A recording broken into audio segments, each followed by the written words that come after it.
Chapter 495. Young Fan shook his head and said, "We can't go together. The Emperor has ordered me to escort the princess, so during this journey, when to rest, when to hurry, the arrangement of security, the local officials, and other matters should be arranged by me. I have to hurry. You are pregnant and can't be bumpy. I'll let Nu accompany you." Xiao Man knew something about the mess between Young Fan and Princess Taiping. She sighed softly, agreed, and didn't say anything more. She was a smart woman and knew that her husband had a lot of troubles in his heart. She didn't want to add to his worries. Young Fan held her hand and said with a gentle smile, "Go to Chang'an and stay there. There are still 4 months before you give birth. I will be able to go back before our baby is born and stay by your side." Xiao Man was in a good mood at the mention of the child. She nodded and snuggled into her husband's arms. There was a gentle and sweet smile on her face. At this time, Dao Mai called softly outside the door, "Ah Lang, we have a visitor at night. He is waiting in the front hall." What? When Young Fan heard this, he felt very strange. It was already curfew. Who else could come to visit? Young Fan hurried to the front hall and saw a person sitting in the hall. He stood up as soon as he saw him. The candles in the hall were bright and reflected the person's face clearly. Young Fan was surprised when he saw the person and said, "It's you." Young Fan didn't remember his name, but he knew his identity. This person was Princess Taiping's coachman. Young Fan had seen him more than once. Since it was him, it was not surprising that this person could visit after curfew. As long as there were rules, there must be people who could not abide by them. A waste token of the princess's mansion was not something that the patrolling Jin Wu and the patrolling Marquis Wu dared to offend. "Doctor, can I have a word with you?" Xu Haod said to Young Fan and walked out of the hall without waiting for him to answer. Young Fan followed him to a big tree in the corner of the courtyard and asked, "Did Her Highness send you?" Xu Haod didn't reply. Instead, he turned around and threw a heavy punch. It seemed that this Xu Haod was also a martial artist. His fist whistled through the air, but unfortunately, it was still not enough in front of Young Fan. Young Fan's right leg, which had just taken a step forward, quickly touched the ground, and his body leaned back. The fist missed by a hair's breadth and flew past the tip of his nose. Xu Haod stepped forward and bent his elbow to strike Young Fan's throat. Young Fan reached out with both hands, one clasped, one pulled, and the other flung. Xu Haod lost his balance, his body spun several times, and then he fell to the ground. Mo Xuanfei and the other servants in the courtyard saw that the guest was attacking their master and immediately rushed over. Young Fan shouted, "Stand down." Then he took a step forward and said to Xu Haod in a deep voice, "This is also what Her Highness ordered you to do." Xu Haod saw that his sneak attack was not Young Fan's match, and now that Young Fan was on guard, it was even more impossible. Xu Haod didn't try anymore. He got up and glared at Young Fan, saying fiercely, "Do you always think you're so smart? In your eyes, Her Highness is a cold-blooded, ruthless, and shameless woman." Young Fan raised his eyebrows and said, "So, you're acting on your own to fight for your master?" Xu Haod said in a deep voice, "That's right. Her Highness doesn't know that I'm here today. If Her Highness knows, she will definitely punish me severely. Maybe she will even send me to Mount Mang to be a farmer. But I still want to come. I can't let a self-righteous fool like you treat the princess's kindness as malicious intent again and again." Young Fan frowned and didn't say anything. Xu Haod said, "Do you know where we came from when you came back from the princess's residence?" "We came from the palace." "Are you going to think that Her Highness came back from the palace because she went to the palace and begged His Majesty to let you accompany her to Chang'an to worship the ancestors? Ha ha ha, I really don't understand why Her Highness favors you so much, you bastard. Do you think Her Highness is very idle as a princess?" "That's right, Her Highness has schemed against many people, and it's all to scheme against them. If there's anyone in this world that Her Highness never schemed against, and wholeheartedly cared for, it's only you. Why do you have such a bad impression of the princess? Let me tell you, the princess only entered the palace after receiving His Majesty's edict ordering her to go to Chang'an to worship the ancestors. The reason why the princess entered the palace was because the edict stated that you were to escort Her Highness to Chang'an. Her Highness knew that you had something important to do and didn't want to delay you, so she entered the palace to ask for permission for you. Unfortunately, the Emperor had already made up his mind, and Her Highness couldn't convince her. Her Highness tried her best, but still couldn't change the Emperor's mind. Only then did she return to her own residence. In the end, halfway there, you came to denounce me. You're amazing. In all these years, Her Highness only cried when Prince Consort Shui starved to death in prison, but you made Her Highness cry over you again and again. Young Fan was stunned. After a while, he asked, why, when I asked her, she didn't explain. Shu Haod said, I don't know why the princess didn't explain, but I feel that Her Highness really doesn't need to explain to you. Would someone as pretentious as you believe Her Highness's explanation? She won't be humiliated by you again.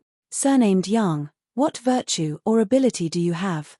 You're not worthy of the princess. Young Fan stood there in a daze.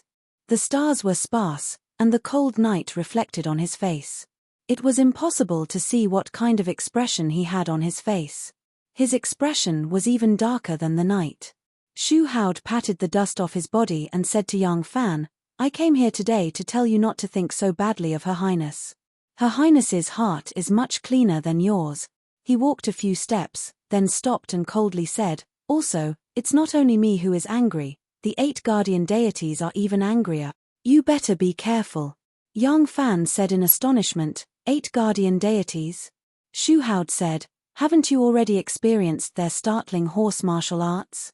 When the princess was married at the age of 16, they were the princess's dowry and have always been the closest people to the princess. Don't think that your martial arts are amazing. If you really fight, you're definitely not a match for the 8 of them. When I came, the 8 guardian deities told me to pass you a message. What message? If you make the princess sad again, I'll cut you into 8 pieces. Don't worry, I won't even need a knife to cut you into 8 pieces. The next morning, the convoy to the west began to assemble. It wasn't until the afternoon that the whole convoy appeared at the Shuli Pavilion. It wasn't deliberately delayed. Even the convoy of the princess's mansion was simplified, and many heavy things were not carried. But Young Fan had to meet up with the supervising censor Hu Yuanli and the imperial officer Sun Yuxuan to meet up with Princess Taiping's convoy. This took almost an hour and a half. Then people from all walks of life came to see them off. Who didn't have a few close friends? Although the people who saw off Young Fan, Hu Yuanli and Sun Yuxuan were far less spectacular than those who saw off Shui Huai and Taoist Shifang, there were still a lot of people. As for Princess Taiping, there were even more people from the royal family who came to see her off. After leaving the Shuli Pavilion, they first went to the Longwu Guards camp to get the imperial edict and the commander's seal to mobilize the troops. Because Young Fan was a general, the Longwu Guards general was very friendly to him. He personally accompanied him to the camp to select the troops and let him choose the troops under his command. Ma Qiao was in the Longwu Guards, but Young Fan didn't want to choose him. Pasta was pregnant, and Ma Qiao was in the camp, so he could go home to visit. If he went south with Young Fan, he wouldn't be able to take care of his family. But when Ma Qiao saw that it was Young Fan going south, he was very excited and immediately volunteered to escort the imperial envoy to the south. Therefore, this task fell on his head. Young Fan's marching speed was very fast. Sun Yuxuan and Hu Yuanli didn't have any objections to his arrangement. Ma Qiao raised both hands in approval. Since it was his brother's order, he didn't need to ask for the reason. Princess Taiping also didn't make things difficult for them. When it was night time to rest, they had already traveled 60 miles. Xiao Man's car didn't follow them. Although Young Fan had prepared a good car for her, and Xiao Man had always been strong, Young Fan still didn't dare to take risks. He was just worried that young Master Jiang's people would notice his movements, so he let Xiao Man's car mix with their team at the beginning. Halfway through the journey, Xiao Man's car left the team and took a shortcut to Chang'an under the protection of the people sent by Anu and Zhao Yu. Anu was quite resentful that she couldn't accompany him to the south, but she also knew that it was not the time to be willful. She even guessed that Young Fan made this arrangement to promote her relationship with Xiao Man to be closer. Compared to long-term peace and happiness, a short separation was naturally worth it. There was still some distance between Princess Taiping's team and the Iron Gate town in front of them. Because it was late, and the accommodation in the town might not be as comfortable as the princess's own tent, the team set up camp at the foot of a low hill. It was impossible to encounter any danger here, and even if there were 3 or 5 blind thieves, they wouldn't be a threat at all. But Ma Qiao still arranged everything according to the rules. Princess Taiping's carriage and her personal attendants were all arranged in the middle of the camp. Surrounding it were the tents of the 3 imperial envoys, Yang Fan, Sun Yuxuan, and Hu Yuanli. They all had their own personal guards and squires, and the tents of the dragon guards were the furthest away. Drainage ditches were dug in the camp and connected to a small river at the foot of the hill to prevent rain at night. Sentries were set up all around and on the top of the hill. The dragon guards were all cavalrymen, and they also arranged people to lead the horses to drink water and eat grass by the river, and feed them some bin cakes and salt. Dozens of stoves were dug downwind in the tents to cook rice and vegetables. The princess was a noble, and naturally had people to serve her. She couldn't eat such coarse food, so they didn't need to worry about it. Marquis Yu kept a straight face, and with a knife in his hand, he patrolled the camp, checking if the arrangements were proper, such as the security, the tents, the flags, the drums and the trumpets. The 2 brothers had their own encounters and opportunities. Yang Fan was no longer the same as before. The former ruffian shopkeeper in the Showan workshop, after years of training in the army, had grown into a general. Their love lives were also exciting.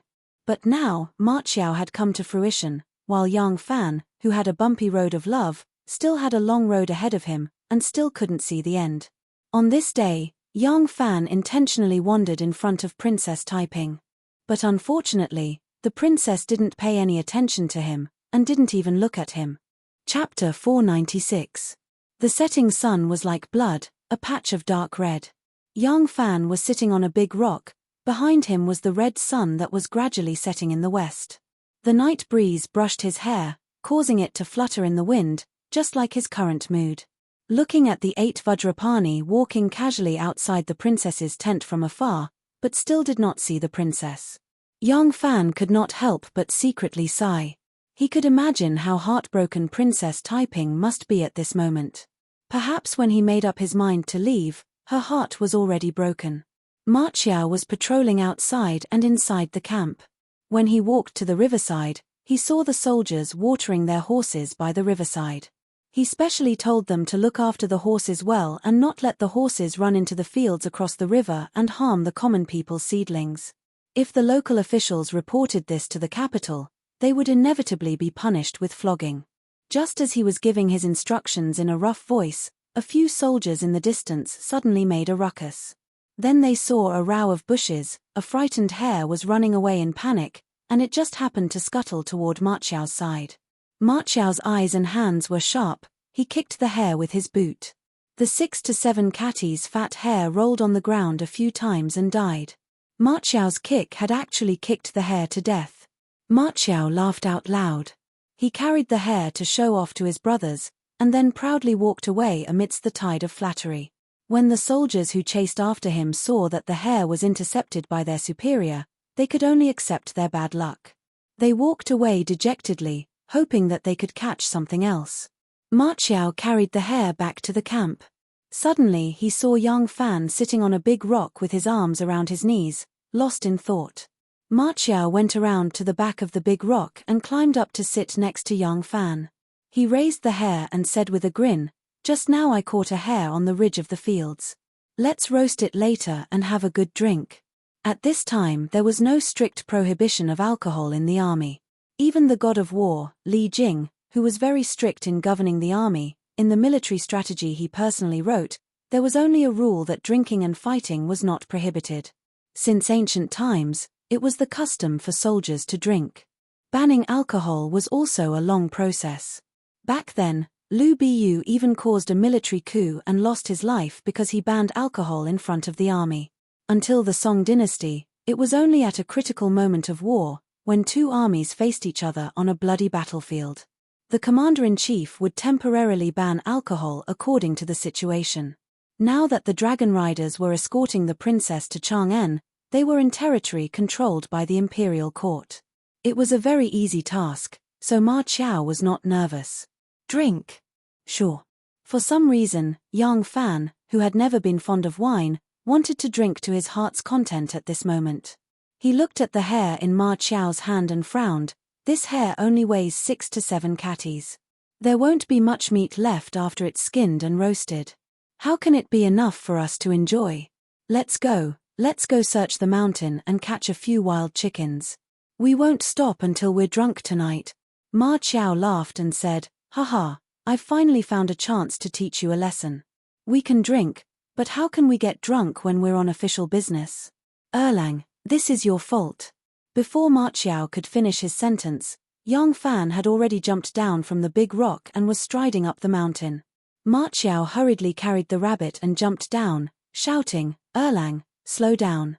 Wait for me to put away the rabbit, then I'll go with you to find the chicken. The crescent moon was like a hook, and the mountains and fields were cold. The bonfire by the river at the foot of the mountain had been extinguished, and the sound of insects chirping could be heard in the grass. The first checkpoint on the outside of the camp was relatively tight. From time to time, the sounds of patrolling officers and sentries exchanging commands could be heard. In the camp, the princess's tent was especially heavily guarded. The guards of the princess's residence had formed a cordon and were on high alert. They didn't think that anyone here would dare to offend the princess, but rules were rules. Even if they let a long worm or a wild rabbit sneak into the tent and startle the princess, it would be their dereliction of duty, and the consequences would be severe. In the darkness of the night, a person suddenly approached slowly. The soldiers outside the princess's tent immediately tightened their grip on their weapons and asked in a low voice, "Who are you?" Chief Steward Marquis Yu, Chen Mo Yu, patrolling the camp. Password. 2 Taoist robes. Shave your hair and become a monk. Chen Yu greets you. In the grass, 2 crossbows pointed at the sky. The patrolling officer, Chen Yu, nodded his head and walked past the princess's tent with his knife. This password was set by Ma Qiao. No one knew why he thought of these 2 passwords, except for young Fan. In the eyes of others, the password had to be bold and unconstrained, so that no one could guess it. Only young Fan knew what this password meant. It was an event that changed the lives of the 2 brothers. It was from the moment they put on that Daoist robe that their fates changed, and Ma Qiao naturally had a deep memory of this. Young Fan stood in the dark and raised his wine bag. He took another big gulp of wine and walked forward. He wasn't drunk, but his feet were already floating. As he walked on the uneven mountain, his body swayed slightly. Who are you? Minister of Justice, young Fan, seeks an audience with Her Highness. There was a moment of silence in front of them. The 2 crossbows were still vigilantly pointing forward. A lantern lit up in the middle. The lantern slowly floated over. As it floated closer, the light green silhouette carrying the lantern could be seen clearly. There was only one person coming.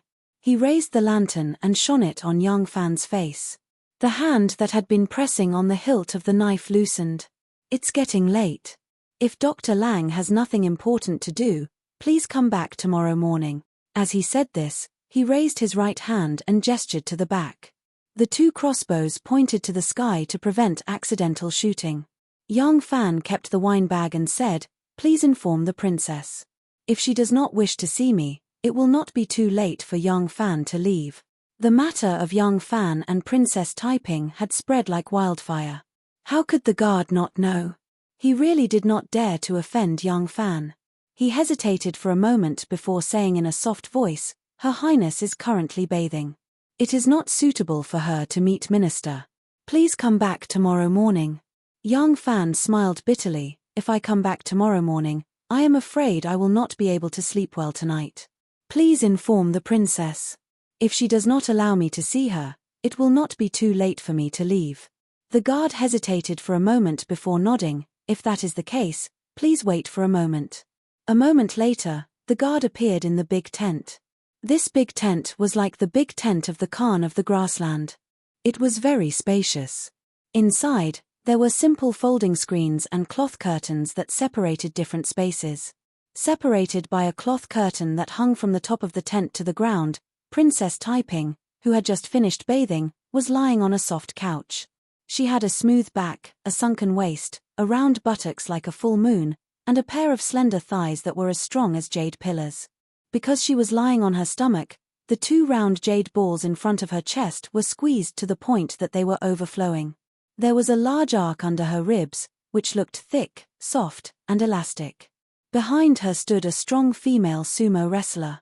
That pair of huge palms that could stop a startled horse were abnormally gentle at this moment. She pushed, took, pressed, rubbed, stroked, cut, sometimes the edge of her palms, sometimes the back of her palms, sometimes the center of her palms, and sometimes she clenched her fists. Her movements were incomparably skilled. Because of her movements, the pair of jade balls in front of Princess Taiping's chest trembled and constantly changed shape. Massage was very popular in the Tang dynasty. There was even a doctor of massage and a masseur in the imperial physician's office. They were given the rank of a 9th rank official and specialized in teaching massage techniques. This female sumo wrestler was the female disciple of the doctor of massage in the imperial physician's office. Your Highness, the Ministry of Justice's Minister Yang Fan requests to see you. A guard's voice came from outside the curtain. The hands of the female sumo who was massaging inside paused for a moment. Then she returned to normal and continued to pat the smooth back of the princess. Princess Taiping was lying there with her cheek facing the other side. When she heard the guard's report, her back clearly tightened. There was a light pa sound on her back. Under the patting of two fat palms, the curve of Princess Taiping's taut back gradually softened. What does he want? The guard's voice said. He didn't say, he only said, to ask the princess to see him. Princess Taiping was silent for a moment and said, just say that I am already resting and it is not suitable for me to see a guest. If he has something to say, then we will talk about it tomorrow morning. Yes. The guard hesitated for a moment and said, this subordinate said so, but Yang Langzhong said that if he comes tomorrow morning, he might not be able to sleep tonight. This subordinate saw that he was drunk, cough cough, so I went inside to report. The guard waited for a moment and did not see any movement inside. He awkwardly coughed and said, this subordinate will take his leave. Wait. Princess Taiping suddenly called out. She turned over and stood up. A pair of snow-white breasts could be seen. On her fair and smooth skin, two small cherry buds were bewitchingly embellished with a dazzling light. With a flash of her beauty, she was wrapped up in a light robe that resembled a net of clouds. The sumo woman draped a soft, wide robe over her body and lightly retreated to the side. The female sumo had a strange look in her eyes. It seemed that she was blaming Princess Taiping. Princess Taiping's eyes met with her and immediately moved away. She also felt that she was too disappointing. She was hurt so deeply by him. She only heard him say that he would not be able to sleep tonight and her heart softened. She eagerly welcomed him in. Was she so easy to bully? But even if her heart softened, what could she do? You, call him in, Princess Taiping ordered. The female sumo finally could not help coughing and said, Your Highness, it is late at night. It is not suitable for Your Highness to receive a foreign official. A man and a woman alone, I am afraid. Princess Taiping glanced at her and lightly said, Is there a lack of rumors about me? How I live is my own business. When have I ever been afraid of other people gossiping? When have I become a woman afraid of people making irresponsible remarks? The female sumo saw that she was slightly angry and lowered her head, not daring to say anything. Princess Taiping seemed to feel that her words were a bit heavy. She patted the female sumo's arm and softly said, You go rest. I am fine. I have never been a woman who lives to look at other people's faces. I am not a woman who lives to listen to other people's words. Slander and praise are up to others. I am me. Chapter 497. Yes. The female sumo wrestler helplessly lowered her head, whispered a reply and quietly left. When Yang Fan walked into the tent, the candlelight in the tent was very bright, and the curtains in the 4 rooms were fluttering. He didn't know what kind of space was behind it, what function it had, or whether there were other people inside. Princess Taiping was dressed in a plain white silk dress. She was sitting cross-legged on a mat. There was a short table with rolled ears in front of her. A pot of incense was burning on the upper left side of the table.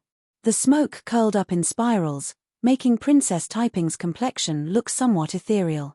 Sitting quietly, she was like a clear lotus, her wet and bright hair scattered over her shoulders, and her forehead was decorated with a golden lotus pattern, looking somewhat like the guanyin that was worshipped in temples. However, when he got closer, the feeling she gave people changed again. That silk dress was light and soft, and the candlelight passed through the thin silk dress, seeming to faintly reveal her flesh-colored breasts under the clothes. The snow on the bare chest, penetrating through the silk dress, probably described this kind of mood at this moment. But at this moment, although Princess Taiping's clothes were thin, she didn't have the taste of sex appeal. A cold feeling permeated her body from the inside out, and her clear eyes seemed to hide a touch of frost, making her awe-inspiring and inviolable. This woman was like a beautiful scenery that changed with every step, far and near, high and low, all different. Looking at her noble and otherworldly appearance, thinking of her time and time again compromising, Yang Fan couldn't lift his head. If you love someone, no matter how noble you are, for that person, you will also lower yourself to the dust. This time, was it his turn to put down his arrogant heart and bow his head to the beauty in front of him? I was wrong, wrong is wrong, so I came to apologize. Yang Fan lowered his head, and at first his voice was a bit weak, but thinking that this was only a matter between a man and a woman, there was nothing shameful in apologizing to her, so his voice became louder. Princess Taiping did not dare to expect that Yang Fan would bow his head to her. She thought that Yang Fan would come over tonight because of the matter of Liu Ren. But when Yang Fan blurted out an apology, she was stunned. Originally, she was full of bitterness, grievance, and resentment, but after being teased by Yang Fan's brainless words, all that was left was curiosity and curiosity. Princess Taiping asked curiously, "What did you do wrong?" Yang Fan lowered his head and said, "Of course I misunderstood you. I was wrong. I shouldn't have wronged you and lost my temper at you. I apologize." Princess Taiping looked at him in surprise. A moment later, she gradually became angry and said angrily, "Who told you that?" Yang Fan looked at her strangely and thought to himself, "Is it important who told me?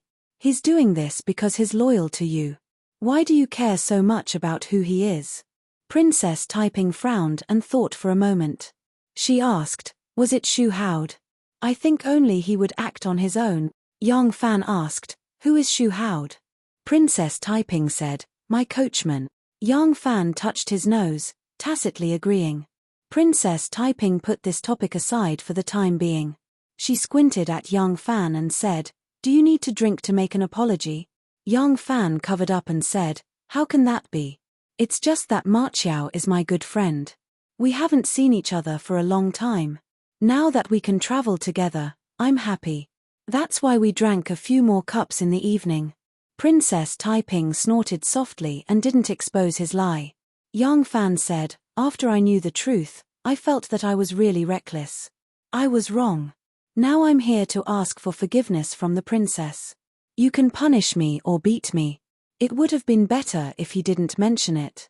Once he mentioned it, Princess Taiping's anger rose again. She couldn't help but ask, "Why did you think it was me without even checking? Am I that shameless in your heart?" Yang Fan rubbed his nose and said, "It's a bit serious to say shameless. In fact, even if it was your idea, it was to protect me. I'm very clear about this, but I have a reason to go. I don't like to be controlled by others. I don't like your scheming." Princess Taiping said angrily, "Why do you immediately think that I'm scheming when you encounter this kind of thing? Isn't it because I'm extremely unbearable in your heart? But whatever despicable, sinister, and cunning things are naturally done by me. When a woman was angry, she was even more unreasonable than a man." Yang Fan had just explained that the matter itself didn't involve any shameless moral issues. But she still put a big hat on herself. It seemed that it wasn't enough to show her deep bitterness and hatred, which couldn't be washed away even if the Yellow River was poured out. Yang Fan felt that she was very angry. After thinking for a while, he decided to use silence to show that he was in the right and to admit defeat. But his silence made Princess Taiping even angrier. "Ha! If you don't speak, does it mean that you agree that I'm despicable, shameless, and cunning?" Young Fan felt that he drank a bit too much wine because his head had begun to hurt.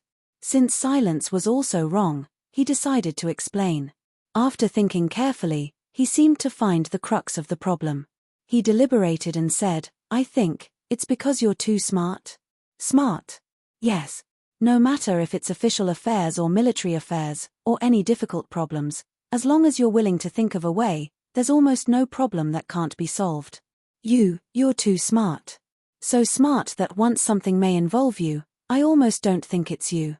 Probably, this is the reason. Hearing this, Princess Taiping wanted to cry but had no tears. She never thought that she would get such a ridiculous reason from Young Fan's mouth. She said angrily, "According to you, smart women deserve to be unlucky? Or, should I pretend to be stupid? A stupid woman is a good woman." Young Fan was defeated by her questioning. He replied with some grievance, "I didn't conclude that it was you. I asked you after I got on the car. But you not only didn't deny it, but also admitted it yourself. How could I think otherwise?" Princess Taiping was even angrier and said angrily, "I deny it. Why should I deny it? You came to me as soon as you heard about it. Didn't it mean that you were sure that I did it? You came to me angrily. How do you want me to explain? Will you listen if I explain it? Will you believe it?" "I will. I really will," Young Fan said seriously. "If you say it's not you, I'll definitely believe it. Because you always dare to admit what you've done. If you say it's not you, then it's not you." Princess Taiping stared at him for a long time. She shook her head gently and said sadly, "But I don't want to explain it. If you think of me first every time you encounter something bad and need me to deny it, then I'd rather admit it. It's too tiring. My heart is too tired." Princess Taiping's face had a kind of tired sadness. Her voice was also choked with sobs. There was a layer of crystal tears in her eyes. She said in a low voice, "I've always tried to please you. No matter how I behave, how I do things, or even how I dress. If you don't like it, I won't do it. You have a cat at home, so I also have a cat. Wana likes to wear plain clothes, so I also wear plain clothes. I carefully just want to please you. In front of others, I say that I never live to see other people's faces. But in front of you, I'm not me. What did I get in return?" 2 lines of tears flowed down. Princess Taiping could no longer keep calm. She couldn't help but cry on the table. This was the first time that Young Fan had heard Princess Taiping confiding so many grievances to him, so many worries on her mind. That sincere and heartfelt confession, every word and sentence tugged at his heartstrings, making his heart endlessly agitated. He stretched out his hand, wanting to stroke Princess Taiping's soft and bright long hair, but just as he was about to touch her beautiful hair, he lost his courage and powerlessly dropped his hand. Looking at Princess Taiping's gently shrugging shoulders, Young Fan said, "Actually, it's not that I don't have feelings for you. When we were on the boat on the Luo River on Chinese Valentine's Day, I told you that there are many entanglements in the past. If you can't explain them clearly, then let them go. Maybe you didn't understand what I meant." Hearing this, Princess Taiping's crying stopped abruptly. She hurriedly recalled everything that happened on the bow of the boat on the Luo River that day. He let her sleep on his lap that night. What he said to her during the continuous ringing of the bell in the morning. When he walked out, he staggered a little because his legs were already numb. She remembered a lot of things clearly, but she ignored them. Even when she recalled the warmth of that night, whenever she recalled this moment in the morning, she would quickly think of Young Fan's background, so much so that she completely ignored the words he had said. Now that she thought about it, it seemed that Young Fan really did say these words at that time. Could it be that, because of his sincerity, his stone-like heart had already opened up a gap for her? It was a pity that she only felt sorry for herself. Moreover, because of what happened in the Peach Blossom Village, she became timid and wasted so much time. Thinking of this, Princess Taiping's heart was filled with inexplicable joy. She found that she was really disappointing. Obviously, she had been hurt so deeply by him. Obviously, every time she cried, she swore to leave him. But in the end, he only gave her a little sunshine, and her heart was like a blooming peony. The roots of love had long been deeply planted. She was already hopeless. Young Fan did not know that his words had set off such a big wave in Princess Taiping's heart. He was still very sincerely apologizing. This time, it was indeed my fault. I know that I hurt your heart, but I don't know what to do. Today, I came to apologize to you. As long as you are willing to calm down, you can beat me or punish me if you want. Young Fan spoke very sincerely. It was not an act of sincerity, but a sincere apology. Taiping's pursuit of Young Fan was wrong from the beginning. The first time, she tried to buy him with wealth and power. The second time, she tried to use her enchanting and gorgeous body to seduce him. Between people, once you leave a bad impression, you have to work several times harder than others in order to change the impression you left in other people's hearts. Princess Taiping gradually learned how to love a person equally after running into a wall again and again. However, in order to change the bad impression she had made in Young Fan's heart, she really suffered a lot. Little by little, in the relationship, Taiping finally reversed the disadvantage. And this time, the misunderstanding became the best opportunity. Young Fan took the initiative to admit defeat. In the battle of love, Taiping suffered a lot, but she won. As the knot in her heart was gradually opened, she looked at the dejected Young Fan again. Taiping's heart could not help but soften. For a lover who was younger than her, a woman would always be more tolerant, even if she had a strong personality. On the other hand, an older man would be more indulgent to his younger lover. This was probably one of the human nature. Young men are always careless and impulsive. Since he apologized so humbly, I won't make it difficult for him. Thinking of this, Princess Taiping's heart calmed down. Her eyes gradually revealed a hint of ridicule. Will you really let me hit and punish you? Hearing her sigh of relief, Young Fan hurriedly puffed out his chest and put on a heroic appearance. Of course, a real man's words cannot be taken back. I was wrong, and I admit it. If you want to hit or punish me, it's all up to you. Young Fan's words were powerful and impassioned. But after a moment, his voice sounded again in the tent. This time, his voice became more impassioned. That won't do. A real man can be killed but not humiliated. I will never agree to such an unreasonable request. You just said that if you want to hit or punish me, it's all up to me. A real man's words cannot be taken back. How can you go back on your words? How could I know that it would be such a punishment? I am a man. What's wrong with being a man? Do I still need to see people in the future? You can't see people, but I can. In order to save you from prison, I didn't hesitate to defile myself. Now, the whole city is in an uproar. But what relationship do I have with you? I've been kind to you time and time again, but you've hurt me time and time again. I, Li Ling Yu, am also a proud and arrogant person. But in front of you, my dignity has long been swept to the ground. Have you ever thought about me? Can't you change the punishment? Even if you flog me 20 times, it's fine. Are you afraid of being flogged?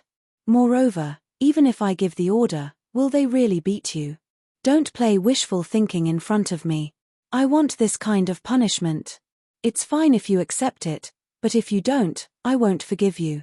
I'll make you owe me for the rest of your life. The night was very quiet. The 8 guardian deities stood outside the tent. They could vaguely hear the conversation in the tent. They looked at each other. They couldn't figure out what kind of punishment the princess was going to give to Young Fan to trigger such a strong reaction from him. In short, the 2 people in the tent were in a deadlock for about the time it took to drink a cup of tea. Young Fan mumbled something and seemed to have compromised. After a while, Young Fan escaped from the tent awkwardly in the midst of Princess Taiping's laughter. The light outside was not very bright, but the 8 guardian deities could still see very clearly. This very handsome and heroic young Langjun had drunk wine that night. His face was already very red. When he escaped from the tent, his face became even redder. It was as red as a monkey's butt. Young Fan escaped in embarrassment. The 8 guardian deities hurriedly flashed into the tent. They saw Princess Taiping holding her stomach and falling on the bed laughing. She laughed so hard that she cried. She didn't look like a princess of the Great Zhou dynasty at all. Chapter 498. The sky had just brightened when waves of whistling saber winds could be heard amidst the rising fog. Ma Qiao had woken up early in the morning to train. For the past few years, he had been working hard on his martial arts, never neglecting it. He had already married Pasta, and now that he was going to have a child of his own, the sense of responsibility had made him more mature. He was a martial artist, and martial arts was the foundation of his life. Therefore, he had never dared to slack off. The ruffian workshop attendant, who would open the door early in the morning with his eyes half closed, as if he was sleepwalking, had long since disappeared. The current Ma Qiao had been reborn, becoming a general who set an example and was strict with himself. Now, it was only in front of Yang Fan that he would revert to his old ruffian ways. Yang Fan was attracted by the waves of whistling saber winds. He had also woken up early in the morning to train. Seeing that Ma Qiao had woken up even earlier than him, Yang Fan felt very gratified. The two brothers had not sparred for a long time, and so they sparred excitedly. Ma Qiao's saber arts were basically still based on the saber arts that Yang Fan had imparted to him. However, after a few years in the military, he had also absorbed the saber techniques that were commonly used in the military, and had perfectly integrated them into his own martial arts techniques. He had removed the impurities from the saber techniques that Yang Fan had imparted to him, and modified them. He still did not have the ability to remove the impurities and retain the essence. His desolation had merely abandoned killing techniques that were not suitable for the battlefield, and replaced them with simpler and more effective killing techniques. With this, he had managed to develop his own unique style, and when they sparred, it was an eye-opener for Yang Fan. Battlefield killing techniques did not have any fancy moves. They were simple and practical, plain and simple. This was not to say that Yang Fan's saber arts were fancy and useless. Yang Fan's saber arts were the martial arts techniques of the pugilistic world. Once the pugilistic world had a fight, it was mostly a duel between two people, or at most 3 to 5 people attacking together. Both parties were very agile, and feints, changes, and techniques were very necessary. Many times, one's technique was superior in this aspect. However, it was not possible on the battlefield. On the battlefield, where there were thousands of soldiers and horses, there was more than one enemy, and there was no space for one to move around and fight. If one could not finish off the enemy within 2 or 3 strikes, one would be the one dead. Therefore, the battlefield martial arts, be it staff techniques, spear techniques, saber techniques, or fists, were all plain and simple, with only a few stances. Although they did not look good to outsiders, they were the most effective in killing. Of course, Ma Qiao's martial arts were not as good as Yang Fan's, but after he had absorbed the military saber arts, he had made some slight changes to the saber arts taught by Yang Fan, making his saber arts more suitable for use on horseback. His saber arts were fierce and domineering, simple and direct. Now that he was competing with Yang Fan on horseback, he could not bring out his full power. However, after exchanging blows with him, Yang Fan had accurately estimated the power of his saber arts if they were to fight on horseback. After exchanging blows, Yang Fan gave Ma Qiao some pointers. At the same time, through Ma Qiao's saber arts, Yang Fan had a deeper understanding of how to use the saber arts in battle on horseback. Although the saber arts of the Tang dynasty's army were simple, they had been tempered in actual combat, which had already proven its effectiveness. However, for the sake of popularization, it was too simple. But in the eyes of a martial arts expert like Yang Fan, this simplified saber art was less profound, but it did not necessarily have the effect of returning to simplicity. As the saying goes, great skill does not work, great skill appears clumsiness. Yang Fan was at a critical moment in his martial arts development. This kind of exchanging blows had benefited him even more than Ma Qiao, who had received his pointers. After the competition, the two of them rushed to the riverside to wash up. As they were walking back, laughing and joking, they received an order from the princess. The princess told Ma Qiao not to break camp in a hurry and summon Yang Fan to see her. After seeing off the messenger, Ma Qiao held Yang Fan's arm and said with a smile, "The princess's trip is really like a sightseeing tour. I knew it would be very free and unfettered." Yang Fan chuckled and said meaningfully, "Will it really be very free and unfettered?" Ma Qiao smiled and tightened his arm. He whispered in his ear, This trip to Chang'an will naturally be very free and unfettered. As for the inspection of the vagrants, you and I are of one mind. No matter what kind of people they are, as long as they are reasonable, we will chop them. Yang Fan turned his head and glanced at him. Ma Qiao held Yang Fan in his arm. His feet were still crooked and his body was still loose. There was a careless smile on his face, but it could not hide the fierceness in his eyes. Princess Taiping had just finished her breakfast and was washing her hands and rinsing her mouth. When Yang Fan came in, Princess Taiping was using a white handkerchief to gently wipe the corner of her mouth. As soon as she saw Yang Fan come in, her movements immediately became more elegant and gentle. In front of their loved ones, the other side of a couple always wanted to show their most beautiful side. After a long time of love, it would eventually turn into family love. Some people said that farting was to check whether a couple was in the stage of love or had already turned into the stage of family love. If he or she was still ashamed to let you hear the sound of his or her farting, then they were in the stage of love. Otherwise, they had already evolved into the stage of family love. Now, Princess Taiping was obviously immersed in the river of love. The power of love was amazing. Last night's meeting not only soothed the grievances in Princess Taiping's heart, but also gave her great confidence.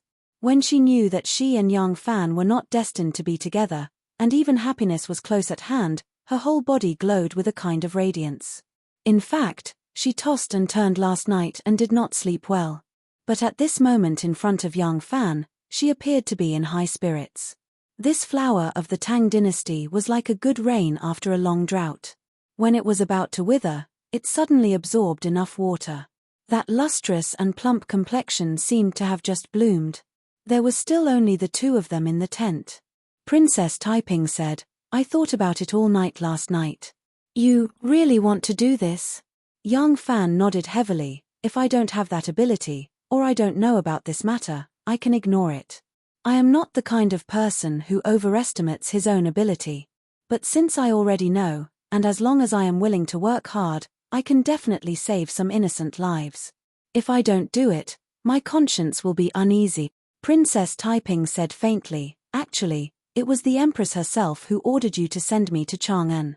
You should understand why the Empress did this. I didn't understand before, but I understand now." Yang Fan's eyes revealed a touch of pain and anger, because Her Majesty has thought it through. She thought that regardless of whether the people of the censorate really found out that there was a rebellion or deliberately framed to win back the Emperor's favor, killing those wanderers would only benefit her. So, she doesn't want me to stop the people of the censorate. Princess Taiping was silent for a while, and said in a low voice, "No, the Empress wants you to stop them. The matter of the wanderers cannot be because of the Emperor's will.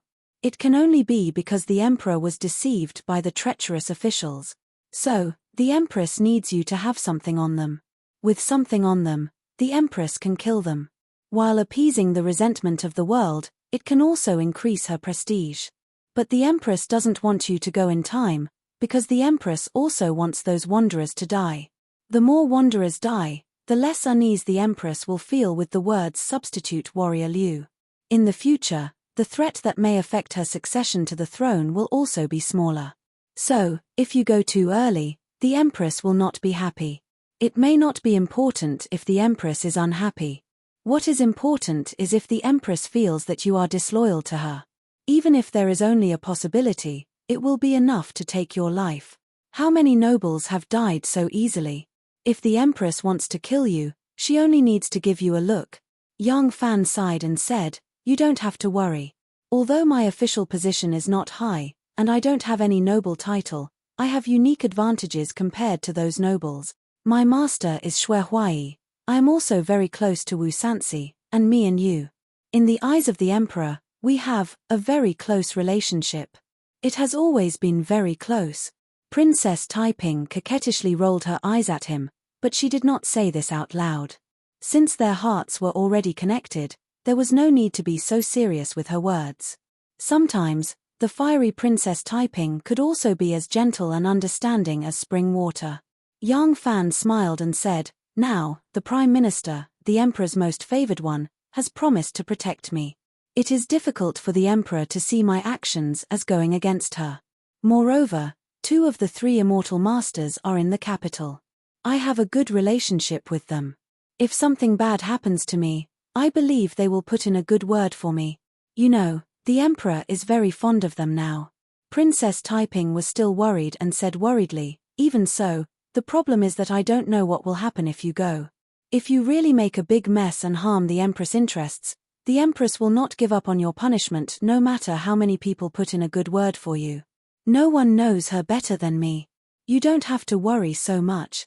Yang Fan comforted her and said, I have never thought of myself as a saint who pleads for the people.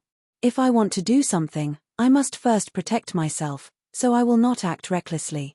This time, I will act according to the circumstances. I will not let them catch me. The most important thing is. Yang Fan's expression was a little sad. He said in a low voice, I am only one person, and the cruel officials of the Imperial Censorate have already gone to different places. How many people do you think I can stop them from killing? The only thing I could do was to stop this bunch of bloodthirsty butchers from killing all the drifting humans. So, the thing that the Emperor is worried about will not happen. Princess Taiping was silent for a while and sighed faintly. She said, well, you take some guards and leave first.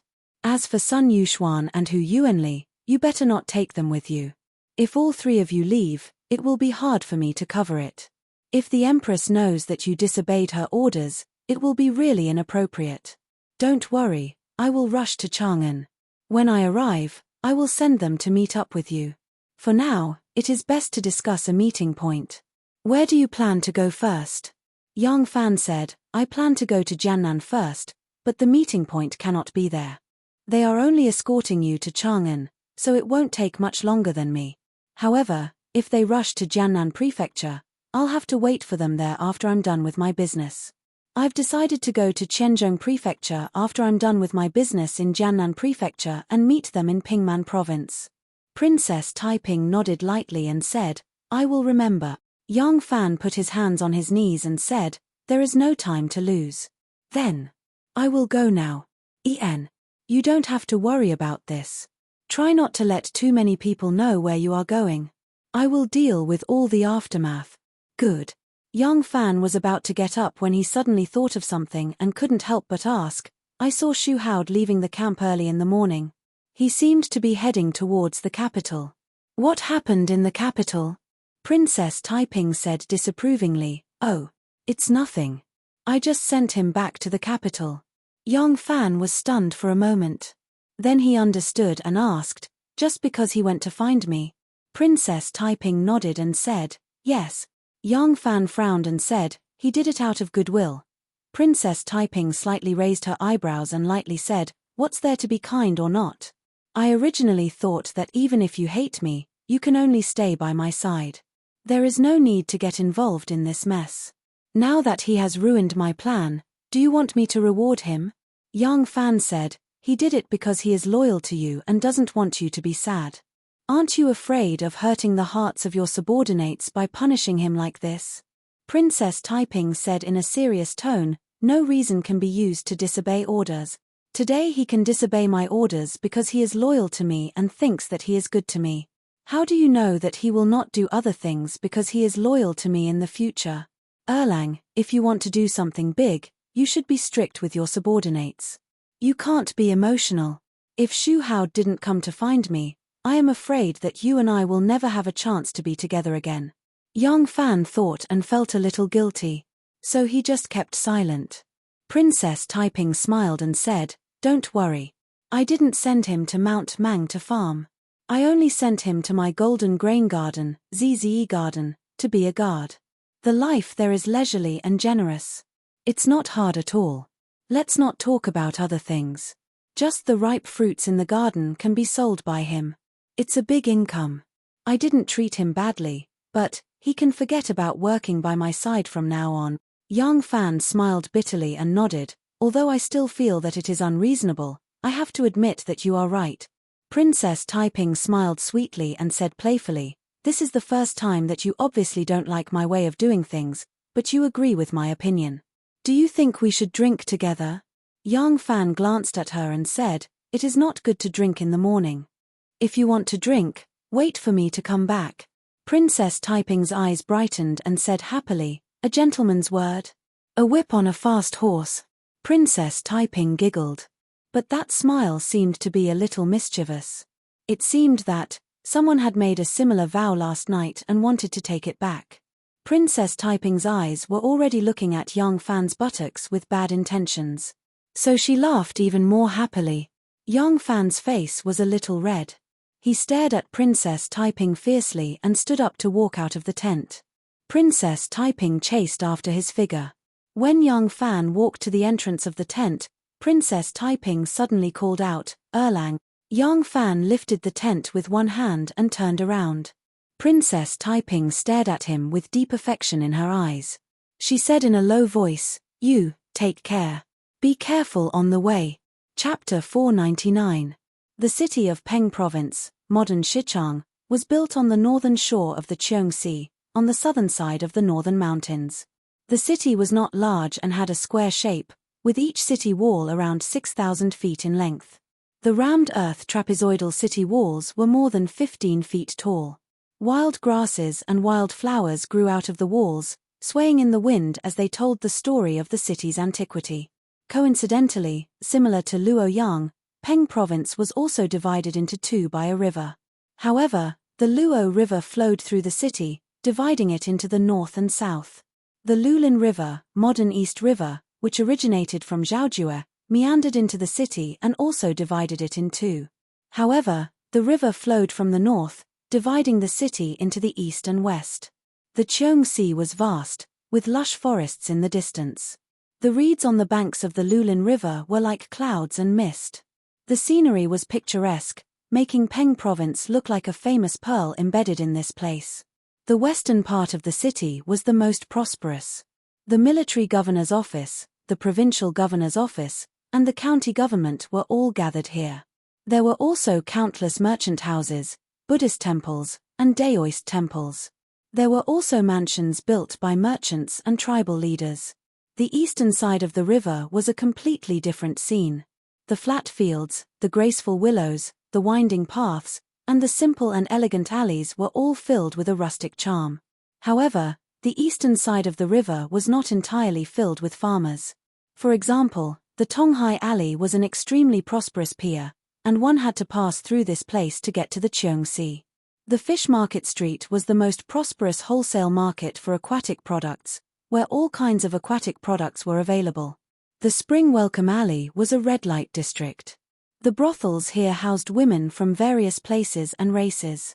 They were beautiful and elegant, and it was the favorite place for scholars, officials, and merchants to spend their money.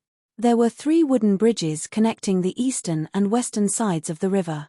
The middle bridge was the widest, and most of the residents used it to travel between the eastern and western parts of the city. As a result, there were many vendors on both sides of the bridge. All kinds of stalls and sheds squeezed the wide and flat surface of the road into a narrow alley. There were all kinds of stalls, some selling all kinds of snacks, some selling handicrafts of different tribes, and some selling jewelry, silk and satin from the Central Plains. If you were in a leisurely mood, you might as well wander around the stalls selling small handicrafts. In less than 3 stalls, you would find a beautiful girl who was as beautiful as a flower and as pure as the reeds and rivers. Birds are bred deep in the mountains, and beauties are born in the woodshed. In this land of mixed races, there were handsome men and charming women. There were plenty of beauties. Don't be fooled by the fact that she was wearing tattered clothes with patches on them, and her shiny black hair didn't have a single hairpin, but when she looked at you with her big, innocent eyes, you would feel that even the fairies in the heavens were nothing special. Didn't this place look like heaven on earth? This was heaven, but hell was also here. Hidden under the tranquility and serenity of this small city was violence and sin. The people here were tough, and it was common for people to pull out their swords and fight each other if they didn't agree with each other. There were no city magistrates with whips, and there were no workers with sticks to maintain order in the market. The order of the small city relied on the customs and habits that had been passed down for thousands of years, and the spontaneous force of the people to maintain its balance. The sky was high, and the emperor was far away, so this place became a paradise for fugitives. Many wanted criminals in the Central Plains fled to this place and formed gangs, like a pack of wolves looking for food in the wilderness. However, the tough people here suppressed their fierceness.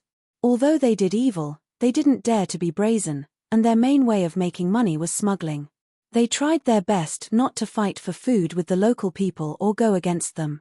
When the local officials faced the simple and tough people and the fugitives that were everywhere, the smartest way was to adopt the method of governing from the top and not do anything. They let the local people develop according to the rules and regulations that had been formed for thousands of years. There was no education, and it was difficult for the government's orders to go out. The officials only needed to make friends with the tribal leaders and maintain good relations with them. This was enough to ensure that the local people were safe and peaceful during their term of office. Even if there were any conflicts between the tribes, or even large-scale fights, and hundreds or thousands of people died, the tribal leaders would use their own rules of survival to solve the problem. No tribal leader was willing to listen to the officials. They were the local tyrants here, and they would solve the big problems themselves. Relying on the government. It was more than incompetence, it was willingly handing over their power. Most of the officials sent by the imperial court here didn't want to cause trouble. The most common thing they did was to collude with the tribal leaders, scheme, plunder, form cliques, and promote their children. Who was willing to find trouble for themselves? Because of this, the local people ignored their existence even more. Yang Fan led his horse and walked slowly through the bustling crowd. He had stayed in the western regions for more than half a year, and even went to the Tubo Kingdom and the Turkic Xuyantuo city. These experiences had enriched his experience. Although there were many strange costumes and people here, they were not as strange as what he had seen in the southern seas. Therefore, he wasn't too surprised and quickly adapted to the atmosphere here. The ethnic composition of the people here was extremely complicated. For the sake of communication, most of them spoke the Mandarin of the Tang dynasty. Although it was inevitable that they would have a strong local accent, Yang Fan could still understand them. He followed Huang Jingrong all the way here. When he arrived at Jiannan, he heard that censor Huang Jing was sent to Sichuan to investigate the outlaws. Therefore, Yang Fan followed Huang Jingrong's footsteps all the way here. Yang Fan had just arrived at the city. Earlier, he had heard from a few officers and soldiers who had come to the market to enjoy wine and fish that Imperial Envoy Huang Jingrong had already arrived. The local officials and tribal leaders were holding a banquet to welcome him. Yang Fan was relieved and wanted to find a place to stay in the western part of the city. He didn't bring anyone with him. 3 to 5 ordinary soldiers wouldn't be of any use and would only add to his troubles. He promised Princess Taiping in person because he didn't want her to worry. After making some arrangements for Sun Yuxuan and Ma Qiao, he took the imperial edict appointing him as the Inspector General of the provinces and came alone. As long as Huang Jingrong hadn't revealed his bloody mouth to devour the lives of the innocent outlaws and use their blood to stain his bright future, there was no need for Yang Fan to expose his identity. After all, he should have just arrived at Chang'an. Without his imperial envoy guard of honor and his 2 deputies, his sudden appearance here could very well expose the fact that he was defying the imperial edict. A beautiful young lady walked out from the crowd and looked at the dazzling array of goods on the stall with great interest. When those pretty village girls who were naturally beautiful but didn't know about it saw her, they would also feel a sense of jealousy. Perhaps each of them had their own merits in terms of beauty, but in terms of temperament, they were superior. If those beautiful village girls were like the clear stream under the bridge, then this young lady was like the bright white cloud in the sky. If those beautiful village girls were the daughters of the fairies in heaven, then this beautiful young lady was the Chang'e of the Moon Palace. The young lady was about 15 or 16 years old. She had a fair complexion and wore a snow-white beard and skirt. An emerald green belt was tied around her waist and she wore a pair of black satin short-waist leather boots. She looked very cute. Around her neck hung 3 or 4 silver rings of various sizes. The silver rings were adorned with bells of various sizes.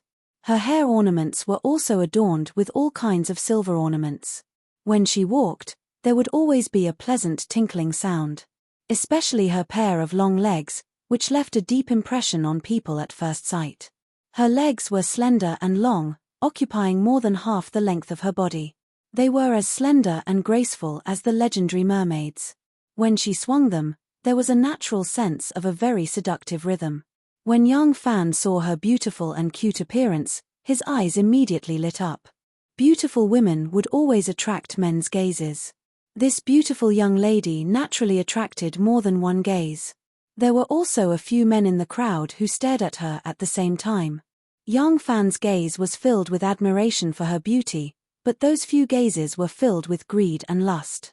A few fugitives with unkind eyes were already quietly staring at this young lady. These people indeed didn't dare to cause trouble in public. Although the government here was just for show, there were tough people here who couldn't follow their rules.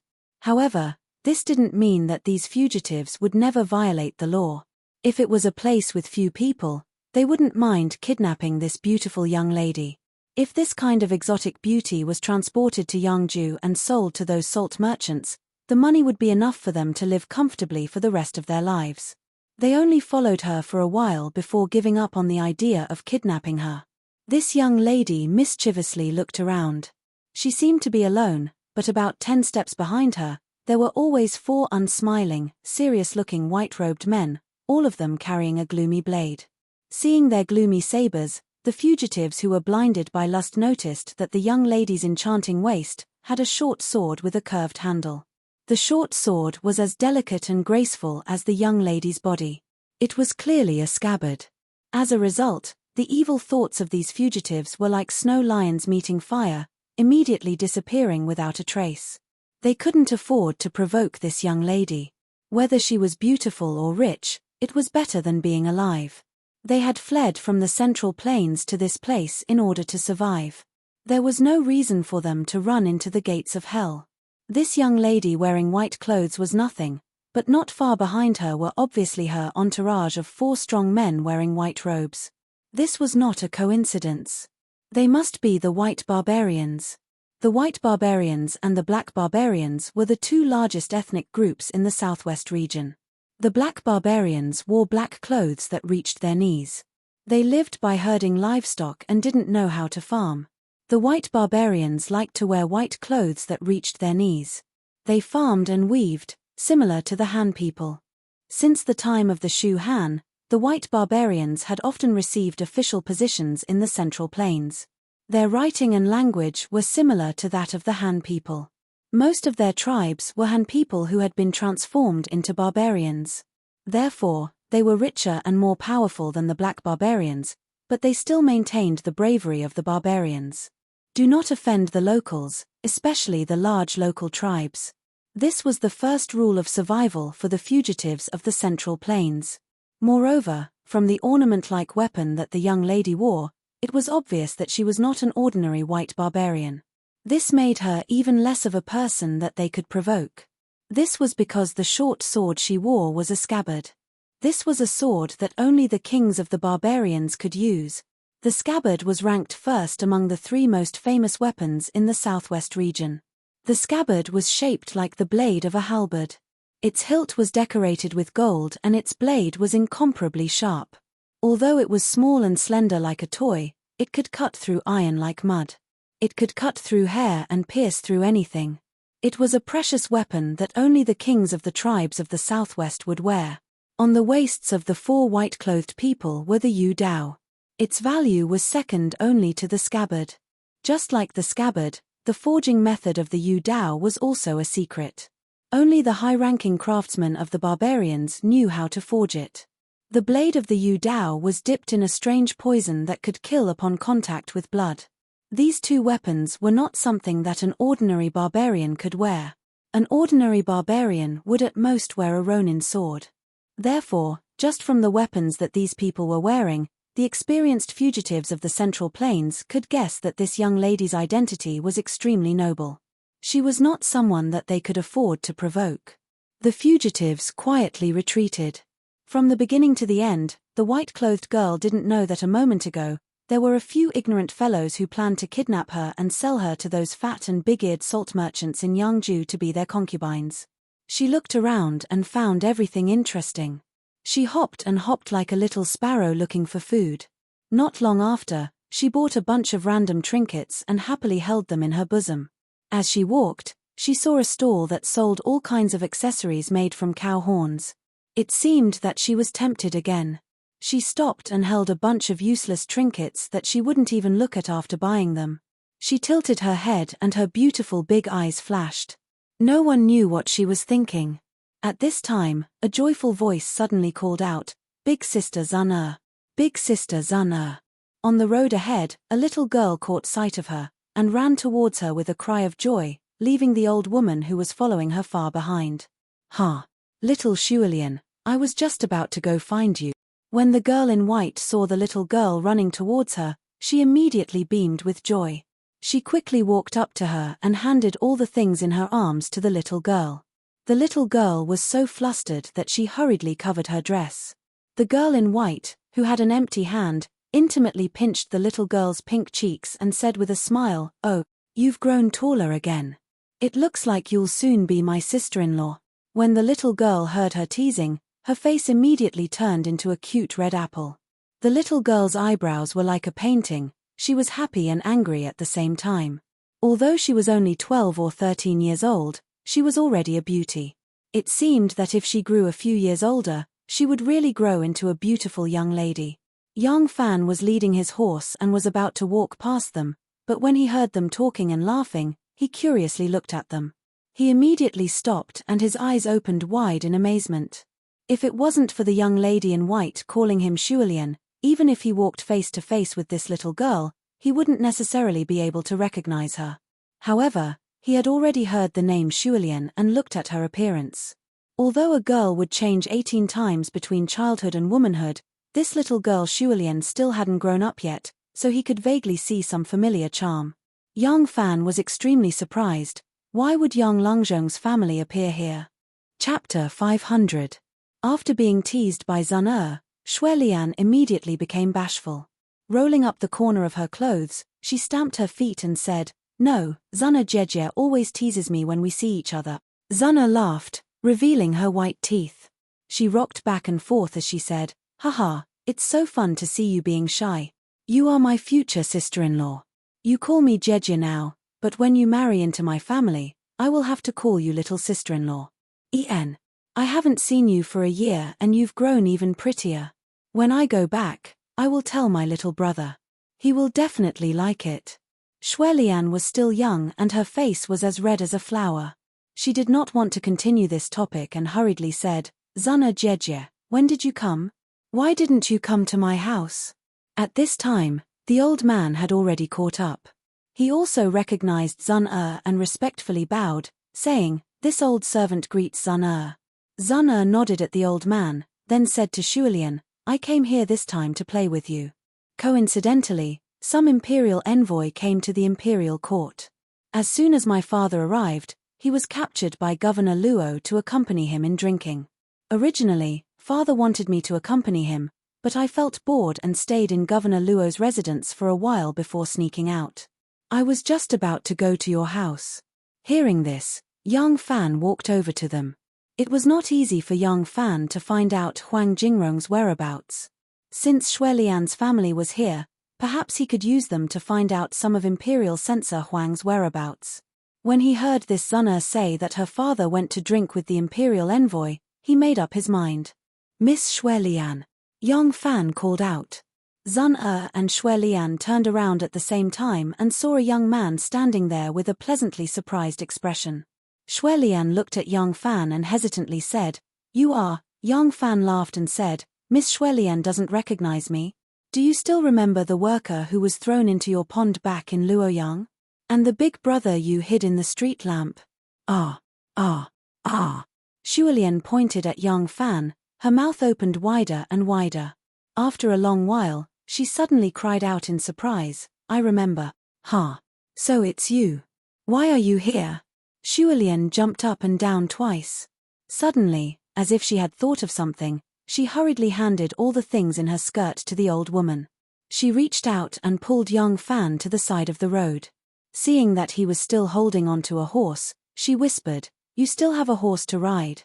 From the looks of it, you're not a criminal who was exiled here, are you?" Young Fan was startled and said in surprise, "Of course not. Why was I exiled here?" Shuilian looked left and right and her voice grew softer. Then, You committed a crime in Luoyang and fled here?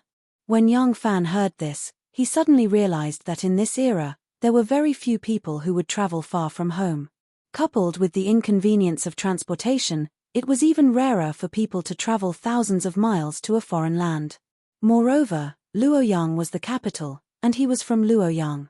There was no reason for him to leave the capital and wander in a foreign land. When Shuolian's family left the capital, he had yet to make a name for himself. In Shuolian's memory, he was still a small worker in the Xiuwen workshop. How could he have the ability to travel thousands of miles to appear here? Since he wasn't exiled here as a criminal, he could only have committed a crime and escaped the capital. Yang Fan's mind flashed as he replied, "Yes, Miss Shuolian is still as smart as ever. I, indeed, escaped here. You know Miss Pasta, right?" "What? You don't know?" Miss Pasta is the girl who sells pasta soup in the second alley of our Xiuwen workshop's cross street. One day, she was selling noodles in an alley and was seen by a rich family's son. The rich family's son coveted her beauty and tried to touch her. You know that I like to fight for justice the most.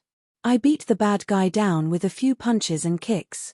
In the end, I accidentally knocked over the pot of soup and scalded the boy until a layer of skin was peeled off. This time, I got into big trouble and had no choice but to escape from the capital.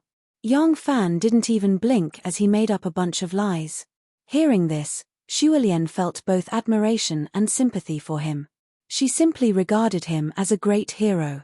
When Zun saw her future sister-in-law talking so intimately with that handsome Han man and looking at him with adoration in her eyes, alarm bells immediately went off in her heart. She couldn't help but ask the old man, "Does this man know your miss?" The old man was a servant that Shuolian's family had hired after they moved here. He looked at Yang Fan and shook his head in confusion. This old servant doesn't know this person. When Zun heard this, she immediately swung her long legs and walked over. She placed herself in between Yang Fan and Shuolian. Puffing out her chest, she raised her chin and fiercely said to Yang Fan, "Hey, what do you do?" Yang Fan and Shuolian were whispering to each other, so they weren't far from each other. When Zun inserted herself in between them, her twin peaks, which were too tall and straight for her age, almost brushed against Yang Fan's body. Yang Fan promptly took a step back and said, "Oh, this one is an old friend of Miss Shuolian's from the capital. I am very happy to meet you here. May I know who this young lady is?" Shuolian pulled on Zun's sleeve and made her bend down. She whispered in Zun's ear for a while before Zun suddenly understood. Shuolian smiled sweetly at Yang Fan and said, "Brother Yang, I am still young and can't make decisions at home. I can't promise to take you in. However, since you don't have a place to go, you might as well come with me. My family has an empty house to rent out." Yang Fan promptly expressed his thanks. Miss Zun glared at him as if to show off. She pulled on Shuolian's arm and whispered, "Silly girl, why do you take in just anyone? I think he has a glib tongue and doesn't seem like a good person." Yang Fan pretended not to hear. He listened to Shuolian explain in a small voice, "Sister Zun, you misunderstand. He is a good person. This time, he was arrested by the authorities because he did a good deed." She then turned her head and asked, "Brother Yang, has the Xiuwen workshop been well these past few years?" Yang Fan led his horse to catch up. "I told her some of the trifling matters that have happened in the Xiuwen workshop these past few years. The Zhong family lost a sow, the Li family adopted a grandson, and Xiao Qianyu, who lives under the elm tree on the west side of Cross East Main Street, found his wife with a black face, big mouth, protruding teeth, and fierce eyes. She is even pregnant with a baby." Miss Shuolian might not know all of these people, but she still listened with great interest. Through Yang Fan's narration, she recalled every little detail of the Xiuwen workshop. Yang Fan casually picked up some anecdotes from the streets and told them to her. He then asked her about what happened after she moved out of the Xiuwen workshop. Miss Shuolian softly sighed, her face revealing a sadness that didn't match her age. When Yang Mingsheng was the Minister of Justice, he was Zhu Xing's most capable subordinate. Under Zhu Xing's instructions, he created a large number of unjust prisons, causing the destruction of countless families. Later on, he died, but Zhu Xing was still alive. No one dared to do anything to the Yang family. However, once Zhu Xing died, the counterattack against the Yang family began. Fortunately, Yang Mingxing died early. Zhu Xing was convicted of treason and fell from power. If Yang Mingxing had not died, he would have been beheaded. The male members of the family would have been executed and the women would have been sent to be government slaves. Now that Yang Mingxing's crimes were cleared, the authorities did not pursue the matter of the Yang family's orphans and widows. Many of Zhu Xing's capable officials were removed from their positions. Their family members either became government slaves or were sent to Jiaoji. Because Yang Mingxing died early, the Yang family was forgotten by these people who were trying to clean up Zhu Xing's remaining forces. However, although these people had forgotten, the people who had been persecuted by Yang Mingxing had not.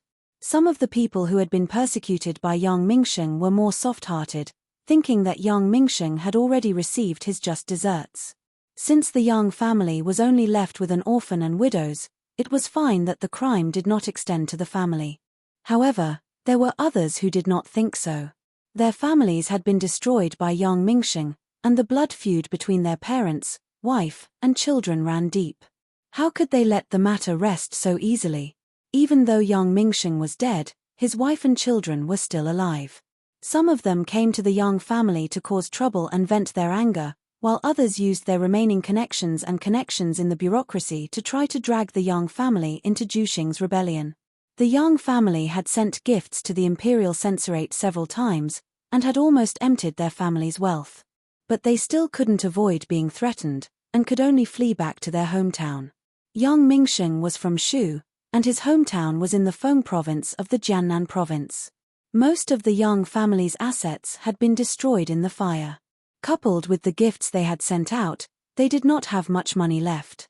Shuolian's maternal grandfather was a wealthy merchant, and it was easy for him to provide for his daughter and granddaughter. However, since they had to return to their hometown with their husband, it was impossible for him to provide them with any financial support.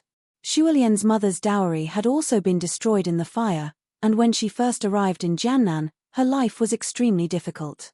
It was fortunate that her cousin was an infatuated man, and he actually followed her all the way to the Feng province. The Yang clan was already in ruins, and no one cared about the lives of Shuolian and her daughter. Even if she wanted to marry someone, they wouldn't interfere. Thus, the two of them became husband and wife, and they started a business in the Feng province. After a few years, they managed to accumulate some savings. In truth, Shuolian's stepfather was indeed her biological father. After Shuolian's mother told her the truth, there wasn't much estrangement between father and daughter.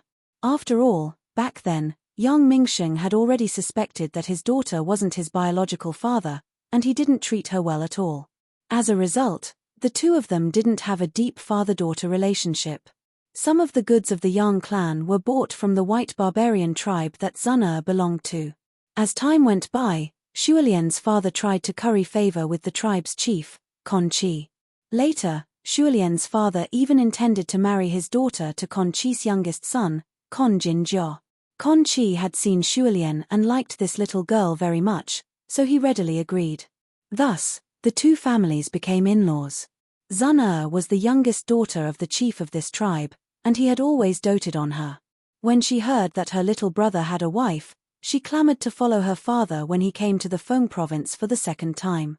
She hit it off with Shuolian at first sight, and they became good friends. Yang Fan didn't expect that Shuolian's family would also undergo earth-shaking changes in the past few years, and he couldn't help but sigh. When Shuolian left Luoyang, she was still young and inexperienced. After arriving here, she was influenced by the local customs and became frank and daring. Unlike the women in Luoyang, she didn't cover up her family's scandals, so she was very frank about her experiences in the past few years. When Yang Fan heard that Shuolian wasn't Yang Mingxing's biological daughter, he felt a little less guilty. He also heard that if Yang Mingxing hadn't been killed, the fate of Shuolian and her daughter would have been 10 times more miserable than today, so he felt more at ease. As the two talked, Zun'er kept a vigilant eye on Yang Fan. When they arrived at the Yang family, Shuolian said, "Brother Yang, the government here doesn't care at all. Even if someone knows that you're a fugitive, they won't care. There are many fugitives here, so you can rest assured and stay here. I'll arrange a place for you to stay." Before Shualian could finish, Zana took her hand and said to the old woman, "Arrange a place for this person to stay. Remember to ask him for rent first, so that he won't leave without saying goodbye." After saying that, Zana pulled Shualian away, and her voice was low enough for young Fan to hear. "Shualian, you have to be careful with this kind of person. Some scumbags like to trick their acquaintances. Don't blame me for not warning you." Chapter 501. Zan did not have a good impression of Han people. She had only come into contact with three kinds of Han people: officials, businessmen, and those who had committed crimes in the Central Plains and fled here. The officials were greedy by nature, and the businessmen were too cunning. Not to mention those fugitives, they were all scum.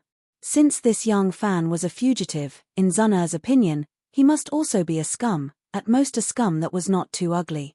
She did not believe the reason that young Fan told Shualian. In her eyes, this little sister-in-law was naive, innocent, and easily deceived. And this Han person looked too dangerous. In order to have more children to inherit power and property, and to ensure that the succession of power would always be carried out within the headman's family, the headman would have many wives and concubines. Having dozens of wives and concubines was considered rare, and some headmen had hundreds of wives and concubines. In order to ensure that wealth and power could be inherited by their real children, the barbarians set up strict rules. Once there was any behavior that violated the rules of marriage, regardless of whether it was a man or a woman, they would be killed. Even if they were born into a noble family, they would be exiled to the land of plague and never return. Shualian was already married to her little brother, so she was afraid that something would happen to her little sister-in-law. The result of her overflowing protectiveness was that she would drag Shualian away and make her spend less time with this unreliable man. Young Fan saw that this white barbarian girl had a deep prejudice against him, so he could only smile bitterly and follow the old man to the side courtyard. This old house was really not small, but it was old enough. The roof was overgrown with grass. Except for the main house where the head of the family lived, most of the houses built around the main house were dilapidated. Now, in order to rent them out, they only patched the roof to prevent leakage and repaired the walls to prevent ventilation. Perhaps the old man also felt that since this guest was acquainted with his miss, this kind of accommodation was a little poor, so he looked a little embarrassed and hesitated when talking about the rent. Young Fan did not care much, as long as he had a place to live.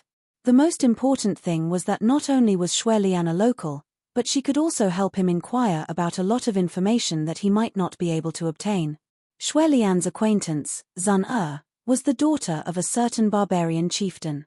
Since her father had the qualifications to attend the banquet to welcome the imperial envoy, he should be able to obtain more information. This was enough. So, young Fan happily paid for the room and the horse, and asked the old man to take care of the horse. When the old man left, young Fan lay down on the empty bed and let out a long sigh. Along the way, he was afraid that if he was one step late, countless lives would fall under Huang Jingrong's butcher knife. Therefore, he traveled day and night. Even though his body was sturdy, by this time he was about to fall apart. Young Fan did not notice that he had just arrived at this place. He should not have known anyone here, but not only did he bump into young Shualian, he also bumped into another old friend. While he and young Shualian were chatting on the way to the Young family, he had already been noticed by that person. After young Fan entered the Young family residence, that person stopped under the eaves of a house across the street. He looked around, pretending to look for someone, but secretly stared at young Fan's movements. This person wore a grey pointed felt hat with a curled brim and had a blue and white striped felt draped over his body. His feet were dark and dirty, and he looked to be around 30 years old. His face was covered with green stubble, making his cheeks seem abnormally thin. Looking at his clothes, he seemed to be in dire straits.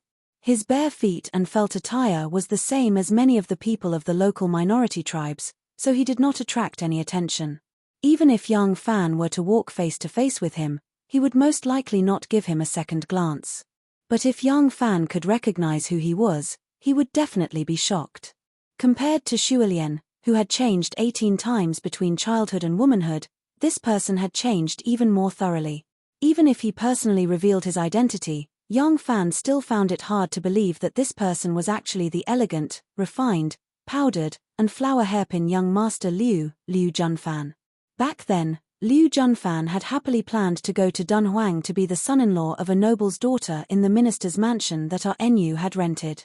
In the end, he had waited and waited, but his sweetheart had never appeared with her father and brother. Liu Junfan had become a scapegoat, and all the money he had earned from selling his ancestral home had been used to compensate Wu Sanxi. Liu Junfan, on the other hand, had been beaten 40 times by the Luoyang government and had been lying in jail for 3 days, groaning and groaning. Before his buttocks had recovered, he had been dragged along the road and sent to Feng province to be a bandit. This brother Liu was penniless, so how could he have the money to bribe the 2 officials who escorted him to eat and drink all the way? Without money, he had suffered a lot along the way. Fortunately, he had been lucky enough to survive and not die on the road. After arriving in Feng province, he had met a benefactor. He had hit it off at first sight with a burly, gorilla-like chief who had thick eyebrows and big eyes. The chief took good care of him, so Liu Junfan did not suffer much when he was banished to the army. It was just that during the first few days he had been in the army, he always walked like a duck with his buttocks swaying back and forth, which looked rather strange. Liu Junfan was sentenced to 5 years of banishment, and the old soldier who had hit it off with him 2 years ago retired. Liu Junfan had completed his military service last year. After he was released, he settled down here and no longer thought about returning to Luoyang. Living in Luoyang was not easy. He was penniless, so life would only be more difficult if he returned to Luoyang. Moreover, he did not even have travel expenses, so he could not afford to travel thousands of miles. Therefore, Liu Junfan stayed in Feng province and soon mingled with a group of fugitives who had escaped from the Central Plains.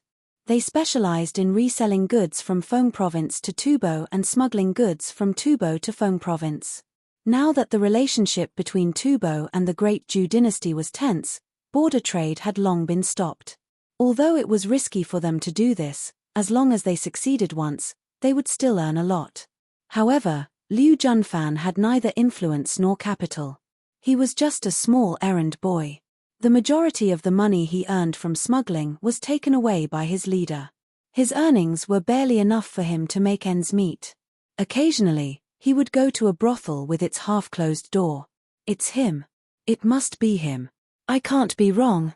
Liu Junfan stood under the eaves, his face horribly twisted, and his eyes filled with hatred. He clenched his teeth and sneered, Xiahou Ying? The Dunhuang clan? You could have taken the road to heaven, but you chose to barge into hell. Now that you're in my territory, I'll teach you a lesson. Liu Junfan left quietly after confirming that Yang Fan had rented a room in this family. Brother Yang. Shuelian sneaked into Yang Fan's residence, looked back, and gently closed the door. She playfully stuck out her tongue at Yang Fan, and then took something out of her bosom. Her bosom was bulging, and it was unknown what she was holding. When she took it out, it was an oiled paper bag. Yang Fan was lying down to rest, but when he heard the noise, he quickly sat up and happily said, Miss Shuelian. Shuelian walked to his side and said apologetically, Brother Yang, I'm really sorry. People say that they meet an old friend in a foreign land, but now that I've met an old friend, I can't take care of you. I'm asking you to live in a house like this, and I'm even charging you for it. Yang Fan smiled, It's nothing. I think it's pretty good. The place I used to live wasn't even as clean as yours. If I hadn't met you, I might have wandered around for a long time without being able to find a place to live. What are you holding in your hand? Shuelian secretly laughed. This is a smoked rabbit. It's very tasty. I just secretly picked it from under the eaves of the back room. I'll give it to you to try. Yang Fan quickly said, That's not good. If your mother finds out, she might beat you. Quickly return it. Shuelian indifferently waved her hand and said, Don't worry, my mother won't beat me. If she really wants to beat me, I'll tell my father.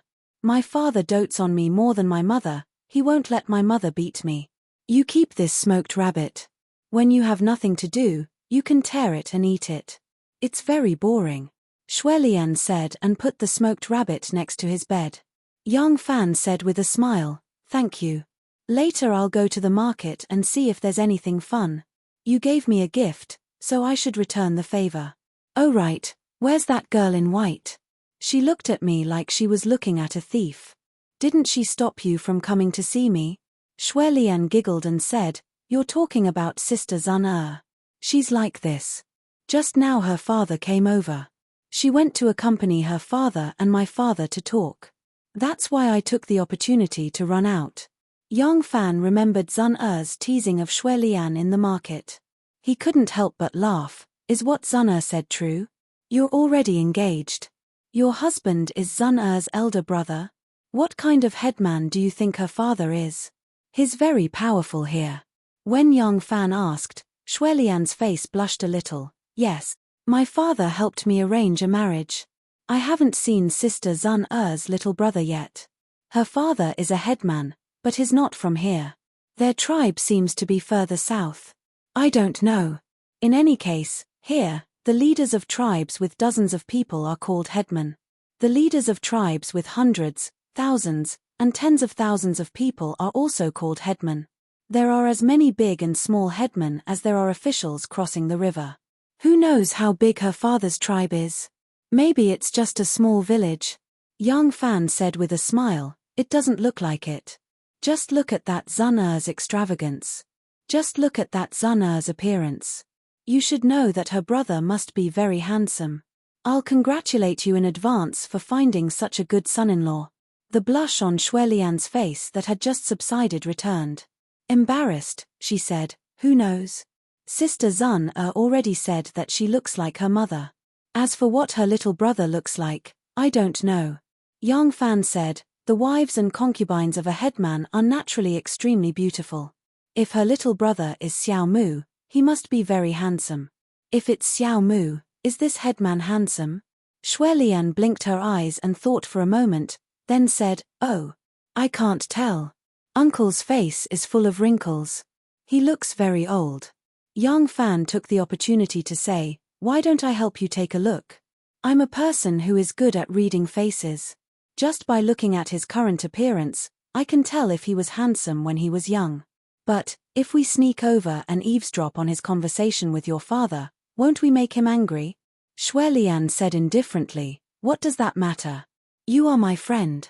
Uncle dotes on me the most. Come, I'll take you there. Shui Lian also seemed to think that this matter was very interesting. She flashed to the door and looked out like a thief. Then she waved at Yang Fan. The two of them, one in front and one behind, sneaked out. Chapter 502. The house of Shui Lian's family was a house with a wooden frame. There were 6 courtyards in the whole house, but only 2 courtyards were in the front and back. 4 of the courtyards were connected to the main house, so each courtyard was connected to a courtyard. The whole courtyard was square, like a big seal. In feng shui, it was called one seal. This house was not the ancestral property of the Yang family. Shui Lian's mother remarried her cousin, so how could the Yang family give her the ancestral property as a dowry? This was a house bought by the husband and wife after they made a fortune in business. The ancestors of the original owner of this house were officials, but they had declined in this generation. The one seal house did not protect the descendants of this family from becoming officials and making a fortune. Now, it became a family of merchants. Shui Lian's biological father's surname was Chen, and his first name was Dayu. After Chen Dayu bought this dilapidated old house, he renovated the main house. Now, the main house with 2 courtyards in the middle was his family's residence. Shui Lian stealthily led Yang Fan to the courtyard of the second courtyard. They took a detour from the side courtyard, so the servants in the house saw them. Although they thought Yang Fan was a stranger, they didn't think much of it when they saw their miss leading them. Shui Lian arrived at the courtyard of the second courtyard of the main residence. She poked her head out to take a look under the cover of the pillars and the flowers and trees in the courtyard. She turned around and waved at Yang Fan. Yang Fan quickly caught up with her. There were a few rattan chairs in the courtyard.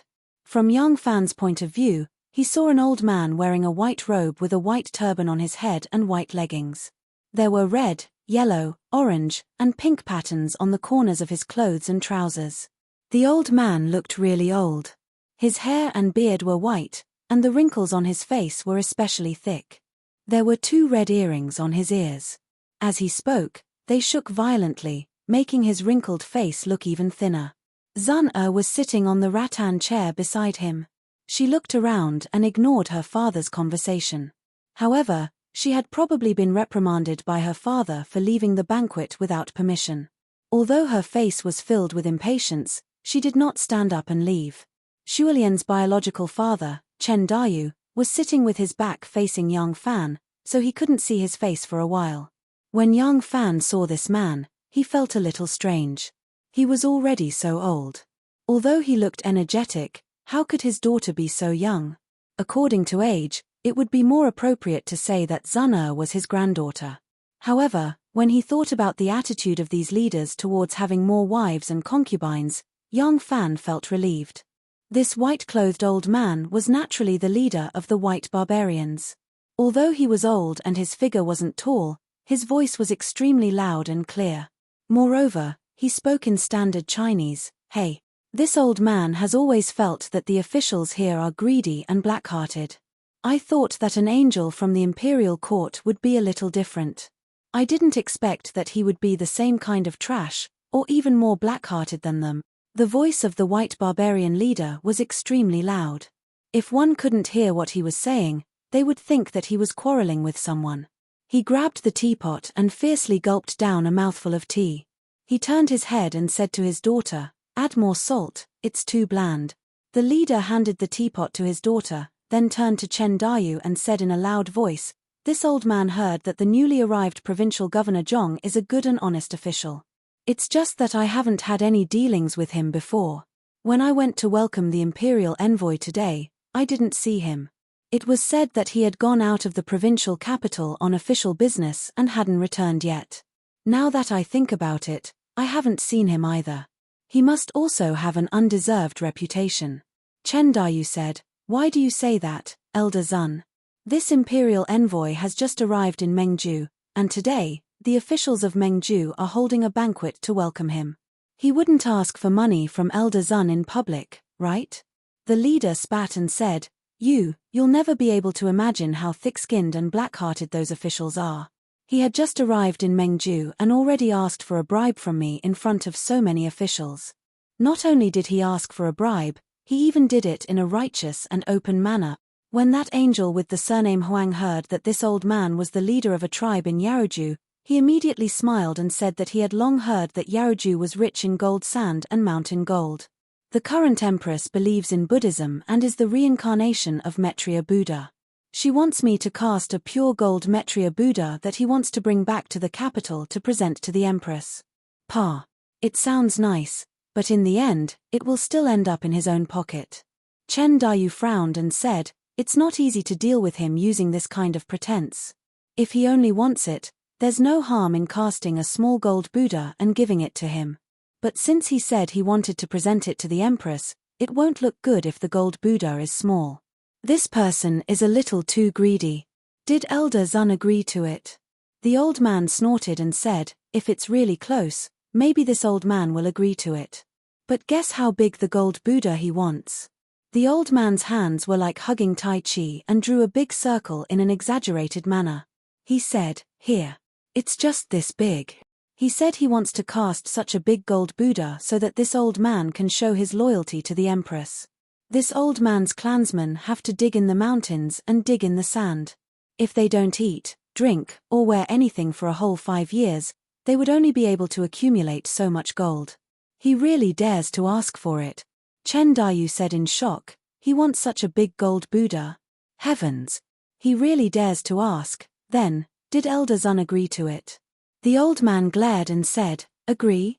How can I agree? Our entire clan, men and women, don't eat or drink. Do we all go with our butts bare? Nanzhao and Tubo often send troops to harass our clan. Are we not going to buy or forge our armors and weapons anymore? As if this old man would agree to it." This old man didn't say anything and just lifted his butt and left. Yang Fan thought, so this old man is called Zun Qi. Zun seems to be a common surname in the southwest. Chen Dayu sighed and said, "Sigh. With Elder Zun's temper, he doesn't know how to hold back. If you were to offend him, You might bring trouble to yourself. Even if Elder Zun doesn't agree to it, you should at least put it in a more tactful manner.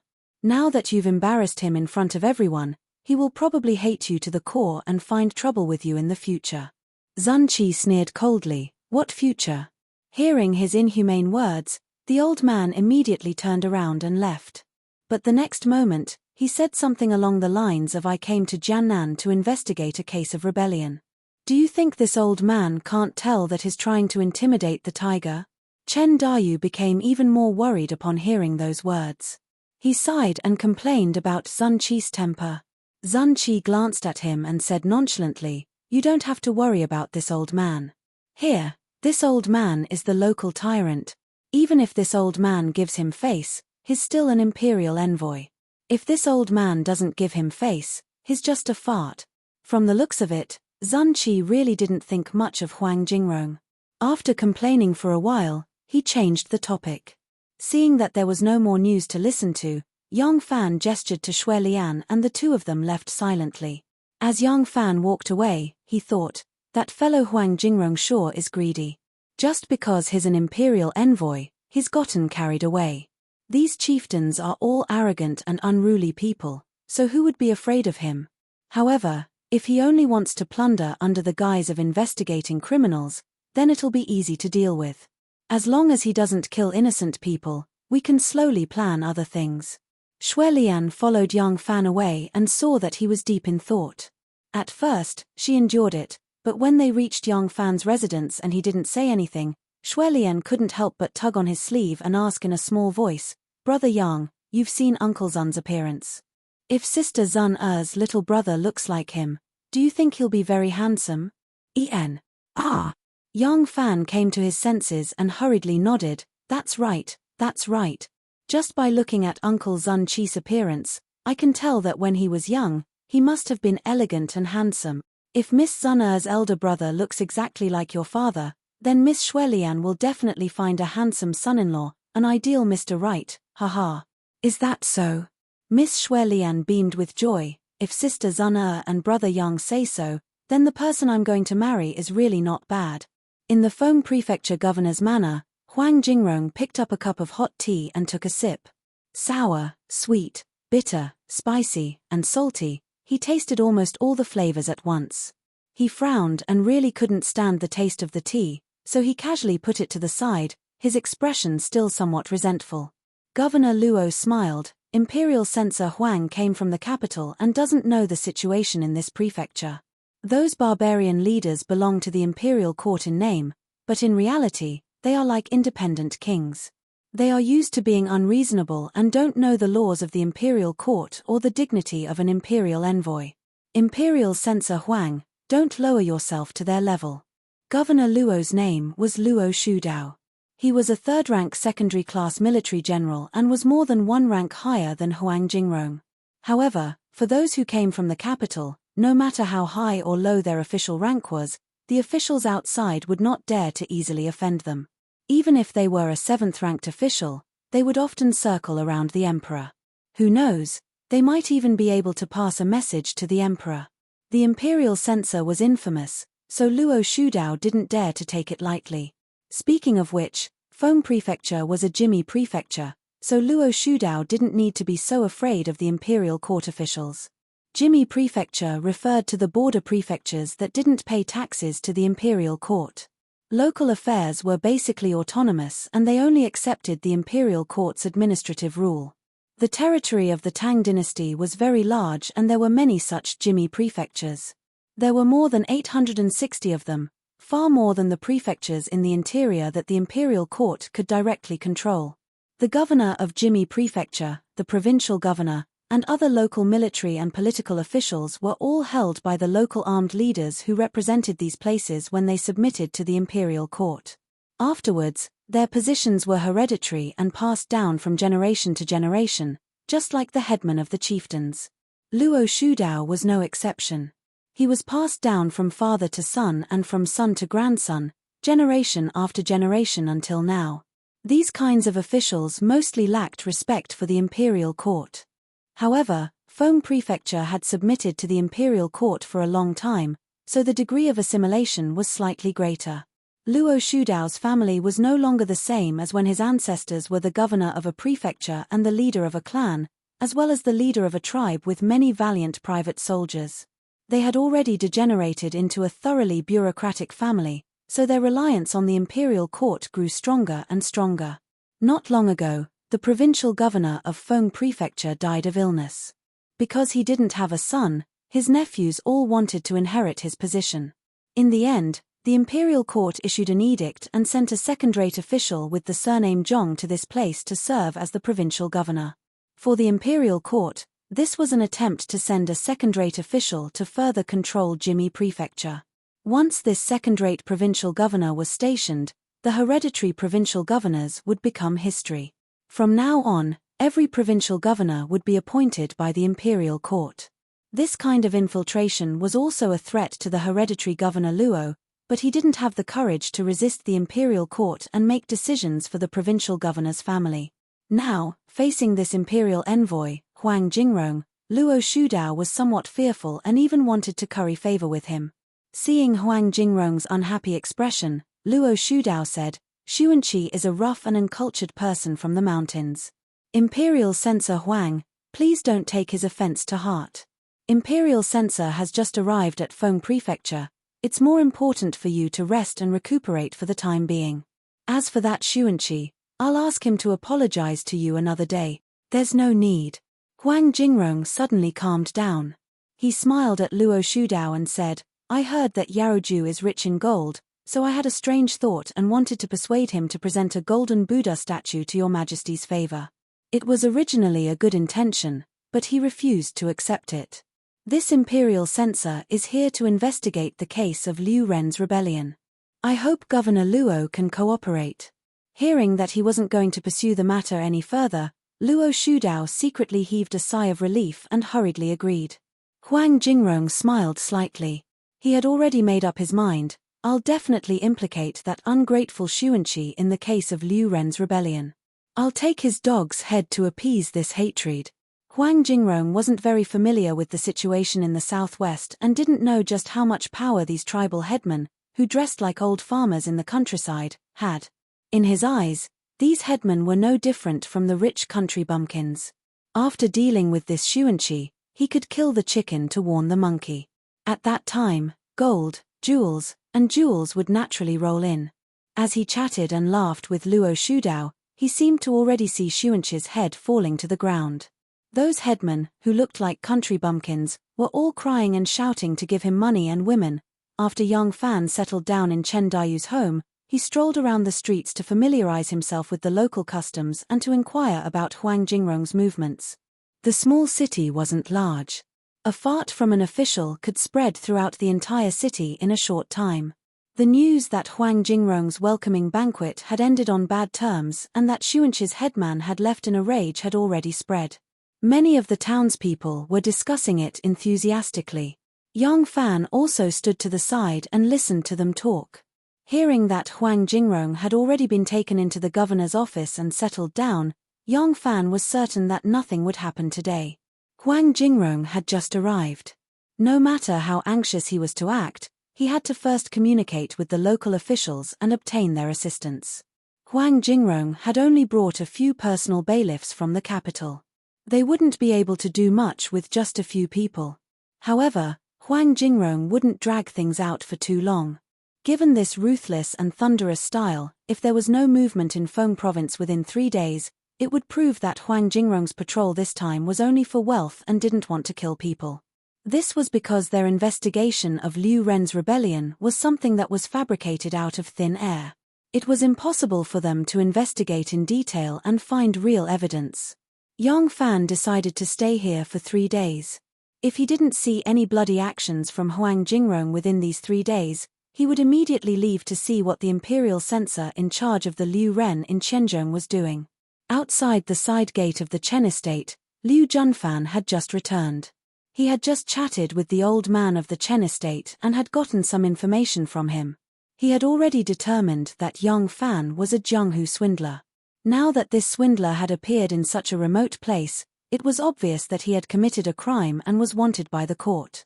The words of the old man of the Chen estate also confirmed this point. He was indeed a fugitive. That was enough.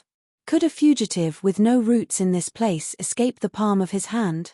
Liu Junfan left with a cold smile. He had made up his mind that he would inflict all the humiliation and pain he had suffered over the years on Yang Fan. Chapter 503. Zun Qi was the chief of the white barbarian tribe in the Yarou province of Jiannan. There were very few who knew that he was related to the local merchant, the Chen clan, and even fewer who knew that he was currently staying in the Chen clan. In fact, although these leaders had power and influence, in the eyes of most Han people, they were stupid and rich country bumpkins. Ordinary people who didn't know much about them really couldn't see through their identity from their clothes. Therefore, even the Chen family's neighbors only knew that the Chen family had a guest, but they didn't know the identity of this guest. Shuolian, who had already changed her surname to Chen, became Shuolian's best playmate. Zun who was extremely close to Shuolian, became Shuolian's best friend. Zun prejudice against Han people caused her to try to prevent Shuolian from interacting with Yang Fan. As a result, it was impossible for the nostalgic Shuolian to find Yang Fan to chat. As far as Yang Fan was concerned, he could move much more freely without Shuolian, the silly little girl's entanglement.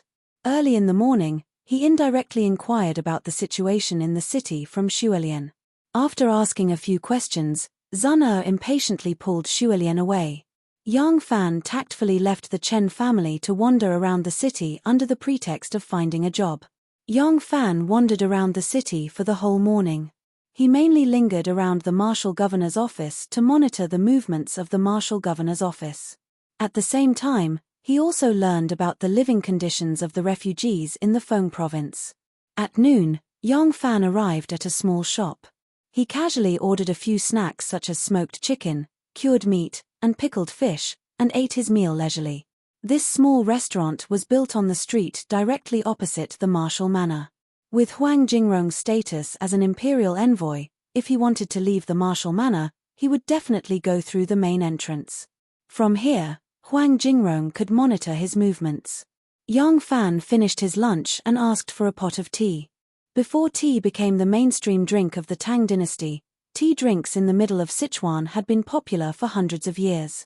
Yang Fan had tasted tea without any seasoning at Shun Mu's place and felt that the taste was acceptable, so he specifically asked the innkeeper to brew a pot of tea for him. The afternoon weather made people a little sleepy. After lunch, the restaurant's business gradually cooled down. In the end, only Yang Fan, who was sitting at the table facing the door, was still leisurely drinking tea. Even the owner had fallen asleep on the counter. Just as Yang Fan's large pot of tea was about to be emptied, the gates of the military governor's office suddenly opened. Yang Fan immediately perked up and looked warily at the military governor's office. From the back of the military governor's office, a group of about 300 soldiers hurriedly ran over. They gathered in front of the door and lined up. The swords and spears in their hands flickered, and the cold air was oppressive. The commoners on the street immediately quieted down and moved to the side of the road. They whispered to each other and asked each other. A moment later, a few people came out of the military governor's office. Someone brought their war horses in front of them. They mounted the horses and galloped toward the main road. Hundreds of soldiers ran behind them. Yang Fan coldly swept his eyes over them and saw Huang Jingrong among the people riding on horseback. Yang Fan immediately lowered his head and pressed down on the bamboo hat he had bought this morning while wandering around the small city. He got up and walked to the counter. He bent his finger and knocked on the table. The innkeeper, who had been dreaming of the Duke of Zhu with his mouth wide open, opened his sleepy eyes and looked at him blankly. Yang Fan said, "I'll pay the bill." Hundreds of soldiers escorted Imperial Censor Huang Jingrong and the armored general next to him out of the city and toward the mountains in the southeast direction. Yang Fan, who had been tailing them all the way out of the city, guessed that the armored general was probably Luo Shudao, the military governor of this prefecture. Yang Fan trailed far behind the large group of soldiers. About 7 or 8 li out of the city, they gradually passed by a riverbank and grassland. Yang Fan glanced in the direction they were heading. On one side was a river, and on the other side was a continuous mountain range. There was only one road in front of them. Their only destination could only be the valley in front of them. According to the information young Fan had gathered from the commoners in the city, the exiled people who had been sent to this place had been settled there. Young Fan wanted to take a shortcut, but just as he turned the corner, he suddenly felt something strange behind him. He turned his head and saw a few men with cloth wrapped around their heads and blankets draped over their shoulders.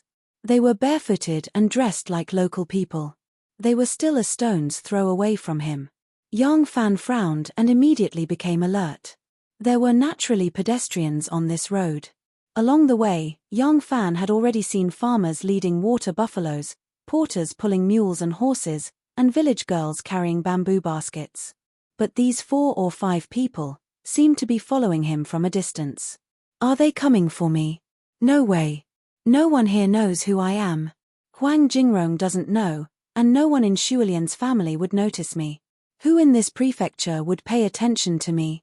If they're here to rob me, then I don't have anything valuable on me that would attract covetous eyes. Young Fan pondered to himself and suddenly quickened his pace. On one side of the path was a tall reed pond, and on the other side was a grassland about half the height of a man. In the middle of the path was a rugged and uneven path. It was not suitable for carriages or horses, so it could only be walked. Young Fan hurried for a while. When he came to a relatively straight section of the road, he suddenly turned his head and saw the figures of those people again. He saw the figures of those people again. They were still behind him. When they saw him turn around, one of them subconsciously wanted to dodge. Sure enough, they're coming for me. Young Fan's curiosity was piqued. He really didn't understand why someone would pay attention to him in a place like this, and what their purpose was. An idea came to young Fan's mind, and he suddenly changed from walking to running. The people following him became anxious and immediately chased after him with large strides. The 2 groups of people ran as fast as they could, startling flocks of birds and wild ducks in the reeds. After running for a while, young Fan suddenly stopped and ducked into the reeds on the side of the road. He wanted to wait for those people to catch up so he could intercept them and ask them why. To his surprise, when he parted the reeds, he saw 2 children squatting in the reeds. They were a boy and a girl. The girl was slightly older and dressed like a village girl. She wasn't very pretty, but she had delicate features. She was about 12 or 13 years old, and she carried a bamboo basket on her shoulder filled with wild vegetables. Next to her was a boy, about 6 or 7 years old. He had a strong head and a healthy ruddy face. The little boy was holding a duck egg in his hand, and the surprised smile on his face had yet to fade. It seemed that he had just picked up a wild duck egg from the reeds. Suddenly seeing a man rush in from the side of the road, the little boy was a little scared. He grabbed the duck egg tightly and timidly called out, "Sister." Then he hid behind the village girl. The village girl vigilantly stood up and threw away the plant root she had just dug out. She gripped the small wooden shovel tightly and protected the boy behind her. Seeing their ragged clothes and thinking about where they were at the moment, young Fan was sure that they were the children of those bandits. Looking at this pair of siblings, young Fan's heart ached. From this pair of siblings, he seemed to see his distant childhood. He saw the little sister who carried him up the mountain and hid him in the wild grass. Young Fan sniffled and tried his best to put on the most friendly smile. He said in the most gentle voice, "Don't be afraid. There are a few bad guys chasing after Uncle. Uncle will beat them away. This place isn't very safe now. Little sister, quickly take your brother and leave." At this time, the few people chased after them with heavy footsteps. From the gaps in the reeds, they could already see their figures getting closer and closer. The little girl was startled. She timidly looked at young Fan and took her brother's little hand. She didn't dare to step on the main road, so she ran forward in the reeds one step at a time. Young Fan turned his head and glanced at the few people who were running closer and closer. He shouted to the little girl, "Don't worry, Uncle will stop them. Take your brother and walk on the road. Be careful not to be bitten by snakes or insects." The few people caught up and heard young Fan's words. Then, they looked at the little girl and her brother who were running away from the reeds. They all had a puzzled look on their faces. After sizing up young Fan, a tall and thin man in his 40s with a long face and hooked nose turned to another person and asked, I say, Old Six, is this person really rich? Don't tell me he's a penniless bandit. A sinister look flashed in the eyes of a thin man with a centipede scar on his face. He said, I can't be wrong, I recognize him. He's not a bandit. He's one of his relatives who was banished here. Hee. You also know that most of the bandit banished here are from the families of officials. This person is here to visit his banished relative. Do you think he didn't bring money? This person was Liu Junfan. Back then, he was able to coax Madame Yarrow into working with him, so he could be considered a man of eloquence. Now that he saw that young Fan was in contact with a bandit, his companions who had been coaxed by him became suspicious. Suddenly, he had a bright idea and immediately made up a set of lies.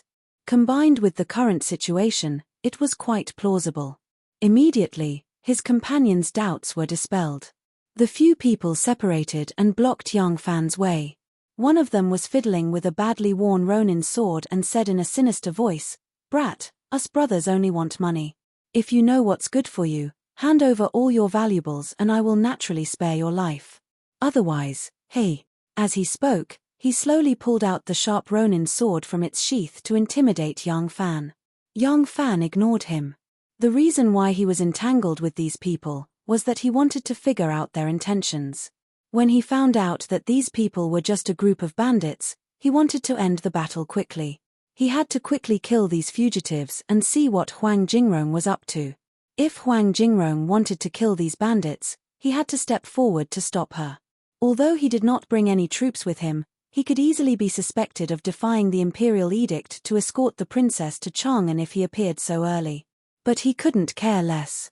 He believed that as long as he stepped forward, he would be able to stop Huang Jingrong from committing murder. The ones responsible for killing must be the local soldiers. Unless they had no other choice, they would not be willing to stain their hands with blood. After all, most of the bandits were from the families of officials. Who knew who would come back in the future? In the past, the Shangguan family had been cursed by everyone. In the end, before the men could stand up, a heroine had appeared. Although the Shangguan family had not publicly exonerated them, who would dare to slight them again? If it was not necessary, no one would ask for trouble. As long as he showed himself, Huang Jingrong was an imperial envoy, and he was also an imperial envoy. With the idea that it was better to avoid trouble, these local officials would definitely take measures that would not help either side. At that time, only Huang Jingrong and her 3 to 5 servants at the imperial envoy station would be left, and they would not be able to accomplish anything. Young Fan was about to make a move when the words of the man with the centipede scar on his face caught his attention. Young Fan looked at him curiously and asked, Who are you? Do you recognize me? Chapter 504. Seeing Young Fan asking Liu Junfan a question, the tall and skinny man holding the Ronin sword flew into a rage as he stood by Young Fan's side, but Young Fan treated him like air, refusing a toast only to be forced to drink a forfeit. With that, he slashed his sword toward Young Fan. The reason why he didn't immediately kill Young Fan was because he was worried that Young Fan didn't bring anything valuable with him. Now that Young Fan had angered him, how could he still think of holding back? In this kind of place, it was easier to kill a person than to kill a dog. After killing someone and throwing them into the wilderness, the officials wouldn't investigate and the people wouldn't raise a finger, so there wouldn't be any future trouble.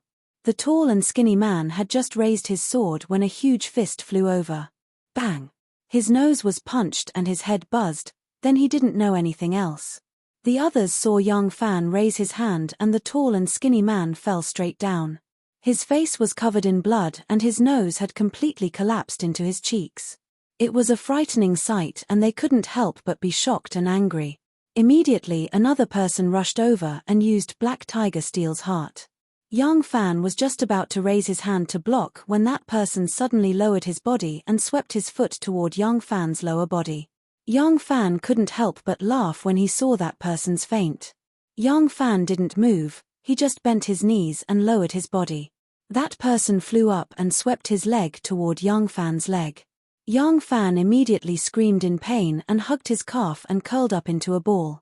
He used a lot of strength and looking at his calf's deformed appearance, it was most likely broken. At this time, another person took out a sharp knife from his sleeve and fiercely slashed it towards Yang Fan's chest. Yang Fan dodged to the side and raised his left leg. With a side kick, the tip of his foot hit that person's ribs.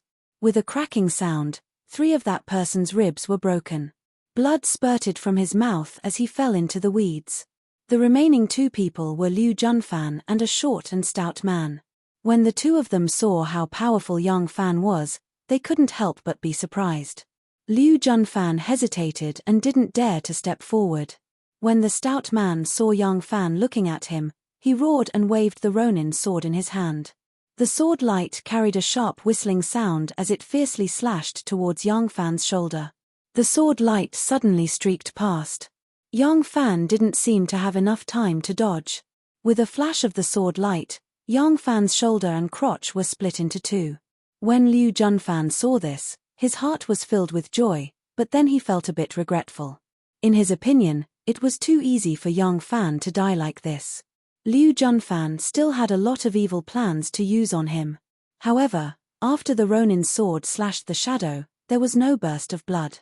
Yang Fan's afterimage disappeared and his figure appeared 10 feet away, standing there quietly. The stout man looked as if he had seen a ghost. He was so frightened that he roared. Instead of retreating, he moved forward and brandished the Ronin's sword with all his might, slashing and slashing to strengthen his courage. Yang Fan retreated again and again. He sighed and said, "This place is ferocious and stubborn." Sure enough, people's lives are like grass. The Ronin's sword in the stout man's hand flashed with a cold light. A clump of reeds where Yang Fan was standing was cut in half.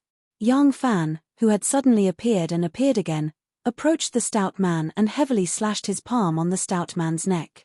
Yang Fan did not show any mercy in this palm strike. The stout man's neck was almost as thick as his head, short and fat. However, when Yang Fan slashed down with his palm, it was like a sharp knife cutting a cucumber. Crack! The stout man's head softly tilted to one side. His neck bone was broken by Yang Fan's palm strike. "Help! Help!" A cry that sounded like a cry and a howl came from 20 feet away. Yang Fan turned his head and saw the reeds shaking violently. Clumps of reeds flew into the air, and a line of waves quickly moved in the direction of the river. Liu Junfan was scared out of his wits. He never thought that Yang Fan would be so powerful. He claimed that he had found a fat sheep and met up with his companions. He wanted to borrow their hands to kill Yang Fan, but he did not expect that his brothers would all die here. Especially when the stout man's neck was cut off by a knife, he was really scared out of his wits. Liu Junfan knew that no one would answer him if he called for help here, but he still couldn't help but cry and desperately rush to the river.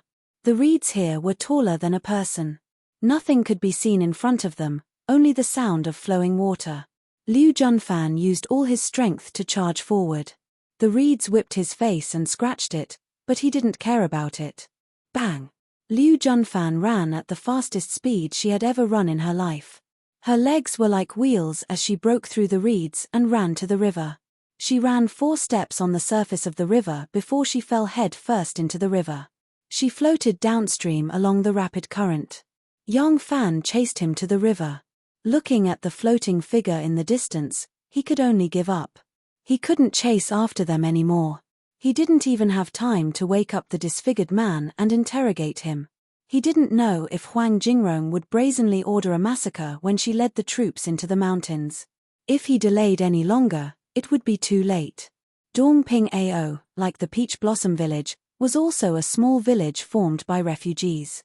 The refugees sent by the court to various places were all settled by the local officials for easy management. These small villages formed by refugees were mostly located in remote places, separated from the villages of ordinary people.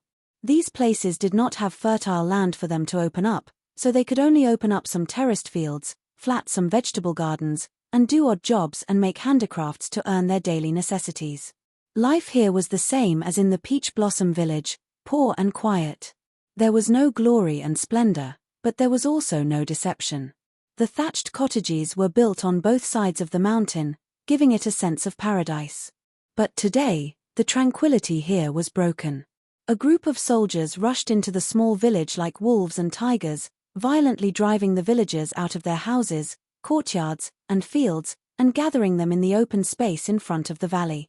There were old people, children, and women in the crowd, but the rarest people were men in their prime. Almost all of these families had committed the crime of rebellion. Before they were sent to the Peach Blossom Village, the young adults in the family had already been beheaded, and their children had not even grown up yet. The soldiers were holding swords and spears, looking very fierce. Luo Shudao stood on a big rock in front of the valley, rubbing his hands uneasily. He looked up at the majestic Huang Jingrong standing in front of him and licked his lips. The villagers in front of the valley were terrified. The only thing they could do was hug their child tightly in their arms to give him a sense of security. However, even they were confused. They did not know what the sudden arrival of the soldiers was going to do. They did not know what had happened. Their families, their fathers, brothers, or grandfathers had all been beheaded because they opposed the Empress Dowager becoming the emperor, and their whole families had been sent to this place. They thought that they had long been forgotten by the world and could only live and die here. What were these soldiers doing here? Some smart people had already thought of Li Xian, the crown prince of Zhonghui. Li Xian was sent to Bazhu by his mother, and a few years later, she sent Qiu Shunji to force him to commit suicide. Was this going to happen to them? No one in this small village knew about the murder in Lingnan, but they already felt fear. At the entrance of the valley, there were hundreds of women, children, and old people, but it was very quiet. The wind blew, and the clothes of the people in the valley fluttered, just like the rustling branches of the forest. Huang Jingrong was very satisfied with this effect. Even when he was at the peak of the imperial censorate, he had never tried to control the life and death of hundreds of people with a single thought. This feeling was too wonderful. This was power, power that made people feel like they were walking on cloud. No wonder the empress was willing to kill her own son for the throne of the emperor. If it were him, he would also be willing. Huang Jingrong stood proudly on the rock with her hands behind her back, enjoying the fearful and reverent gazes of hundreds of people. After floating for a long time, she coughed and said, "All of you have committed serious crimes and were sent here. Originally, according to your crimes, you should have been beheaded, but the emperor was merciful and spared you. But now there are people who have not given up, secretly colluding and inciting ignorant villagers, intending to raise flags and rebel." There was a commotion in the crowd. Huang Jingrong pressed his hands down, and said sternly, "Silence. I already have concrete evidence for this matter, and I also know that those rebels are about to raise their troops. There are their accomplices among you. Because the rebels are about to rebel, you have to be taken away and watched together. I am very clear and will not let you go unjustly. The innocent among you will be released after I investigate." Hearing Huang Jingrong say this, the commotion immediately calmed down. No one would think that the imperial court would want to get rid of these harmless old, weak, women, and children as soon as possible, and no one would think that the imperial envoy sent by the imperial court would lie. Huang Jingrong snickered inside. It wasn't that he didn't want to immediately slaughter these people, but some of the local officials and chieftains hadn't delivered their gifts yet, so he wasn't in a hurry to leave. Moreover, the tragedy of Jade Mountain had already shaken all levels of society. Now that he was investigating this case, he couldn't not even put on a show. Looking at this group of lambs waiting to be slaughtered, Huang Jingrong's smile became even more amiable. On the hillside, there were two small figures crouching. They were a pair of siblings who had just run back from the reeds. They were lying there, looking in shock at the villagers who were corralled like cattle and sheep in the valley, trying their best to find their parents. "Mother, I see mother." The child suddenly pointed at a group of people and shouted. His little butt arched, and he was about to climb up and run down the hill. "Huan, don't move." The older sister grabbed him and pressed him down, saying anxiously, "Don't go down, I don't think those soldiers are good people." The little boy asked in astonishment, "Why?" "They are soldiers, not bandits." The older sister said solemnly, "When soldiers are bad, they are even worse than bandit. In the past, our family lived in a very, very big city, and we were sent here by the soldiers. Now that they have captured all the villagers for no reason, it doesn't look like a good thing no matter how you look at it. Huan, you lie here obediently and don't move. Older sister will go down to find father and mother.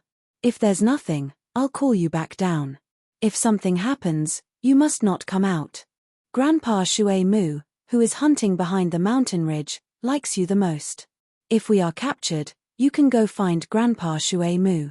After the older sister finished speaking, she got up and was about to run down the hill. Suddenly, a large hand reached out from behind her and pressed heavily on her shoulder, pressing her back down to the ground. A voice rang in their ears, "You're right, they are soldiers, but sometimes soldiers can be even more bandits than bandits. At least when it's not beneficial to them, bandits won't kill indiscriminately. And bandits won't easily kill the people who provide for them. You clearly know this, so why do you still want to go down?"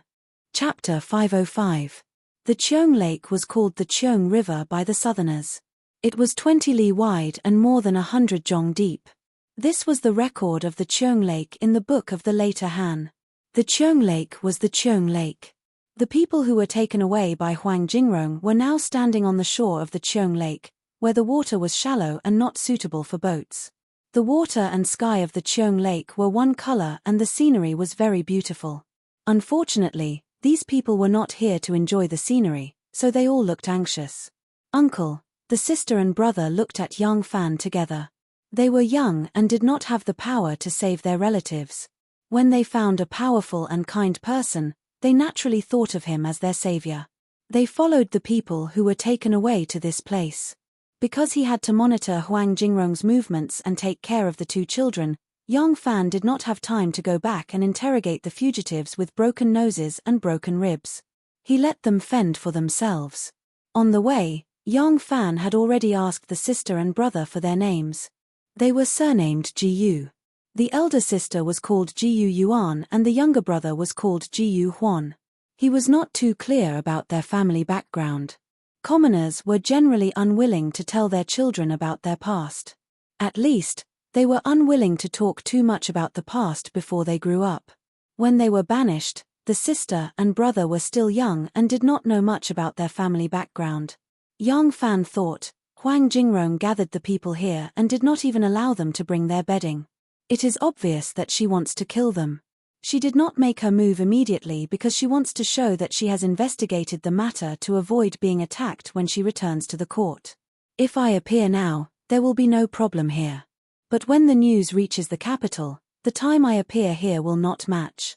If I escorted the princess to Chang'an, even if I rushed here at top speed, I would not be able to appear here so quickly.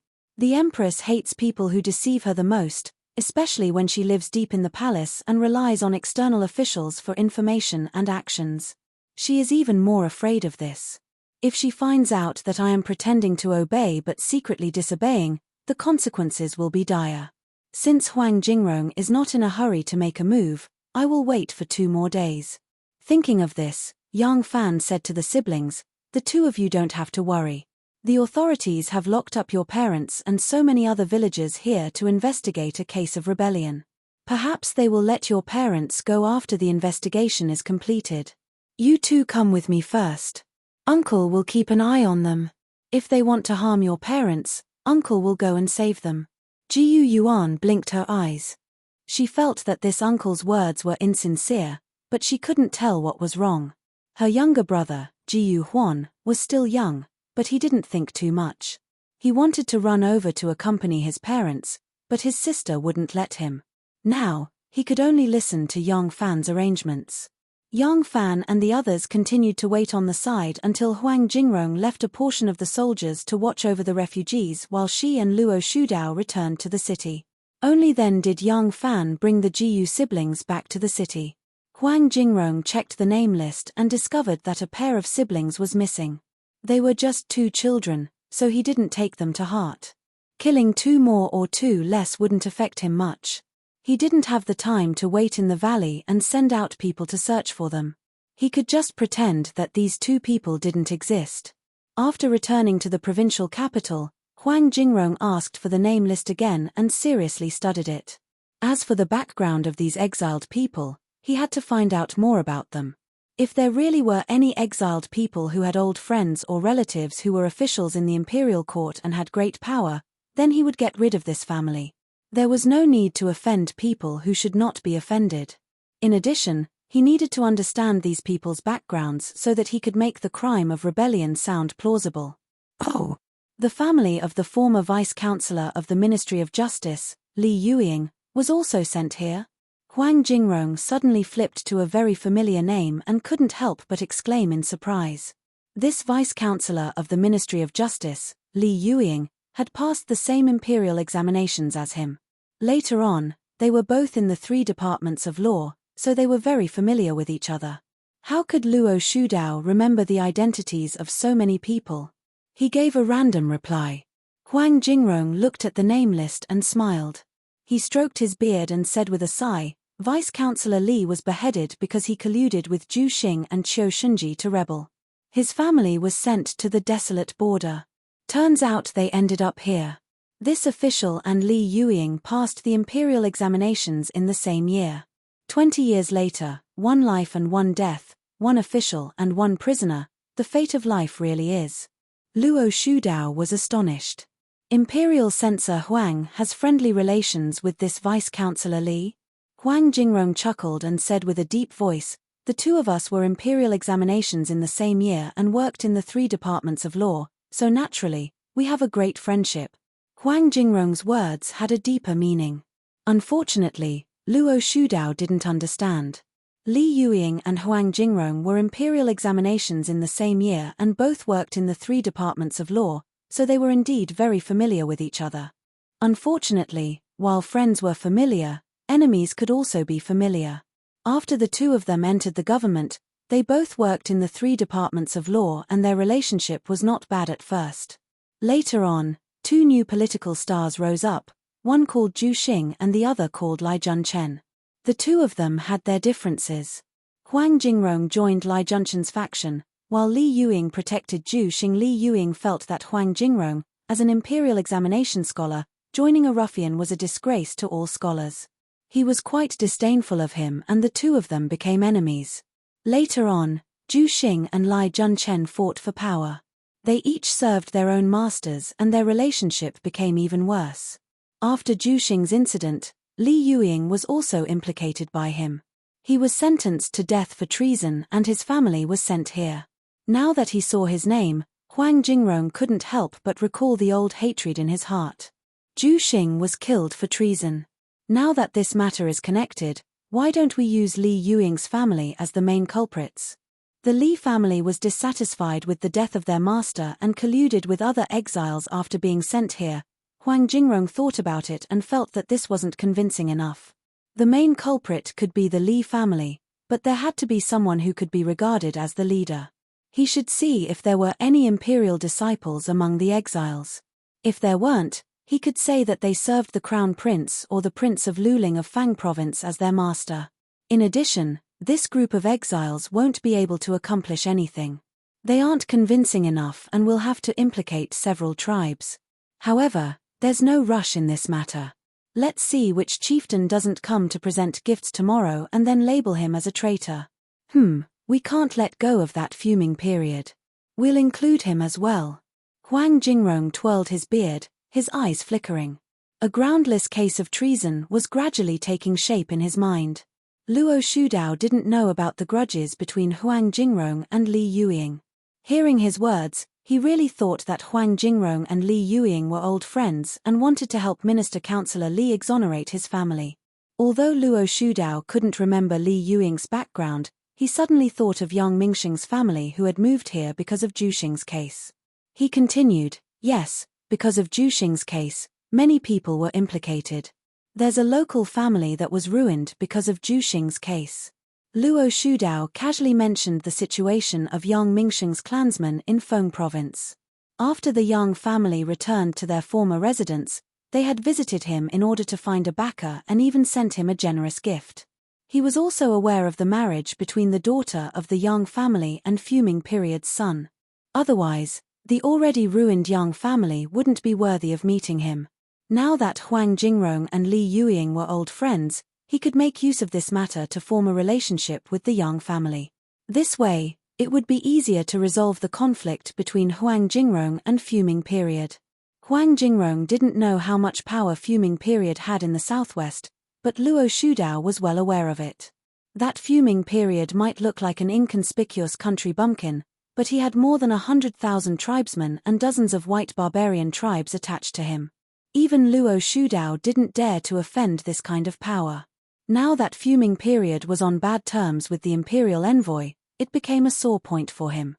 Since there was a chance to reconcile, Luo Shudao naturally wouldn't let it go. Unexpectedly, Huang Jingrong was overjoyed when he heard this.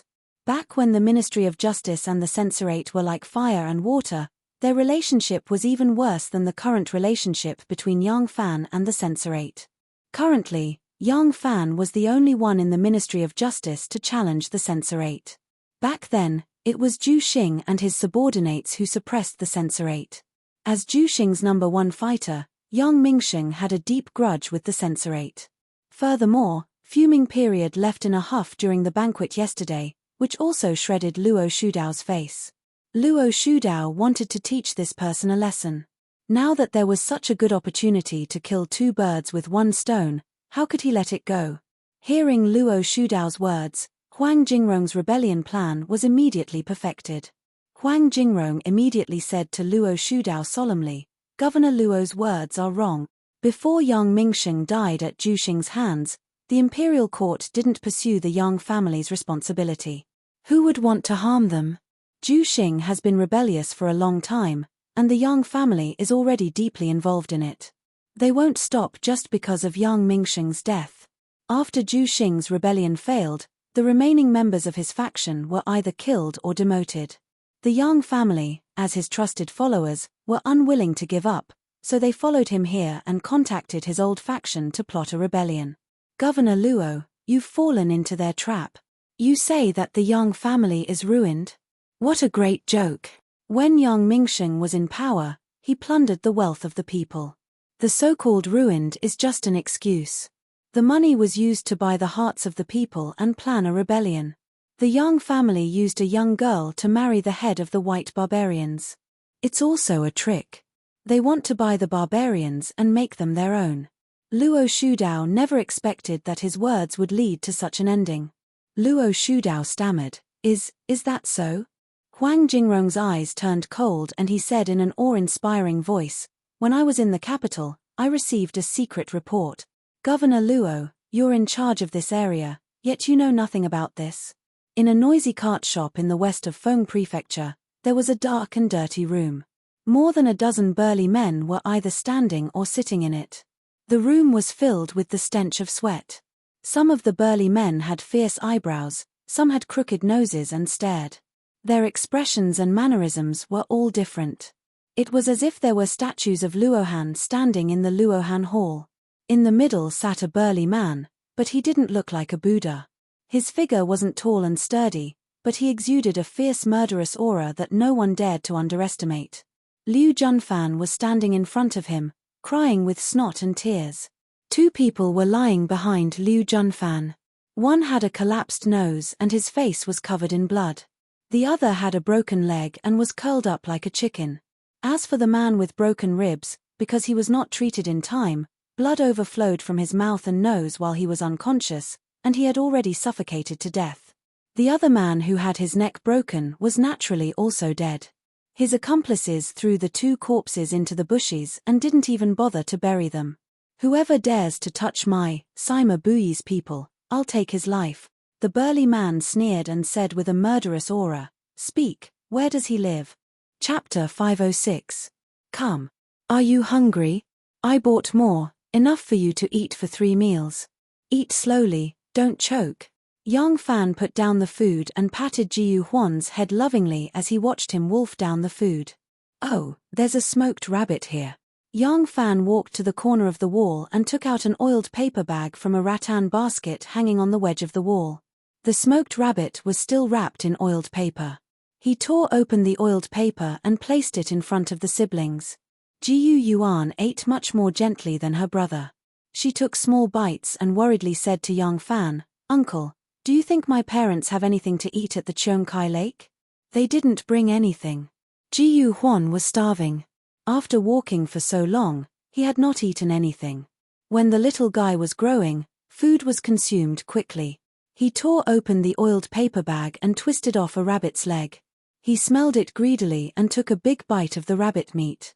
Hearing his sister's words, he couldn't help but raise his head and said, "Yes, not only did my parents not bring food, they didn't even bring bedding. Do they have a place to sleep at night?" Young Fan smiled and said, "Don't worry, even if they've been convicted and thrown into prison, they have a place to live and food.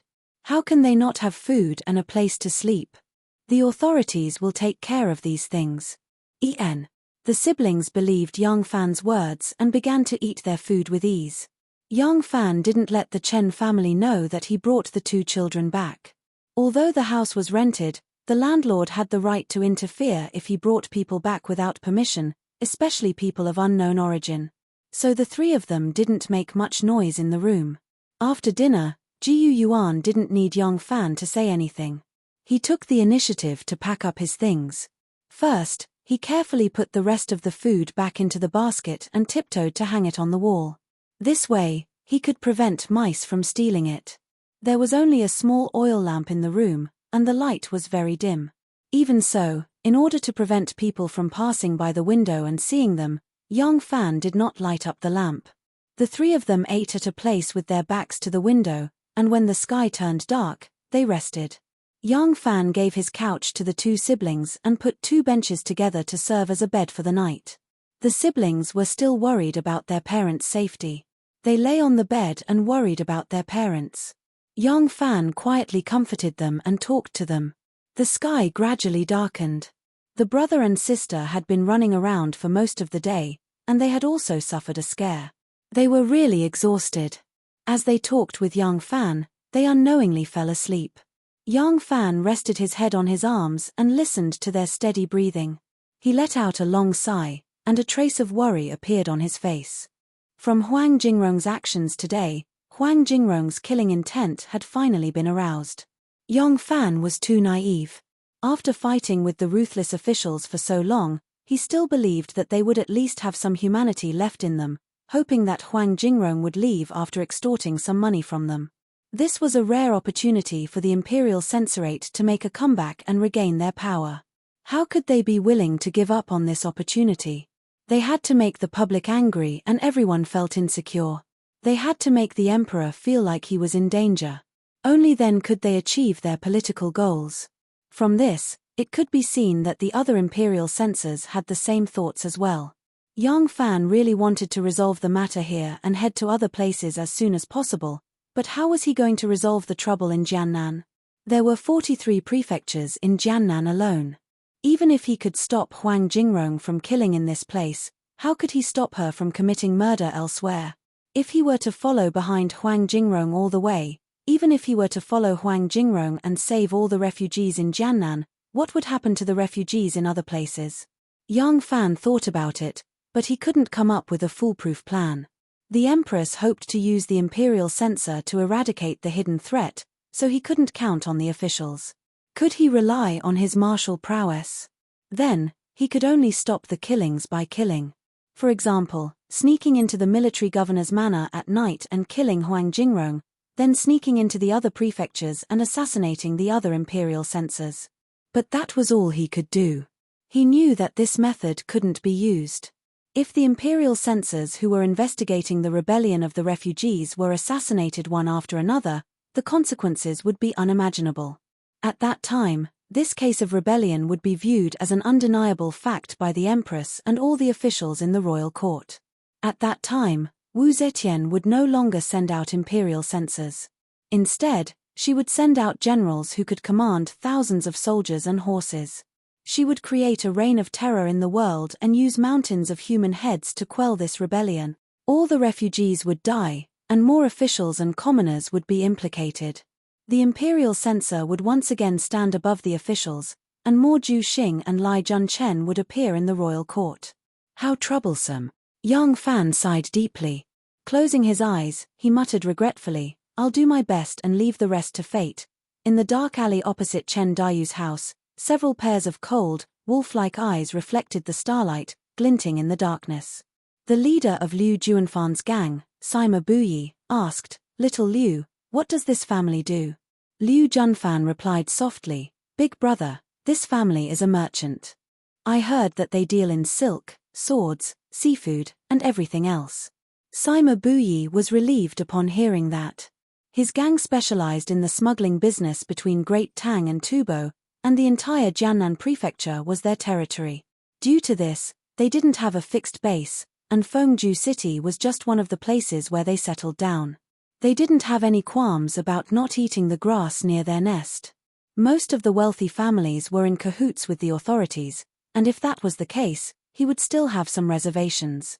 However, looking at the style of this family, even though they were merchants, they didn't seem to have much influence. Since he was already determined to kill that young fan, killing one or two wouldn't make a difference. Since that was the case, he might as well rob this family and take some money back. Thinking of this, Sima Buyi's eyes sharpened, and he ordered, "The two of you, climb over the wall and kill that young fan and the family that took him in. Little Ari, old Cai, the two of you go and deal with that young fan." Knowing their boss's character, the subordinates nodded in agreement and made their way to the Chen residence. Just as young fan was about to go to sleep, he suddenly heard some movement. His ears twitched, and he straightened his back and sat up. His figure flashed, and like a ghost, he flashed to the side of the window. He peeked outside, then flew to the side of the bed and lightly patted Jiu Yuan's shoulder. The little girl woke up. She opened her eyes and saw a dark figure standing in front of her. She was so scared that she wanted to scream, but her mouth was immediately covered by Yang Fan. Yang Fan whispered, "Someone's coming. Wake your brother up and hide in a corner. Don't come out unless I call for you." Liu Junfan was careful. He didn't go to the side courtyard that Yang Fan was in, nor did he choose the main courtyard next to Yang Fan's residence. Instead, he specially chose the side courtyard on the other side of the Chen residence. Thinking of how they had blocked Yang Fan on the road today and how the five of them had been easily beaten by Yang Fan, he had been afraid. Especially that short fatty, who was so fat that his neck couldn't even be seen. In the end, Yang Fan had broken his neck with one chop, and his head had hung limply. Thinking of that appearance, he felt cold air coming from the back of his head. It was best to stay as far away from such a terrifying person as possible. The two people who had climbed into Yang Fan's courtyard had been with Sima Buyi the longest. It was said that they were originally two horse bandits who belonged to the powerful horse gang in the southwest, Beard Ba. Later, they had been defeated by another horse gang that had quickly risen. The newly risen leader of the caravan was nicknamed Little Flying General. Bearded Ba and his subordinates had been beheaded by Little Flying General. Bearded Ba's caravan had disappeared, and the two of them had fallen from being horse bandits to bandits. They had been recruited by Sima Buyi and became his capable subordinates. One of the two people was a Tibetan, and the other was a Han. The Tibetan was called Ari Chi, and the Han had an elegant name, Cai Minhao. His father was probably literate, or he had specially invited a teacher to name his son. He had hoped that Cai Minhao would grow up to be an examiner and become an official, but he had somehow fallen to become a horse bandit. Ari Naya flipped over the wall and glanced at the silhouettes of her companions who disappeared in a flash. She grumbled, "Mother ***, all of them are rushing to the master's house. This troublesome fellow is left to us." Cai Minhao drew a narrow saber from his back and said with a low laugh, "Who asked us to be so good at kung fu? Even if they were to team up, they still wouldn't be our match. Only the two of us can do this job cleanly and efficiently. Let's go and finish off that brat with one strike. It's not too late to go to the back residence to snatch things."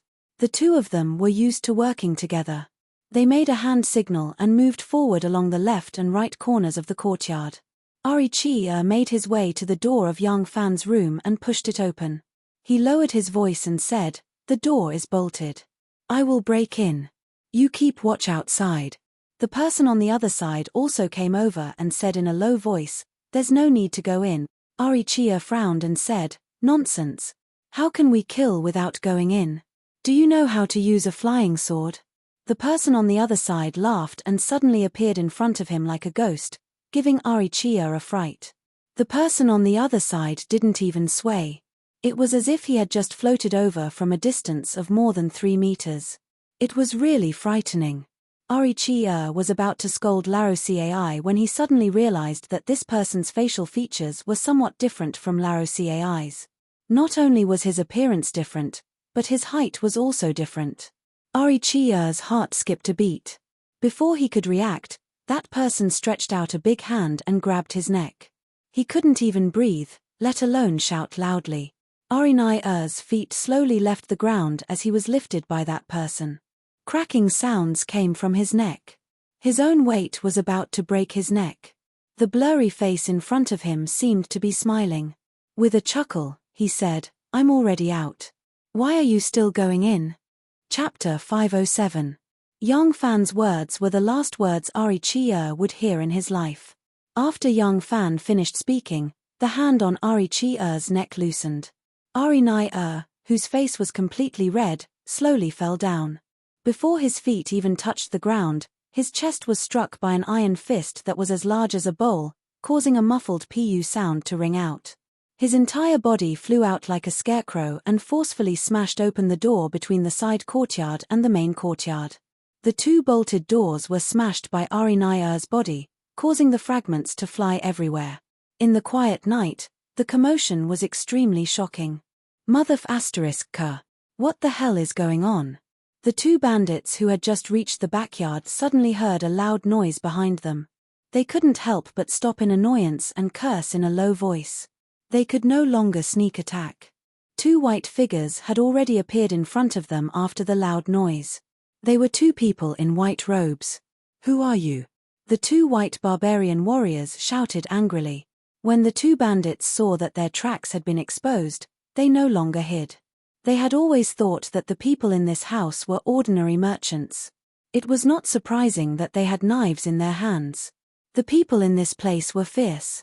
Who didn't have a few knives in their hands? Not only did they have knives, but almost everyone had practiced a few peasant skills. In fact, they only had a bit more strength. They didn't take it to heart at all.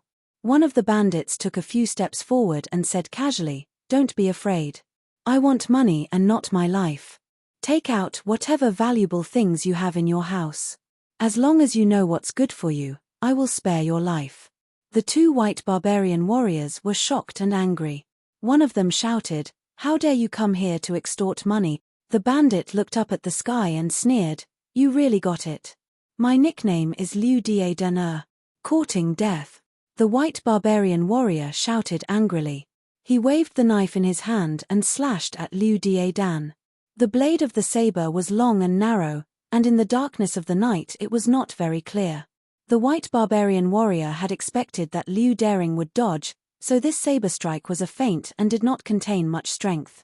Unexpectedly, when the saber chopped down, Liu Daring did not even try to dodge. A head rolled down to the ground. Puff. Blood spurted out, scaring the white barbarian warrior. He couldn't help but cry out, "This guy's courage is really big." The headless corpse stood upright, the blood falling like rain. No one noticed that the hand that had gripped his ankle had withdrawn before the rain of blood could fall. The criminals who broke into the Chen family encountered all kinds of trouble, as if they were born clumsy. In the chaotic battle, someone slashed at the back of one of their own. Someone's belt loosened as they fought, and in that moment of shock, the other party's sharp knife pierced into their own chest. Someone suddenly fell to the ground and offered his head to the other party's blade. Liu Junfan, who suspected that there was a ghost, howled and ran away. "There's a ghost! There's a ghost!" Liu Junfan jumped over the wall and out of the Chen family's residence as if he was possessed. He ran along the long street in a panic, as if there was a ghost chasing after him. Sima Buyi, who was standing guard outside with one of his men, asked in surprise, "What happened to Xiao Liu?" Yang Fan was secretly playing tricks and did not pay special attention to this extremely timid guy in the dark. When Liu Junfan ran away while howling, he recognized that this person's voice belonged to the guy who claimed to know him. Yang Fan wanted to chase after him, but at this time, the Chen family had all woken up. The lanterns and torches were as bright as day. Zun was holding her scabbard, excitedly looking for the thief to fight.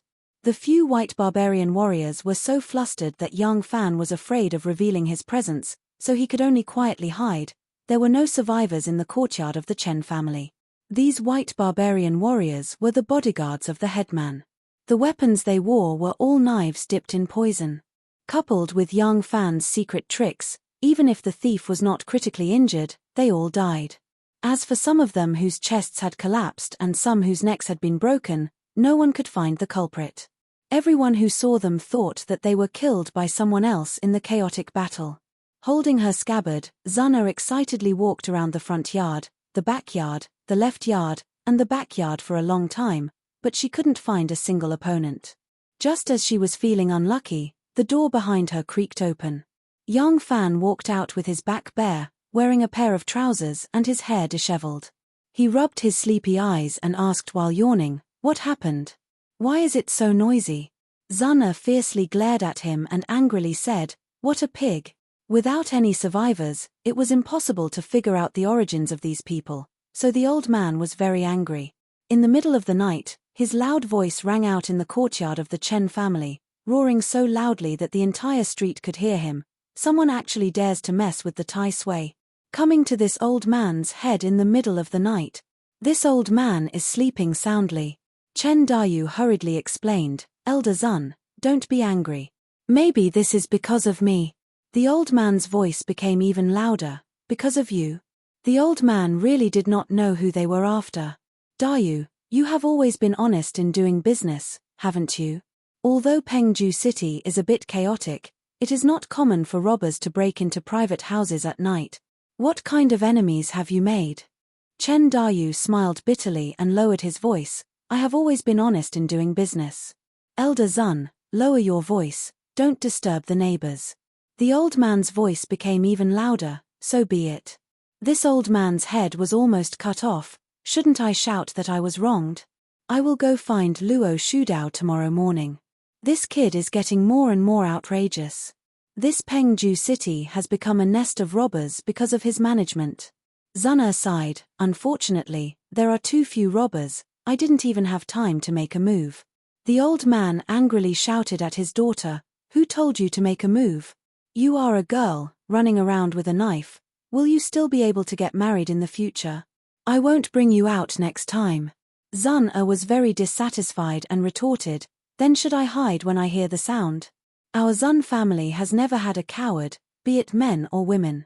"This is what you said, father." The old man's denouncement of Pengju's public security quickly turned into a dispute between father and daughter. Chen Dayu paced back and forth on the side, persuading until his mouth was dry. Both father and daughter were very angry and quarreled as if there was no one else around. In the end, it was Shuilian who came forward. Her future father-in-law and future sister-in-law were willing to give her face, and the commotion finally died down. Yang Fan said to the siblings in the room, "It's nothing, just a few ignorant thieves who came to steal things. It has nothing to do with us, you two can sleep in peace."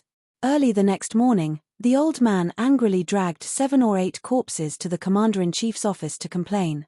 Chen Dayu wanted to persuade him to go after breakfast, but the old man only said, "Let that Luo guy take care of my meals. If he doesn't give me justice, I will go to his house to eat every day." He then pouted and left. After more than 2 hours, a group of soldiers came to the Chen family and invited Zun Qi's daughter, the people who stayed behind, and the rest of the Chen family away. The old man's words came true, and the whole family went to Luo Shudao's house to eat. For a while, the Chen family's house was empty, and the tenant, Yang Fan, became the only master of the Chen family. The commander-in-chief's office was the largest building complex in this small city, and some of its organizational structure had already surpassed the organizational structure of the commander-in-chief's office. It was more like an imperial palace. However, these hereditary commanders-in-chief and provincial governors of Jimmy Province were originally like local emperors. When they overstepped their authority, the imperial court would turn a blind eye to it, too lazy to become enemies with them. In the huge building complex of the commander-in-chief's office, there were guest rooms in the 3rd courtyard. However, the imperial envoy was a distinguished guest, so Luo Shudao arranged for him to stay in the 5th courtyard, which was the courtyard that Luo Shudao lived in. The guest rooms on the left and right side of the 3rd courtyard were usually empty, but now the guest room on the right side was full. In the guest room on the right side, The old man was stomping his feet and cursing, his spittle spraying all over Luo Shudao's face. Governor Luo learned from Lu Shuda's style of drying one's own saliva and didn't move at all, allowing the drizzle to fall on his face. Luo Shudao, you've become quite capable. When your old man was alive, he had to call this old man Big Brother, but now you dare to lock me up. You're really becoming more and more promising. You little brat, if you have the ability, then kill this old man. This old man has 42 sons, and I swear I won't rest until I raze your Feng province to the ground and tear you to pieces. Luo Shudao smiled wryly and said in a low voice, Old master, how could I dare to arrest you? You've seen for yourself, is this a prison cell? I've been treating you like a distinguished guest. Old master, this nephew is your junior, but I'm also an official of the imperial court. Since the imperial envoy has spoken, this nephew has to put on an act, no? Luo Shudao bowed and said, Old master, please calm down. This nephew is truly in a dilemma. When Xuanqi heard that the imperial envoy was causing trouble, he flew into a rage and said, So it's him. What a scoundrel, using a chicken feather as a token of authority. Failing to ask for a bribe, he wants to frame this old man. This old man will go kill him. Don't. Old master, please don't cause trouble for this nephew. If you hadn't left with a flick of your sleeves that day, is there anything that can't be discussed? Yes, he's too greedy. We could have just returned the money, but you just have to be so stubborn. Xuanqi glared at him and said, So you're blaming me instead? Luo Shudao hurriedly said, Of course not, but, Luo Shudao pulled him to the side and said in a low voice, Old master, these people from the imperial court naturally have the imperial court standing behind them. This nephew knows your ability as an old man, but can your ability surpass the imperial court? If this matter were to blow up, Jiannan would be engulfed in the flames of war. Wouldn't we be the ones to suffer? Just as Xuanqi was about to speak, Luo Shudao interjected, That's right, he's going too far. I've already told him about your influence in Jiannan, and even Imperial Censor Huang is a little fearful of it. Furthermore, this nephew is trying to mediate between the two. As long as Elder Xuanqi gives in, everything will be fine. He's just after money, so let him have it. Chapter 508. Xuanqi straightened his neck and clasped his hands behind his back. I don't. This old man doesn't have a single cent. If he has the ability, then behead this old man. Luo Shudao said with a bitter expression, How could this nephew dare to make you pay for it? This nephew has already given the gift for you. This nephew only hopes that you won't be angry at this nephew. This nephew had no choice but to invite you here. Also, when you meet the imperial envoy later, please be a little more polite when you speak. Xuanqi glared at him and didn't say anything. Luo Shudao bowed deeply and said, Old man, this nephew is begging you. Please, for the sake of your deceased brother and this nephew's deceased father, help this nephew. It hasn't been easy for this nephew to be a governor. Look at how useless you are. Xuanqi was someone who could be persuaded by reason but not cowed by force. After hearing Luo Shudao's words, he couldn't continue to get angry. He sighed and said, Forget it. This old man won't argue with you. Tell me, when will you let this old man go? This place of yours is filled with the stench of an official's prestige. This old man isn't used to it. Luo Shudao smiled and said, Look at what you're saying. If you want to leave, you can leave. Would this nephew dare to stop you? All right. Xuanqi turned his head and said, Daughter, call your Uncle Chen. Let's go. Luo Shudao hurriedly stopped him and said, Don't. Old man, you have to accompany Imperial Censor Huang for a meal and toast him before you leave. Xuanqi stomped his feet and sighed to the sky. Ari. If your old man was still alive, he would also be angered to death by you. A dignified governor without any backbone, being pushed around by a **T imperial censor like this. You've caused this old man to be humiliated along with you. Xuanqi broke into a run. After taking 2 steps and not seeing Luo Shudao following him, he angrily said, What are you standing there for? Let's go. Luo Shudao asked curiously, Where to? Xuanqi roared, Of course to accompany that bastard imperial censor for a meal. Luo Shudao said with a smile, "It's not lunchtime yet. You should take a rest and cool down. When the banquet is ready, I will invite you." Kaori angrily walked back. When he reached Luo Shudao's side, he angrily said, "You better remember, this old man is only willing to swallow his anger because of you." Luo Shudao said repeatedly, "Yes, yes, yes. Young nephew will always remember old master's kindness in guiding me." Luo Shudao bowed deeply to the ground. When he looked up again, he only saw Kaori's but disappear into the door. Then, with a bang, the door closed. There was still a smile on Luo Shudao's face, but a layer of bitterness gradually seeped into his smile. Censor Huang said that he was willing to let them go because of me. The head of the smoky period said that he was willing to let them go because of me. I, Luo Shudao, really have a lot of face. In the evening, the people from the Chen family were released. Governor Luo personally escorted them back. It was rare that the head of the smoky period did not continue cursing at the top of his voice. Once he returned to the Chen family, he quietly returned to the back courtyard. Although he had only been invited by Luo Shudao to the governor's office to drink, he felt that he had lost all face. However, this was not his territory, and there was a limit to how much power he could throw around. There was also that Censor Huang. Although he was only an imperial censor and could be killed as easily as killing a chicken, Censor Huang had the backing of the imperial court. He had to be wary of him. Chen Dayu and his wife looked as if they had just survived a calamity. They were very glad that the Chen family had such an impressive in-law. Otherwise, they would not have been able to escape this calamity. After returning to the Chen family and tearing off the seals on the doors, Chen Dayu and his wife went to the head of the smoky period. No one paid attention to Luo Shudao in the Chen family and he felt very uncomfortable.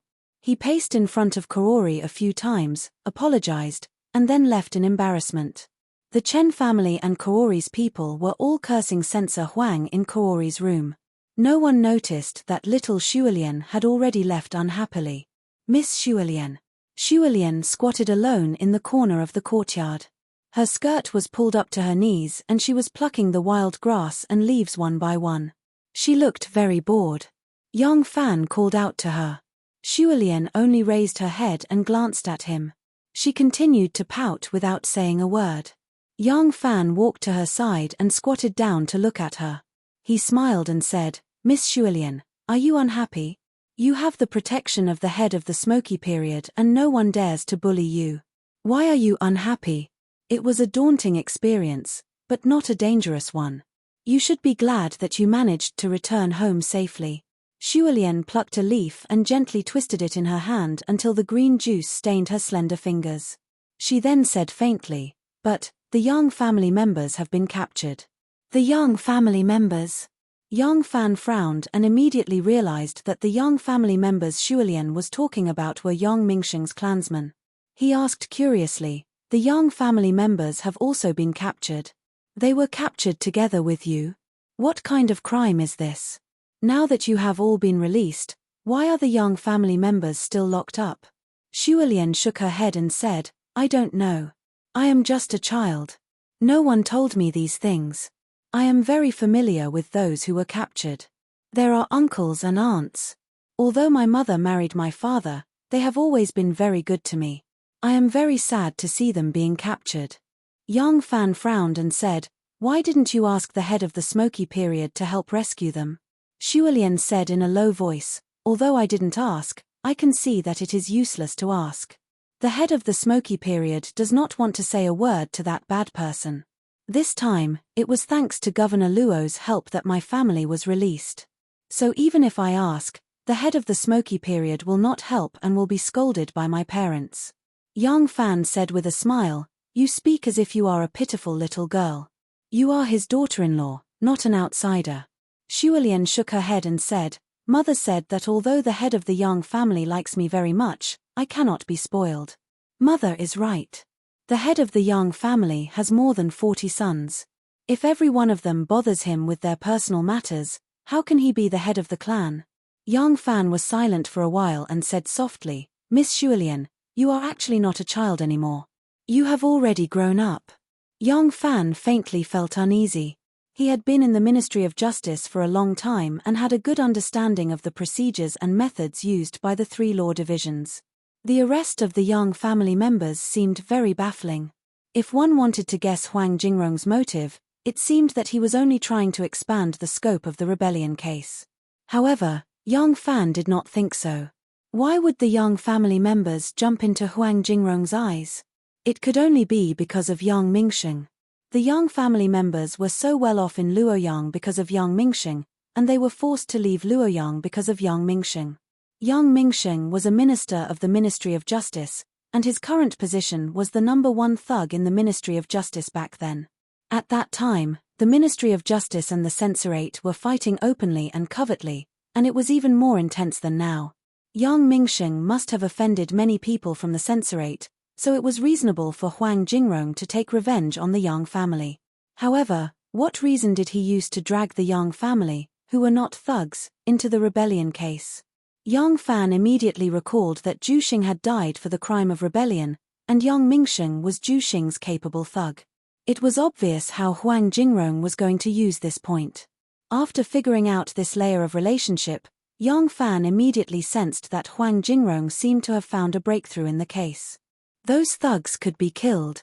At this moment, Shuolian spoke again. The smoky period headman went to the banquet, and when he came back, he said angrily that the headmen of 2 tribes had been captured. They were 2 small tribes, and each tribe only had about 100 people. Because they were too small, they usually behaved themselves and never caused trouble. In the end, he accused them of being accomplices of the traitors. Governor Luo secretly told the smoky period headman that Imperial Censor Huang did this because the 2 tribes had looked down on him. The gifts from one tribe were too cheap, and they were all wild fruits that were not worth much. The other tribe didn't give any gifts at all. The tribe that gave the cheap gifts was actually too poor. The other tribe that didn't give any gifts relied on hunting for a living, and their tribesmen lived deep in the mountains and forests, like a group of half-savages. They thought that even if they didn't give any gifts, they wouldn't be noticed. In the end, when the smoky period headman talked about it, he got angry, but he still couldn't save them. He only scolded the imperial envoy for being greedy and vindictive, and said that he didn't have the demeanor of an imperial envoy at all. It's not that he didn't have any demeanor, but he wanted to gather enough evidence to kill them. Yang Fan's thoughts quickly turned. The original Zhu Xing's evil Yang clan members were the masterminds of this case, and the disgruntled thugs who were sentenced to exile were the accomplices. The 2 pitiful small tribes were bribed by them to prepare for the rebellion. Just like that, a case of rebellion was concocted. Yang Fan let out a long sigh and raised his head to look at the sky. It was already dusk, and it was impossible for Huang Jingrong to leave the city at this time. Especially since Smoky had just returned from the banquet, which meant that Huang Jingrong had just ended the banquet. Tomorrow should be the day when Huang Jingrong wielded the butcher's knife, right? Yang Fan slowly stood up and looked over the courtyard wall at the mountain peak in the distance. The sun was setting, and the setting sun was like blood. Huang Jingrong's mood tonight was quite good. After the local officials and chieftains who attended yesterday's banquet found out about this imperial envoy Daren's refined hobby, early in the morning, they continuously sent over many yellow and white items and other rare treasures. The only flaw was that most of the officials had personally come to deliver the gifts, while the chieftains had mostly sent stewards to deliver them, which was somewhat disrespectful. In addition, there were also a few chieftains who did not care about him at all.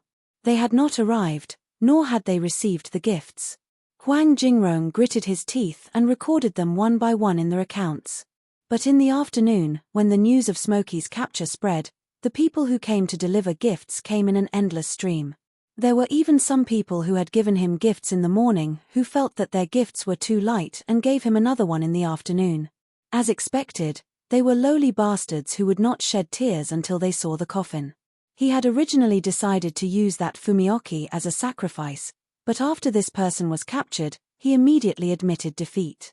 Not only did he immediately send him a large sum of money, he even sent 2 enchanting and charming barbarian beauties to warm his bed.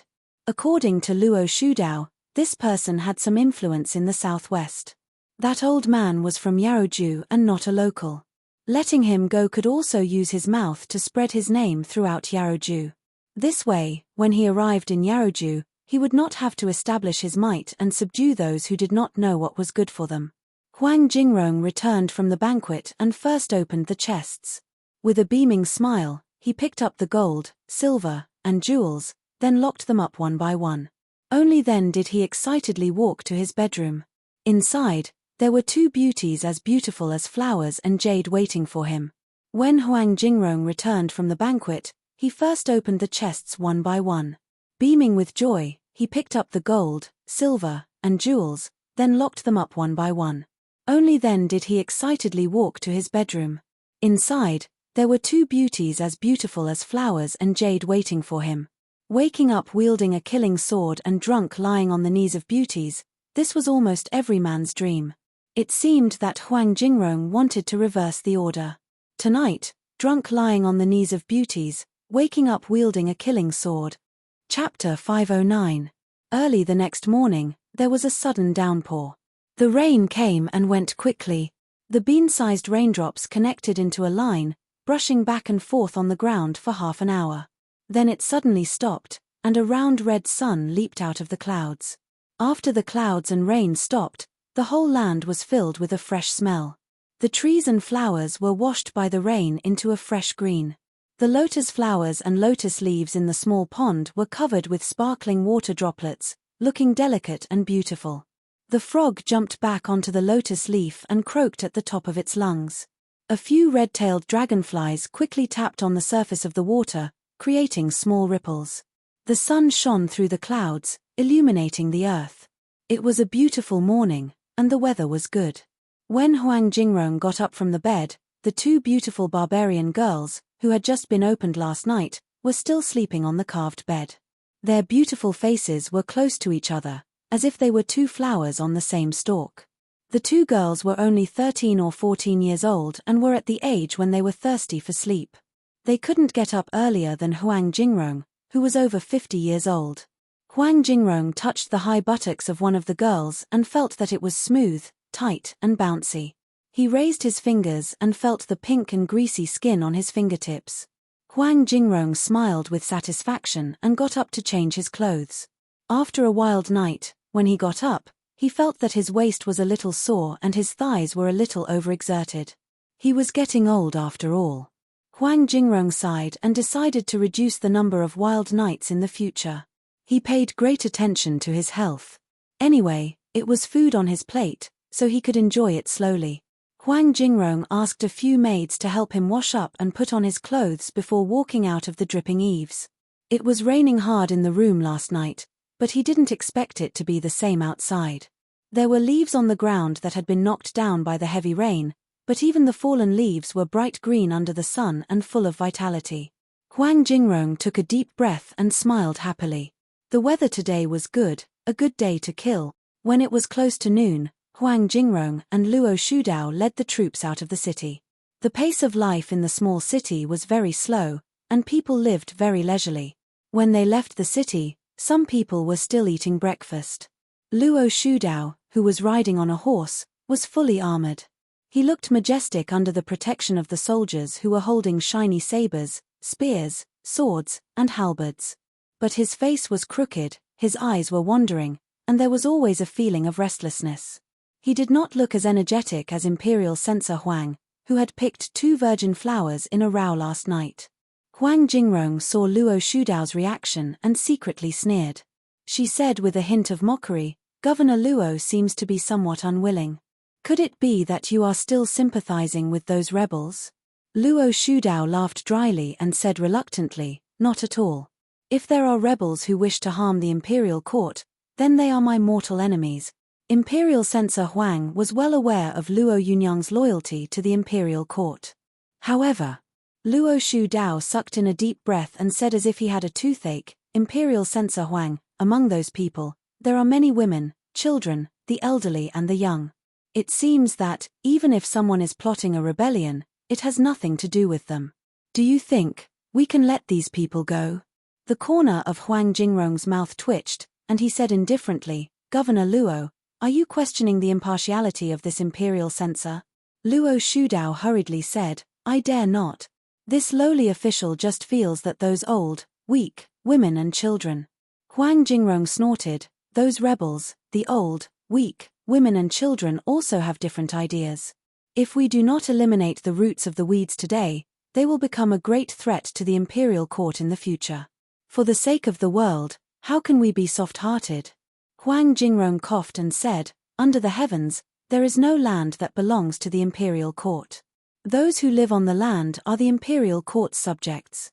If there are people with different ideas, we will not let them off easily even if they live in remote areas. Now that the sage has sent an army to recapture the 4 towns of Anshi, the Turks and Tubo have joined forces to resist. It is no different from hitting a rock with an egg. Luo Shudao was somewhat puzzled. He did not understand why Huang Jingrong brought up the war in the western region. But he heard Huang Jingrong said, Wu Wei Dao's Die Zhongguan Wang Xiajie has successively defeated more than 30,000 Tufan and Turkic elite troops at Cold Spring and Great Ridge. Han Xizhong, the commander of Broken Leaf Town, has also defeated over 10,000 Tubo elites led by Tubo's famous general Ni Shu Jin. Some of the western region's tribal chiefs, seeing that the Tubo's power is at an end, have sought refuge with our dynasty. It won't be long before Wang Xiajie returns victorious. When the time comes, the sage will be free to deal with those troublemakers. Humph. What the sage hates the most is rebellion. He would rather suffer injustice than indulge rebels. Governor Luo, you must investigate. Hearing this, Luo Shudao shuddered. An unfathomable smile hung on Huang Jingrong's face. She mocked, Governor Luo, you and I are like old friends at our first meeting. This imperial censor has confided in you and talked so much with you. If it were someone else, this imperial censor would be too lazy to give him advice. Luo Shudao did not say anything. Huang Jingrong's undisguised threat infuriated him, but in the end he could not muster up the courage to oppose this imperial envoy. Luo Shudao could only vent his anger on the warhorse he was riding. He lashed the horse ferociously and galloped forward. Looking at his back, Huang Jingrong let out a smile. Yang Fan had been following the army since they left the city, but halfway through, he took a shortcut and rushed ahead of the soldiers. Last night, he had chatted with Xuelian for a long time. Through Xuelian, he learned about Luo Shudao's character and some of his actions during the course of this matter. This made Yang Fan even more confident in stopping Huang Jingrong from committing murder today. Luo Shudao was only a somewhat cowardly bureaucrat. If he wanted to grasp power, he could not do so without the trust of the imperial court and even more so without the support of the local authorities. He wanted to sit in this position steadily without offending the imperial court or the local authorities. Therefore, there was only one thing he had been doing all this time: balance. Of course, he did not want to use his men to start a massacre within his jurisdiction. However, most of the people to be killed were vagabonds. A small portion of them were officials' families that had lost their power and 2 insignificant tribes. This was within Luo Shudao's acceptable range, which was why he obeyed Huang Jingrong. If Huang Jingrong went even further, he would rather offend Huang Jingrong than become the enemy of the people in Feng province whom he relied on for survival. Yang Fan understood his mentality. He knew that as long as he revealed his identity, Luo Shudao would push the boat with the current and stay out of this matter, pushing him to fight against Huang Jingrong. This was the 3rd day since he arrived in Feng province. Although it was still a bit far-fetched to show himself now, it was still acceptable. He could just say that he had come along a shortcut. Who could count how many shortcuts there were in the mountainous region of Shu? Ahead of him was a meandering stream. The water was gurgling and was no more than knee-deep. Yang Fan arrived on horseback. He abruptly pulled on the reins and dismounted, splashing the stream water on the horse. When the horse's body was drenched and the water was dripping down its maner, Yang Fan untied the bridle and loosely tied his hair into a bun. He plucked a few strands of hair and let them hang on his cheeks. Then he splashed some water on his face. He looked travel-worn and dusty. A moment later, the man and horse galloped into the distance. The Cheongsi was not far away. The new provincial governor of Feng province had been in office for nearly 4 months, but in the eyes of the officials and people of Feng province, they had all ignored his existence. Many people didn't even know his name. This was the first thing that the officials and local people should know after a new official took office. People were so dismissive because they believed that this provincial governor would not last long. This provincial governor's surname was Zhong, and he was already 70 years old. In this era where officials had a lifetime tenure, it was not rare to see such an old official. What was rare was that such an old official would be sent out to undertake pioneering duties. The governor and provincial governor of Feng province were hereditary positions. The previous hereditary provincial governor happened to have no son after his death, so the imperial court took the opportunity to install a second-rate official, officially ending the hereditary system of the Feng provincial governor. However, the assistants of the provincial governor, such as the chief of staff, the minister of war, and the 6 military councillors, were not hereditary, but they were almost hereditary. They were all controlled by some of the smaller aristocratic families. None of the aristocratic families were willing to turn Feng province into a second-rate official system, allowing the imperial court to have a tighter control over them. Thus, they were all resistant to this first-rate provincial governor. They paid lip service but secretly opposed him, hoping to push him away. An old man in his 70s shouldn't have been sent here to suffer, but this old Mr. Zhong was still sent here. From this, it could be seen that the Jiannan Path Observer was extremely displeased with this official. Most likely, they wanted him to suffer until he died. However, even though this provincial governor Zhong was over 70 years old, he had a strong body and exuberant energy. Not only was he healthy, he was also scheming. You are not willing to report the actual situation to me? You are not willing to carry out my orders? You are trying to resist me? Fine. On the surface, old man Zhong hummed and groaned, everything was easy to talk about, but in secret, he made detailed records of everything the officials reported to him. He also made detailed records of every government order he issued to the various departments to carry out. The most insidious thing was that, while doing all this, the old man pretended to be sickly all day long, as though he was going to die at any moment. This made his subordinates even more excited. After being at the mercy of others as a puppet for 3 whole months, the old man was suddenly in high spirits. He was able to eat well, and his body was in excellent condition. He could even run 5 counties in one go without any effort. The old fellow began to make inspections of the various counties, checking the reports of the local magistrates for consistency, checking the implementation of the decrees he had issued, and removing the officials who were in trouble from their posts. But he could do nothing to shake the local government. If he were to send some people out of nowhere, they would all be turned into mere figureheads by the combined efforts of the local magistrates, the petty bureaucrats, the nobles, and the gentry. But in the 3 months that he was acting as a puppet, other than keeping accounts in a small notebook, he didn't do anything else. He sent his men to the various counties to find out which influential local celebrities were at odds with the current officials, and some even had a grudge against them. After finding out that there were problems, right after he dismissed the previous official, he immediately appointed his successor, all of whom were enemies of the previous official. The previous official was also a local celebrity, so he wouldn't suffer the full resistance of the entire region. The previous official and successor had a grudge against each other. This was enough to ensure that these new officials would carry out his orders to the greatest extent possible. This move of his couldn't immediately bring the entire region under the control of the imperial court, but it was enough to shake the power of the region. Conquering it was only a matter of time.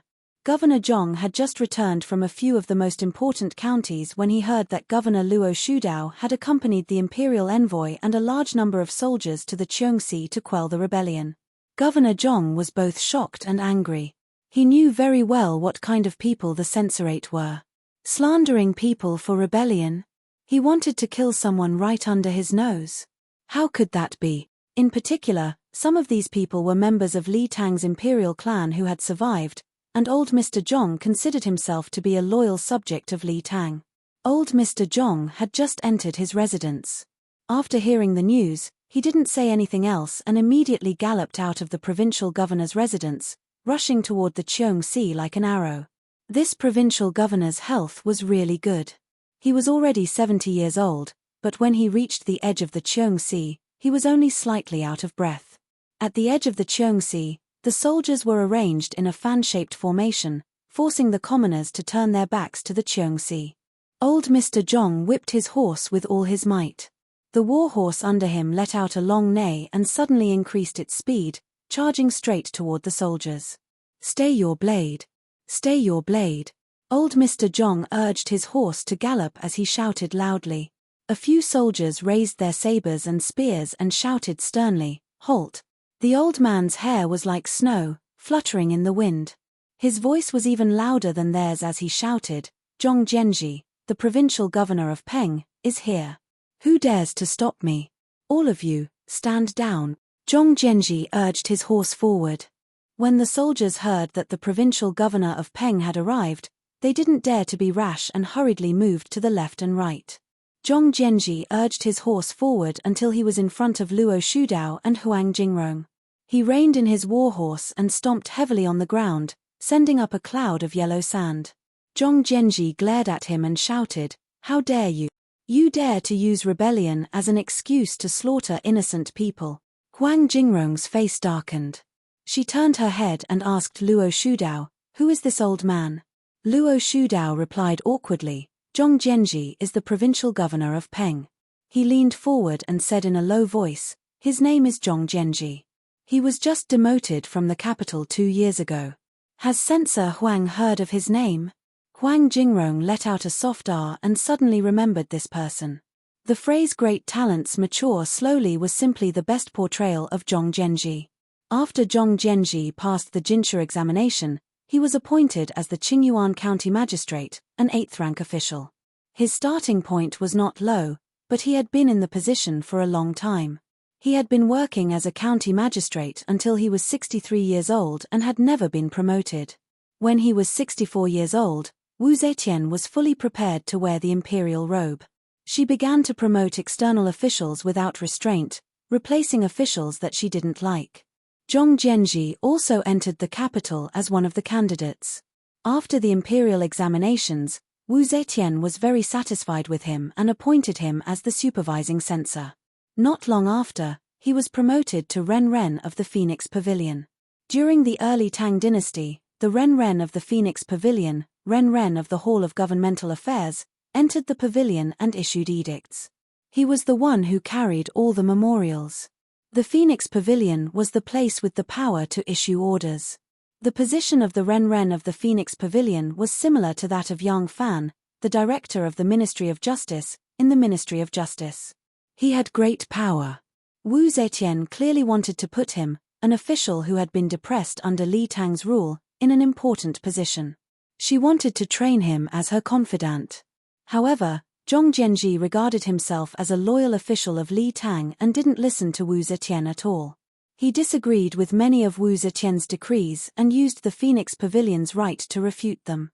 He overruled them one by one. Empress Wu was furious and demoted him. Huang Jingrong was at the imperial censorate at that time and knew about these things. Thus, she had heard of Zhong Zhenji's name. This person even dared to disobey the empress's decree. Huang Jingrong was a little surprised when she heard it was him. However, on second thought, he was an imperial envoy and Zhong Zhenji was only a provincial governor. There was no need to be afraid of him, so she calmed down. Chapter 510. Huang Jingrong's face darkened and he said, "Provincial Governor Zhong, this imperial envoy has arrived at the Feng Prefecture. As the provincial governor of this prefecture, you did not come to welcome me. This is already lacking in etiquette. Today, the imperial envoy is investigating the case of the rebels, yet you are interfering. What is your intention?" Zhong Zhenji sneered, "The imperial envoy has already decided to execute all the rebels. Let me ask, where are the testimonies? Where is the evidence of their rebellion? Who is the mastermind? Who is the accomplice? Who is the accomplice? Where are the armors, weapons, supplies, money, and rations? Could it be that the rebels that the imperial envoy is talking about are these scantily clad, emaciated women and children? Hundreds of old people, children, and women huddled together, shivering under the gleaming swords and spears. This is the rebel party that is plotting to rebel. Just a group of people would be able to kill them all. Would such a group of people want to rebel? Under Zhong Zhenji's righteous and stern questioning, the weapons in the hands of the soldiers gradually lowered. Huang Jingrong was enraged and shouted, "This official is following the imperial court's orders to inspect the rebels. How I decide the case is my business. It is not up to you, Zhong Zhenji, to interfere." Zhong Zhenji said tit for tat, "The imperial court has appointed me as the provincial governor of Feng Prefecture. As a parent, since this matter involves the people of this prefecture, this provincial governor has the right to interfere." Huang Jingrong disdainfully took out the imperial edict from his bosom and held it high in his hand. He shouted sternly, "This imperial envoy has the imperial edict in hand. Why are you all still not making a move? Are you also planning to rebel? Kill them all. Kill them all. Who dares?" Zhong Zhenji drew his sword and roared, "Whoever dares to make a move will have to step over this old man's dead body." The officials under Zhong Zhenji were old people who had been by his side since he was the district magistrate of Qingyuan County. They were loyal and devoted to him. Even though there was an army in front of them, they showed no fear. They all drew their swords and stood in front of him to protect him. Luo Shudao saw that both sides were at daggers drawn and quickly persuaded, "Imperial Censor Huang, Provincial Governor Zhong, please calm down. If there is anything, we can talk it out." Huang Jingrong angrily glared at him and said, "Governor Luo, this imperial envoy is investigating a case by imperial decree. As this prefecture's governor, you have the responsibility to assist me.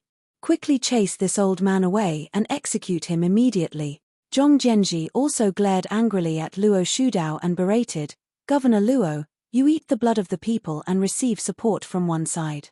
Yet, you can't ensure the safety of one side and protect the people of one side. Instead, you're helping the Avildor do evil. Aren't you ashamed?" Luo Shudao was caught in a dilemma. Of course, he didn't like Huang Jingrong pointing fingers here, but he was even more afraid of the imperial envoy pulling him in. Wasn't this Zhong Zhenji sent by the imperial court to seize power while the former provincial governor of Feng province had no sons and ignored the pleas of his nephews? If he made a mistake and gave the imperial court an excuse, it was hard to guarantee that he wouldn't end up in the same situation. After all, Huang Jingrong had the imperial court standing behind her. Thinking up to this point, Luo Shudao steeled his heart and shouted in a deep voice, "Imperial Messenger Huang is the imperial envoy. I will naturally carry out his order. Men, act according to the imperial envoy's orders." Once the soldiers saw the governor give the order, they immediately pressed forward with their spears in hand. Immediately, miserable cries rang out from the crowd. Zhong Zhenji trembled all over and desperately brandished his long sword to stop them. The soldiers didn't fight with him either, leaving only a dozen or so people to surround Zhong Zhenji and his subordinates with their spears, forcing them into the center. They allowed Zhong Zhenji's long sword to slash at their own spears. They didn't advance or retreat, only focused on stopping them. Zhong Zhenji shouted in despair, "Don't attack. You guys are so heartless. Huang Jingrong, this old man wants to sue you. Luo Shudao, this old man wants to sue you." Luo Shudao turned his face to look elsewhere, pretending not to hear anything. Huang Jingrong curled her lips and smiled. "All of you stop. The imperial envoy is here."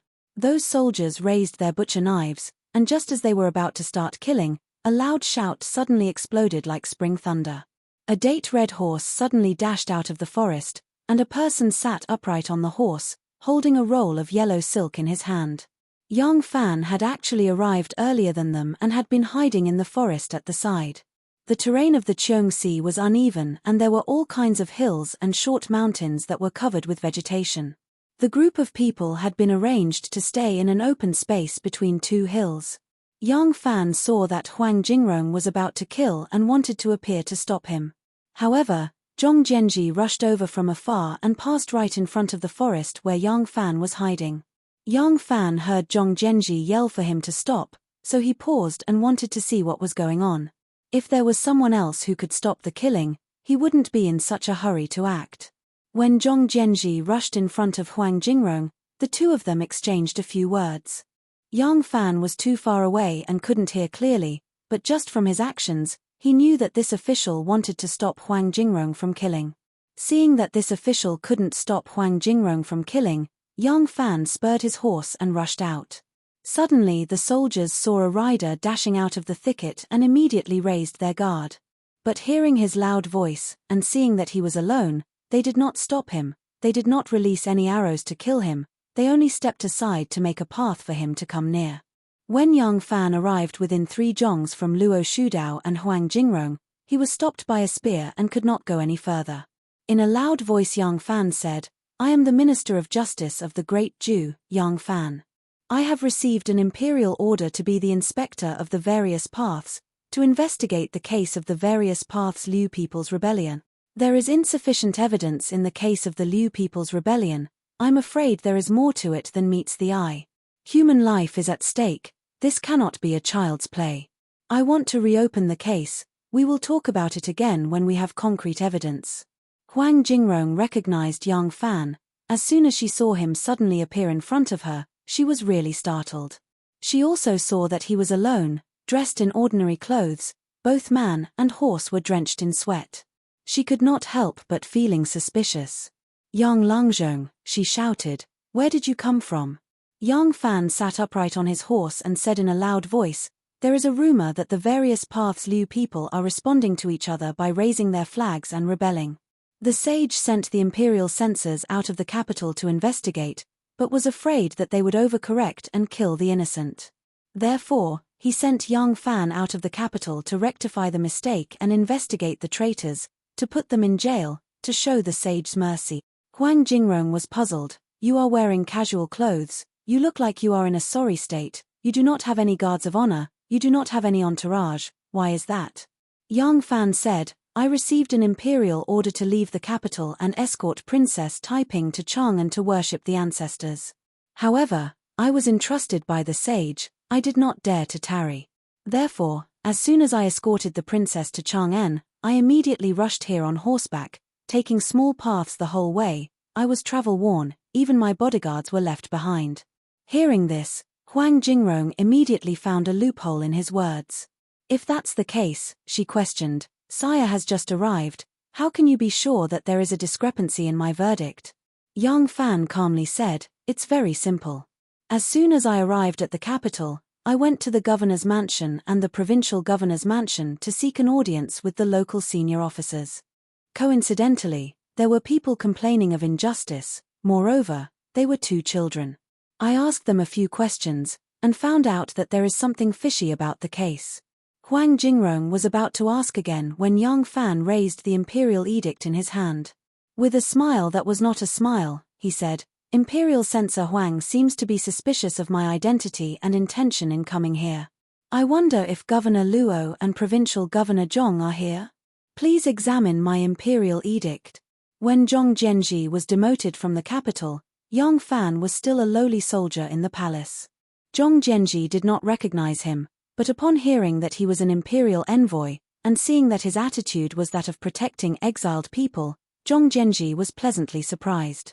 Hastily he dismounted from his horse, tidied his robe, and cupped his fists toward Yang Fan, saying, "I am Zhong Zhenji, the provincial governor of Peng Province, greet the heavenly imperial envoy."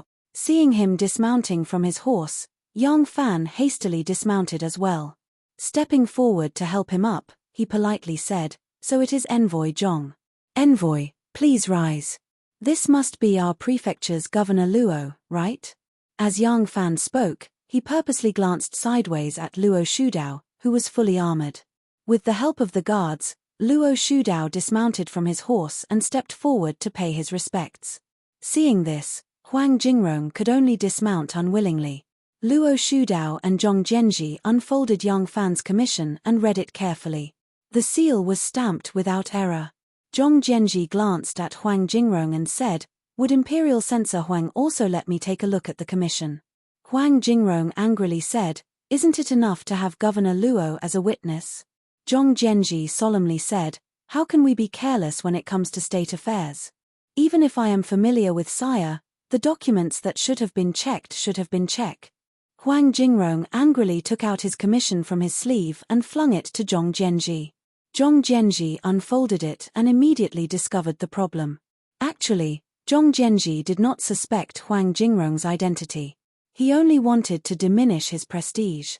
Unexpectedly, when he unfolded the imperial edict, There was only the emperor's imperial seal and not the seal of the Hall of Governmental Affairs.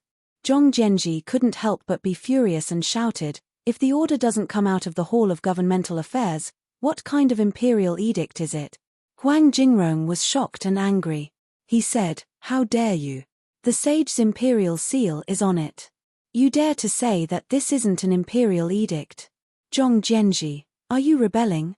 Zhong Zhenji boldly said, "If the order doesn't come out of the Hall of Governmental Affairs, it is chaos. I don't recognize your identity as the imperial envoy.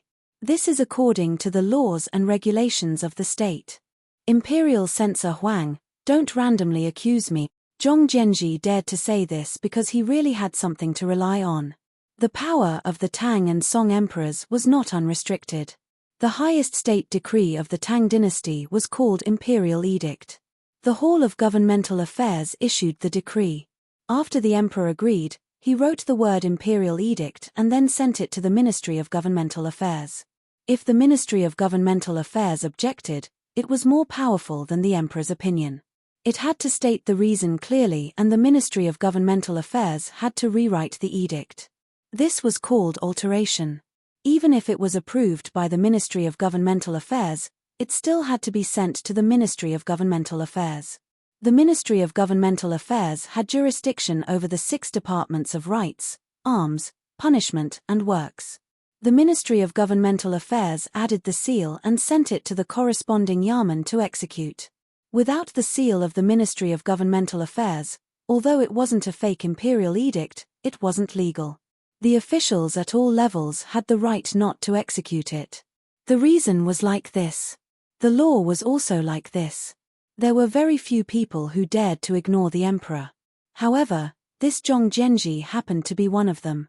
When he was in Jing, he dared to directly refute the emperor's edict, let alone here. The two of them immediately began to argue about Wu Zetian's imperial edict that didn't have the seal of the Ministry of Governmental Affairs. Huang Jingrong wanted to reason with Zhong Zhenji, but how could she argue against this old man? Huang Jingrong was pushed around by him until she couldn't restrain her anger. She could only turn to Luo Shudao for help. In a loud voice, she said, "Governor Luo, what do you say?" Luo Shudao was standing at the side. He had long seen through the situation. Under his rule, the refugees and tribesmen were unjustly killed. He instinctively felt conflicted. It was just that due to Huang Jingrong's status as an imperial envoy, he didn't have the courage to resist. Now, not only did Provincial Governor Zhong step out to refute it, an imperial envoy had also jumped out. The imperial edict he held was even more legitimate than Huang Jingrong's. Luo Shudao had an idea in his heart. The moment Huang Jingrong asked, Luo Shudao immediately replied in a righteous tone, "This imperial edict of Imperial Censor Huang came from the hands of the saint. This imperial edict of Yang Langzhong also came from the hands of the saint. As long as it is the edict of the saint, Luo Shudao definitely has no reason to defy it." However, Luo Shudao's tone changed. His expression was still solemn, but the content of his words was very vulgar. This imperial edict of Imperial Censor Huang precedes Yang Langzhong's edict. This means that the saint also felt that there were some omissions in the previous edict. That's why he gave the edict to Yang Langzhong to remedy the situation. It is better for the two imperial envoys to discuss and come to a conclusion first. Chapter 511. Yang Fan and Zhong Zhenji were adamant in their opposition. Luo Shudao was beating around the bush. Huang Jingrong was so angry that smoke was coming out of his nostrils. Unfortunately, he had no soldiers to use. What could he do? He wished he could jump off his horse and chop those people. But looking at the situation, not only was Yang Fan not to be trifled with, even that damned old man with snow-white hair and beard was trained in swordsmanship. If they were to really fight, he might not be their match. Just like the heavy rain that came and went in a hurry this morning, Huang Jingrong came quickly and left quickly. He vented all his anger on the horse he was riding. He whipped it again and again and led his subordinates farther and farther away from the main group. Zhong Zhenji sat steadily and gently stroked his beard. Looking at the back of Huang Jingrong, he slowly said, "Imperial Censor Huang still hasn't given up." Yang Fan said, "What can he do if he doesn't give up?" Zhong Zhenji smiled slightly. From Yang Fan's fluffy hair, sweat-stained face, to his collar, lapel, and boots, he looked very carefully. When he was done, he glanced at him meaningfully and slowly said, "Fortunately, Yang Langzhong arrived in time. Otherwise, this old man would not have been able to stop him." Yang Fan urged his horse forward. Out of the corner of his eye, he was watching Zhong Zhenji's every move. He knew that Zhong Zhenji was sizing him up. He smiled slightly and said, "How can there be so many coincidences in the world? To tell you the truth, Junior had already arrived 3 days ago." Zhong Zhenji was slightly moved and said, "Oh? If that is the case, why did Yang Langzhong not get in touch with Governor Luo? Why is there such a danger today?" Yang Fan said, "The Imperial Envoy platform has a fierce reputation. Junior knew that they would cause trouble this time. Therefore, after receiving the Imperial Edict, Junior was deeply worried and wanted to rush here as soon as possible. However, the Emperor also issued an edict, ordering me to escort Her Highness to Chang'an. During this journey, when I arrived here, I could only collect Liu Ren's corpse." Zhong Piaro was a shrewd old man, so he immediately understood the Emperor's true intentions the moment he heard these words. He also heard the complaint in Yang Fan's words. Yang Fan said, "The princess is merciful and knows what's on my mind. So, after entering the inner pass, the princess ordered me to go ahead. Because of this, I didn't bring my subordinates. This is, after all, a violation of the rules. Since Huang Jingrong didn't make a move, I didn't show myself." Rules. Zhong Zhenji narrowed his old eyes and gently stroked his beard. He pondered over this word and his eyes suddenly lit up. He looked at Yang Fan and said, "I think that all rules should be for a good purpose. If you want to do a great deed of charity and the rules become an obstacle, then the rules should be broken. What does Yang Langzhong think?" Yang Fan nodded slightly and said, "Junior deeply agrees. If the old rules are not suitable and there will be chaos without rules, then the old rules should be broken and new rules should be established." Zhong Zhenji chuckled as if he had met a confidant. His attitude towards Yang Fan immediately became closer. He said to Yang Fan, "In order to save the innocent people, Lang Zhong did not hesitate to disobey the Emperor's orders and traveled thousands of miles. You disregarded your own safety and your own future. Such righteousness, this old man admires it very much." Yang Fan bowed and said, "Mr. Zhong is too kind. Today, Mr. Zhong stood up for the people and resisted the Imperial Envoy. Your noble character and unquestionable integrity are truly worthy of admiration. However, I still have to ask Mr. Zhong to cover up the fact that Junior arrived 3 days early. These 3 days, Junior has been living in a private residence. Including the 2 children who pulled the road and cried out for their innocence, it was actually Junior who saved them first. If Imperial Messenger Huang were to investigate..." Zhong Zhenji raised his white eyebrows and said, "Since Lang Zhong spoke frankly, this old man here will definitely not let you reveal anything. It's just that this old man is currently in Wei province and is desperately trying to open up a new situation. There are many people below me who are holding me back and I can't display my full power for a while. If you want to cover up your tracks, you cannot do without Governor Luo's help." Yang Fan glanced at Luo Shudao, who was walking in front of him, and said with a smile, "As long as Sir Zhong agrees, this Yang is not worried about Governor Luo. Look at that man on the horse, he is clearly a fence-sitter. Even if he knows something, he won't say it. As long as he does not say anything, Huang Jingrong here is deaf and blind. What else can he do?" Zhong Zhenji laughed involuntarily and said, "Although Yang Langzhong has only been here for a short period of time, you know this Governor Luo's temperament very well." Yang Fan said, "Junior's courtesy name is Yuan Fang, which was bestowed by Elder Di. Junior respects Senior and calls me Mr. Zhong instead of your official position. If Mr. Zhong does not mind, then you can treat Yang Fan as your nephew." "Oh." Zhong Zhenji heard that Yang Fan's courtesy name was bestowed by Di Renjie and his attitude towards him changed again. He said cheerfully, "If that is so, this old man will be careless. He, Yuan Fang is young and promising, full of hot blood. This old man admires it very much." He casually swept his horsewhip and said somewhat sadly, "Actually, it is not only Luo Shudao now.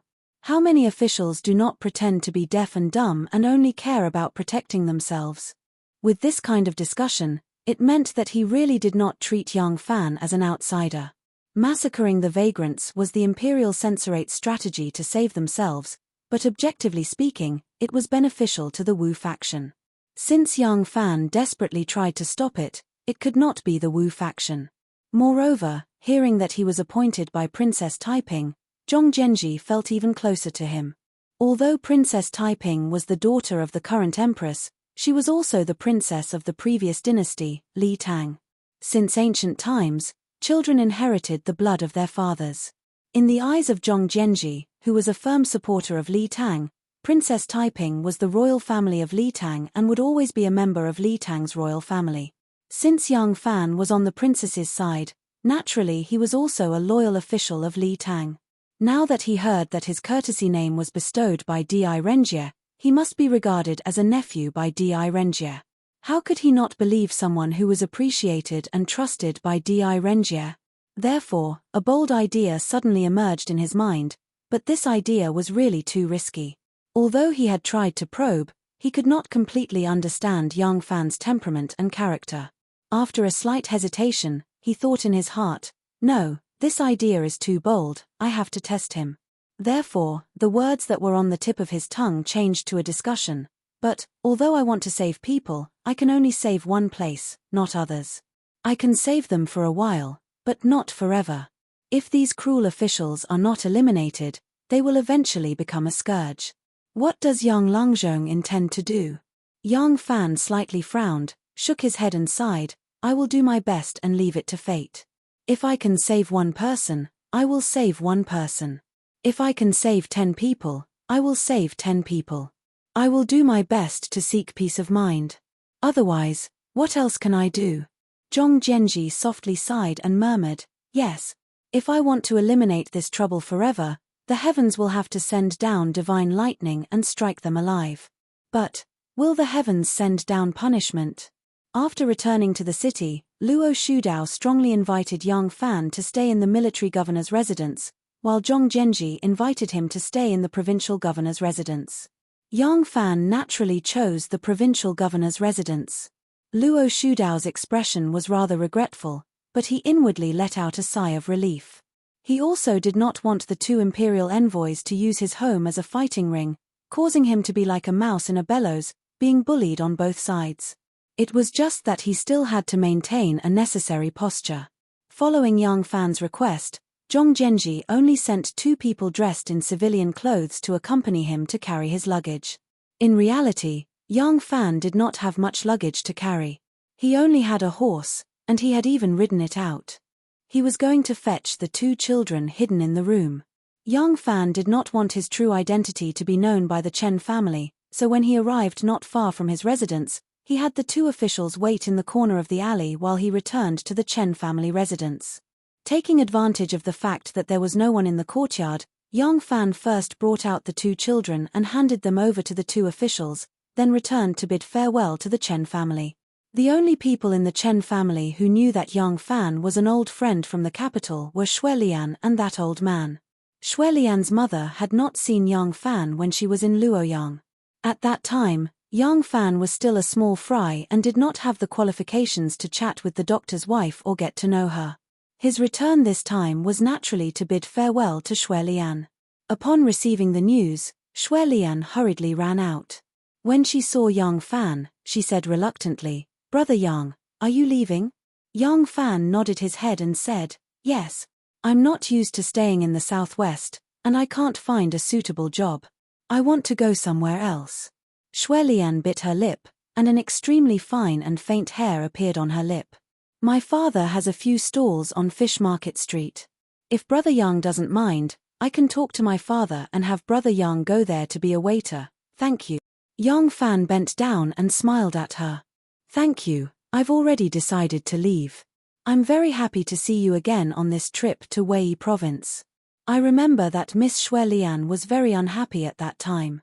Your friends were only a few grasshoppers hiding under the lantern in the back garden, and sometimes you could only hide behind the rock garden to think about your troubles. Now, not only have you grown more and more beautiful, You are also very happy every day. I am happy for you. Shuelian's eyes were filled with tears at Yang Fan's words. She sobbed, Brother Yang. Yang Fan smiled and said, Okay, I have to go. This is a gift from brother before I leave. I wish you eternal happiness. Yang Fan took Shuelian's small hand. Shuelian only felt a coolness on her wrist as a pair of bracelets was put on her wrist. The bracelets were made of green and white jade. They were moist and sparkling, and the lines were smooth and smooth. The round bracelets symbolized happiness and good fortune. Miss Shuelian, goodbye. Yang Fan waved his hand at her. Shuelian also raised her hand, which was wearing a jade bracelet. She reluctantly waved at him. The jade bracelet on her wrist made her arm look even more fair and soft. Zun who was hiding in the shadows, lightly patted her chest. She was glad that her sister-in-law had not been abducted by that guy who didn't look like a good person. She turned around and looked at the 4 warriors in white standing behind her. She waved her hand and said, Okay, you can all leave. I've decided to let him go. Zun had decided to let Yang Fan go, but Sima Buyi and Liu Junfan didn't think the same way. When Yang Fan left the Chen family and left with the 2 officials in civilian clothes, Sima Buyi and Liu Junfan quietly stayed behind them. Liu Junfan nervously asked, Brother, there are 5 of them. Why don't we let it go? You trash. Do those 2 children count as people? Sima Buyi was so angry that smoke was coming out of his nostrils. He angrily scolded, Follow closely and prepare the lime. Chapter 512. Weiju City was not very big, and the streets were even more messy. Even the main streets were occupied by vendors, and the originally spacious roads were now cramped and difficult to walk on. Merchants and travelers, as well as horses, cows, sheep, and all kinds of vehicles, filled the roads to the brim. Other than the bailiffs who would clear the path ahead of time for important officials to pass by and clear the path after the street was filled with chaos, it was useless at other times. No matter how loud one's roar was, the common people would just leisurely walk their own path and not pay any attention to them. Yang Fan was not in a hurry. He squeezed into the crowd with Jiyu Yuan and Yuan Huan and slowly walked forward. He even bought some snacks for the gluttonous little fellow and comforted Jiyu Yuan, Don't worry, I'll take you to a high-ranking official's house to stay. Once you get there, you won't have to hide all day. Jiyu Yuan said, Yes, Uncle Yang, we can stay anywhere. I'm just worried about Mom and Dad. Are they all right? Yang Fan said, After I settle you down, I'll go settle this matter. It won't be long before you can reunite with your families, I promise. Perhaps it was because of their similar fates and childhood, and especially because they were also siblings, Yang Fan was very close to them. He had probably transferred his longing for his sister to this pair of siblings. Yang Fan was unusually patient with this pair of siblings whom he had never met before. At this time, Liu Junfan, who was carrying a basket in the crook of his arm, had a scarf on his head, and had a moustache stuck to his chin. He was dressed like an old farmer from the countryside. The 2 public servants were doing their best to clear the way, and Yang Fan was walking behind them with the Jiyu siblings. Liu Junfan suddenly dodged sideways, as if he had been hit by someone, and cut right in between them. This situation was very normal. It was very common to see people jostling and bumping along the way, so Yang Fan did not pay it any mind. Liu Junfan nervously looked behind Yang Fan, and Sima Buyi, who was behind Yang Fan, glared at him. Liu Junfan secretly gritted his teeth and subconsciously grabbed the basket and suddenly threw it at Yang Fan. Uncle! A cloud of lime flew out, but in her hurry, Liu Junfan did not have time to remove the cloth covering the basket. The cloth also flew out, blocking a part of the lime. Only a small part of Jiyu Yuan's body was sprinkled with lime, but her face was not affected at all. Yang Fan was talking to Jiyu Huan with his head lowered, so he didn't notice Liu Junfan's actions. However, Jiyu Huan saw it and shouted in surprise. Yang Fan suddenly looked up and saw a white mist in front of him. He subconsciously closed his eyes and reached out to block Jiyu Huan. Liu Junfan hurriedly threw the lime out of the basket, and Yang Fan saw his actions the moment he closed his eyes. His empty left hand hurriedly pushed outwards and blocked most of the lime. A ball of lime bounced back and hit Liu Juanfan's face. Liu Juanfan's eyes were wide open, and the lime hit his head and face. His eyes were completely filled with lime, and Liu Junfan immediately let out a scream. Sima Buyi saw that Liu Junfan had succeeded and quickly took out a sharp knife from his sleeves. He stepped forward and twisted his waist, stabbing towards Yang Fan's back. Yang Fan had one hand protecting Jiu Huan and the other pushing away the lime. His body very naturally leaned to the side, and Sima Buyi's knife was not solid enough. The knife grazed past Yang Fan's shoulder blade. Yang Fan felt a sharp pain in his body, and even though his eyes were closed, his reaction was still extremely fast. His body fell forward, and his right leg bounced back. He heard a muffled grunt from behind him, and this kick landed on Sima Buyi's chest. However, in his haste, he did not use all his strength. Even so, he still managed to kick Sima Buyi into the crowd, knocking down a bunch of people. The two bailiffs in front heard the noise, and when they saw this scene, they couldn't help but be shocked and angry. They immediately roared and pounced towards Sima Buyi. Sima Buyi spat out a mouthful of blood, and struggled to get up. He clutched his chest and staggered away. The street was extremely crowded, and Sima Buyi weaved in and out of the crowd and actually managed to escape. In the provincial governor's manner, Zhong Zhenji had his hands behind his back, and his expression was gloomy as he paced back and forth in the hall. The unlucky Liu Junfan had been caught, and Zhong Zhenji had already asked him about the origins of the assassin. Knowing that it was not another assassin sent by the imperial envoy, the anger and nervousness in Zhong Zhenji's heart had lessened somewhat. However, Yang Fan was currently receiving treatment, and he didn't know if his eyes would be burnt blind, which still made him very worried. Luo Shudao still did not know that the imperial envoy had met with danger. If he knew, he would definitely fly into a rage at this moment. An imperial envoy had met with an accident in his territory, and this was a responsibility he could not bear. Of course, at this moment, Yang Fan was Zhong Zhenji's guest, so Zhong Zhenji had to bear even more responsibility.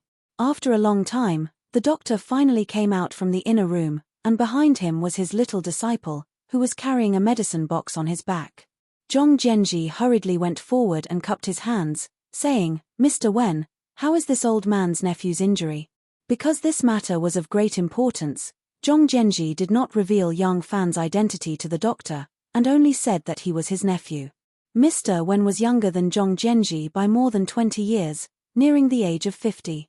His appearance was even younger, appearing to be in his early 40s. Hearing the provincial governor's question, the scholarly physician hastily bowed to return the courtesy, and replied, "Mr. Wen need not worry. Your nephew's eyes were not splashed with too much lime. I have already washed them with vegetable oil and applied some herbal medicine. Presumably, his eyes will not have any serious problems. However, his eyes are currently burnt, red and swollen, temporarily unable to see anything." Zhong Zhenji heard this, and immediately heaved a sigh of relief. The scholarly physician continued, "The injury on his back is also not serious. It did not injure any vital parts, and has already been bandaged. As for the younger child, the lime splashed on his eyes was even less than Mr. Wen's. He will be fine after washing his eyes and resting for a while." Zhong Zhenji cheerfully said, "Someone, come quickly and fetch 2 silver cakes. This is Mr. Wen's medical fee." Mr. Wen hastily said, "Mr. Wen must not. This medical fee is too heavy." Zhong Zhenji said, "Hey, Mr. Wen was able to preserve my nephew's eyes. 2 silver cakes are nothing in comparison." The steward fetched the silver cakes. Zhong Zhenji said, "Steward, help me escort Mr. Wen out." "Mr. Wen, this old man wants to see my nephew's condition. I won't be escorting you out. Stay, stay." Mr. Wen repeatedly cupped his hands and followed the steward out. In the inner room, Yang Fan's face was wrapped in several circles of bandages. He was using his hands to feel the furniture and slowly moving his body. Suddenly he heard footsteps and turned around. Zhong Zhenji quickly stepped forward and supported his hand, saying, "Yuan Fang, don't worry. Mr. Wen is a famous doctor in this area. He said that your eyes will be fine. You will be fine after 2 days of rest." Yang Fan calmly nodded his head and said, "Junior has heard Mr. Wen's words. Don't worry, Master Zhong. I can feel it myself. The injury shouldn't be serious. It's just a bit of a burn. Young Fan was still young. He was only in his early 20s, but he was already a Justice Department official. Compared to this 63-year-old Zhong Zhenji who was squatting in the Yamen as a second-in-command, Yang Fan's future prospects were boundless. If Yang Fan's eyes were suddenly blinded, everything would be for naught. No one would be able to withstand this kind of stimulation. When Yang Mingsheng's eyes were suddenly blinded, his intense reaction and twisted mentality were normal reactions. Zhong Zhenji couldn't help but secretly admire Yang Fan's calmness. Yang Fan asked, "Did you catch the culprit?" Zhong Zhenji said, Yuan Fang's attack was able to deflect the lime thrown by the assassin, but his own eyes were also hit by the lime, so he had no choice but to surrender. Just now the old man has already interrogated him. This man said that he is called Liu Junfan, and that he and Yuan Fang are old acquaintances, and that there was a grudge between them in Luoyang. Liu Junfan? Yang Fan tilted his head and thought for a moment. He said with some surprise, "It's him? I didn't expect to run into him here." "No wonder." Zhong Zhenji said, "Just now, one of the scholar's disciples helped him wash his eyes with vegetable oil. However, there was too much lime splashed into his eyes. This person is already blind." Yang Fan was silent for a moment. He asked, "How does Master Zhong intend to deal with him?" Zhong Zhenji said, "Killing an official is equivalent to rebellion. He should be executed. However, when he tried to assassinate you, he didn't know your identity. Moreover, the assassination attempt failed. He should be sentenced to exile." Zhong Zhenji laughed bitterly. He said, "But this place is already a remote province. Where else can he be exiled to? Now he can only be locked up in prison." Yang Fan said, "That's fine. Otherwise, with his eyes already blinded, I'm afraid he'll starve to death outside." Yang Fan thought for a moment. He asked, "He seems to have an accomplice?" Zhong Zhenji said, "That's right. According to Liu Junfan, after he was exiled to this place, he stayed here and joined a group that specializes in selling banned goods between our dynasty and Tubo. Their leader is called Sima Buyi. Sima Buyi has already escaped. I've sent people to capture him." Yang Fan nodded. "Thank you, Master Zhong." Zhong Zhenji said, "You should rest first. Now that something like this has happened, should we postpone the discussion with Imperial Censor Huang about the rebellion until your eyes have recovered?" Yang Fan said, "There's no need. It's only his eyes that are injured, not his mouth. We can't give him time to play tricks. Master Zhong, it's better to arrange it according to the original schedule." Zhong Zhenji sighed. "All right. This old man will arrange it immediately. You should rest first." Zhong Zhenji came out of Yang Fan's room and went to the front hall. He beckoned for the steward and asked in a low voice, "Have you found Sima Buyi's whereabouts?" The steward was a family member he brought with him when he took office. He was his trusted aide who had taken care of him since he was young. He quickly replied, "Wei province is only this big. Where else can Sima Buyi run to? We've already found his whereabouts." Zhong Zhenji was surprised. "So fast? I didn't expect the prefectural magistrate to have some tricks up his sleeve." The steward chuckled. "Lang, you've removed 5 county magistrates in a row. Your name has spread throughout Wei province. The petty officials have the best eyes and ears. They've already heard about Lang's return. They're now trembling with fear, afraid that Lang will cause trouble for them. How can they not work hard? Moreover, Yang Fan is the imperial envoy. If the imperial envoy is assassinated here, the emperor will be furious and investigate. At worst, Lang will be relieved of his official post and go home, but they will certainly be beheaded. These local bullies usually do nothing, but once they do something, nothing can escape their eyes." Zhong Zhenji nodded. "This is why I want to subdue them and not remove them. If they're useless and only listen to orders, how can they help me govern? Tell them to keep an eye on Sima Buyi but don't arrest him." The steward felt strange and asked, "This person actually dared to assassinate the imperial envoy. This is a heinous crime. Why didn't Lang arrest him? Could it be he has accomplices?" Zhong Zhenji shook his head. If he has accomplices, he wouldn't be so desperate. I have another use for him. Remember, don't kill him or arrest him. Chapter 5:13. That day, Imperial Censor Huang felt very sullen. When he woke up in the morning, he was still very happy. After sharpening his killing sword in the Peach Blossom Cave all night, he woke up feeling refreshed. He had planned to show off his might on the vagabonds in one go and recreate the scene of the peach blossoms from last night. He did not expect that when he chopped down with his sword, he would chop out a hot-headed youth who dared to challenge the Empress. Fortunately, he had the imperial edict in his hands, so the crafty Luo Shudao did not dare to not yield. However, Zhong Jianji had just been kicked to the side when Yang Yuanfang, who was also carrying an imperial edict, jumped out. Huang Jingrong did not curse anymore and angrily returned to the military governor's office. He had just boiled a pot of black tea in the afternoon and had not calmed down when the white-haired Zhong Jianji supported Yang Fan to find trouble with him. When he first saw Yang Fan blindfolded, Huang Jingrong was very surprised. When he found out that Yang Fan had encountered an assassin, he immediately rejoiced in his misfortune. His only regret was that the assassin's knife was slightly crooked and did not really stab Yang Fan to death. However, when he saw Yang Fan's unlucky appearance, Huang Jingrong was still very happy. Unfortunately, his happy mood did not last long. It was soon destroyed by Yang Fan and Zhong Jianji's incessant questioning, as well as Luo Shudao's bad performance as a fence-sitter. Yang Fan had been in the Ministry of Justice for a long time and knew the judicial process like the back of his hand. Although his eyes were inconvenient, he did not need them at this moment. It was enough as long as his mouth could still speak. Yang Fan questioned them one by one through the legal process, but Huang Jingrong simply enforced the law violently and hastily closed the case. He only wanted to have a perfect explanation to satisfy the emperor. He never thought that someone would question his interrogation process. His interrogation process and closing the case were full of loopholes. He could not defend himself against Yang Fan's questioning. Zhong Jianji had been a county magistrate for many years.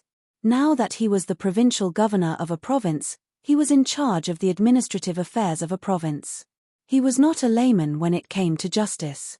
However, when Yang Fan questioned him on this aspect, he focused on how the refugees behaved themselves locally. He listed the number of refugees, especially the ratio of men, women, old and young, to prove how ridiculous it was to accuse them of rebelling. Yang Fan and Zhong Jianji were overbearing, while Luo Shudao was, as usual, slacking off. Huang Jingrong was being bombarded by Yang Fan and Zhong Jianji's questions one after another. The most infuriating thing was that there was still a bystander watching him make a fool of himself. It was unknown if Censor Huang, who had such a psychological shadow, would still be in the mood for a threesome tonight. In just one afternoon, Huang Jingrong was utterly defeated. Finally, with Zhong Jianji's proposal and Luo Shudao's abstention, Yang Fan's approval, they decided to release the Liu people back to their place of residence, only sending a small number of soldiers to guard the perimeter to prevent them from escaping and re-examining the evidence of their rebellion. Huang Jingrong was at her wits' end. The injury to Yang Fan's eyes was indeed not serious. His reaction was fast enough. The moment Liu Junfan threw out the lime, he had already closed his eyes. Dr. Wen then used vegetable oil to clean his eyes and applied medicine. By nightfall, the burning pain was greatly reduced. Early the next morning, Dr. Wen rushed to the provincial governor's Fu to check on his injuries and changed the medicine for him. Although Yang Fan's eyes were still red and swollen, he could already see with some difficulty. Yang Fan impatiently blindfolded his eyes so that he could not see anything. After obtaining Dr. Wen's approval, he removed the bandages. However, he still had to do his best to stay in a dark place to avoid strong light. At this time, dozens of horses were parked in front of Chen Dayu's house. The head of the White Barbarians, Xuanqi, was planning to return to Yarrow province. During this trip to Wei province, he had been extorted and extorted. This local despot of the White Barbarians felt that he had lost all face. Chen Dayu knew that this headman was not in a good mood and did not dare to ask him to stay. Fumiji had already mounted his horse. Zana was still whispering to Xue Lian in a corner, "Little sister-in-law, I'll come see you in a few days. When you marry into my family next spring, The two of us will be together every day. At that time, I'll take you to sing folk songs and see the Urhai Lake." The Fumiji headman impatiently urged, all right, it's time to go." "You girl, you talk too much." Zana stuck out her tongue at Shuelian and said, "Then I'll go." The horse bell rang and the Fumiji headman's group gradually disappeared from the alley. Chen Dahai looked at their distant figures and sighed softly. He said to his wife, "I plan to take care of the business here. In the future, we should move to Yarrow province. It'll be closer to the Fumiji headman and we'll be able to take care of each other. I also feel that there's nothing to miss in Wei province. Most of our family's business can be done in Yarrow province. Furthermore, with the headman's care, we can do even better. We can just sell off the stalls on the street of the fish market. We only have one daughter. If we move there, we'll be able to see her often." The couple discussed among themselves as they returned to the courtyard. In the martial manner, Huang Jingrong instructed his two new concubines with a dark expression, "Hurry up and pack your things. We're leaving." Seeing his dark expression, the two ladies didn't dare to say anything and hurriedly returned to the inner chamber to pack their belongings. Placing his hands behind his back, Huang Jingrong paced back and forth in the hall. The more he thought about it, the more hatred he felt. He couldn't help but curse, "This is truly an unlucky year. There are so many people leaving the capital, but why do I have to be targeted by this plague doctor? I can't afford to offend you, but can't I just hide from you? If you have the guts, follow me to Jiannan." Huang Jingrong was gleeful at the thought, and he laughed savagely, "I'll be wasting my time with you then. As long as you keep your eyes on me, my colleagues in the Imperial Censorate will be able to achieve their goals elsewhere. At that time, my Imperial Censorate will make a comeback and regain His Majesty's trust. Then, we'll slowly deal with an ignorant brat like you." Old Huang really couldn't stay in Wei province any longer. The news that there was another Imperial envoy in Wei province and that he was not on good terms with the previous one, the common people did not know about it, but the officials and the chieftains knew it very well. As a result, Huang Jingrong's front door was deserted and there were few carriages and horses. Everyone was watching the situation, waiting for the two Imperial envoys to decide who was better. In truth, Huang Jingrong was already at a disadvantage in the first round. If this was the capital or the territory controlled by the Imperial Censorate, he could still make use of torture and fabricate evidence of treason. However, this was Wei province, and the only thing he could rely on was the Imperial edict. With the arrival of young Fan, his only advantage was gone. Since he couldn't kill him, he couldn't accept his gifts, and his dream of gathering the beauties of the southwest had been shattered. What was the point of him remaining here? Thus, Huang Jingrong decisively decided to leave. He knew that young Fan's target wasn't just him, but the entire Imperial Censorate. If young Fan kept his eyes on him, he would drag young Fan to patrol the entire Jiannan province, and the final victor would still be the Imperial Censorate. Now that his prestige in Wei province had been completely swept away, he didn't want to stay a moment longer. His next destination was Yarrow province. Young Fan's eye injury had yet to recover, and it was unlikely that he would be able to catch up in a short period of time. The earlier he got there, the more exiled people in Yarrow province. Thinking of how an imperial envoy was forced into such a pathetic state, Huang Jingrong's hatred deepened, and he couldn't help but curse. Blocking one's path to riches is akin to killing one's parent. Young Fan, I hope that your eyes will go blind from now on. At this moment, young Fan was taking a stroll in the rear garden of the provincial governor's mansion. The trees here were lush and the light was gentle, which was perfect for his current state. His eyes were still a little swollen, but it didn't affect his movements anymore. Thinking about it, young Fan couldn't help but shudder in fear. If he were to really go blind, just the thought of it sent shivers down his spine. There was no lack of bizarre deaths in this world. Jin Jingong drowned in the toilet, the Roman consul Fabius choked to death on a strand of goat's wool, and the Greek tragedy writer Sophocles was even more tragic. He was crushed to death by a tortoise thrown by an eagle in the sky. Even an expert in martial arts could fall into the schemes of others when he was caught off guard. Even though young Fan had become an official, he still maintained the habits of a pugilistic man. He liked to do things alone, and at this moment, he was truly a little fearful. He had his woman, and his child that was about to be born. Thinking of his child, young Fan felt a surge of warmth in his heart. It was as though his entire body was bathed in sunlight, and his entire body felt warm. When he gently stroked his wife's tightly stretched belly and felt the little life in her belly, the excitement he felt was indescribable. When he learned that the censorate respected themselves by killing women and children, he came without hesitation, despite all the difficulties, and even though he knew that it was against the will of the emperor. Among these reasons, the thought of becoming an official was only 1/10 of his motivation. Due to the similar experience in his childhood, 3/10 was due to sympathy, and the majority of it was because he was about to become a father. When he was about to have a little life that would continue his bloodline, he finally understood what it was like. When he heard that the group of cruel officials in the imperial censorate would not even let a baby go, he was really angry. He could not imagine that those cruel officials also had wives and children. How could they be so cold-blooded as to raise the butcher's knife? A worm was wriggling under his feet, trying to crawl across the small path. Young Fan lifted his leg and stepped over it. Feeling the warm and gentle sunlight, breathing in the fresh air of the forest, and thinking of his unborn child, young Fan's heart inexplicably softened. At this moment, he was as compassionate as a Buddha. At this time, the sound of a conversation came from ahead. Young Fan didn't pay it much attention at first, but when the name Sima Buyi reached his ears, he couldn't help but stop in his tracks.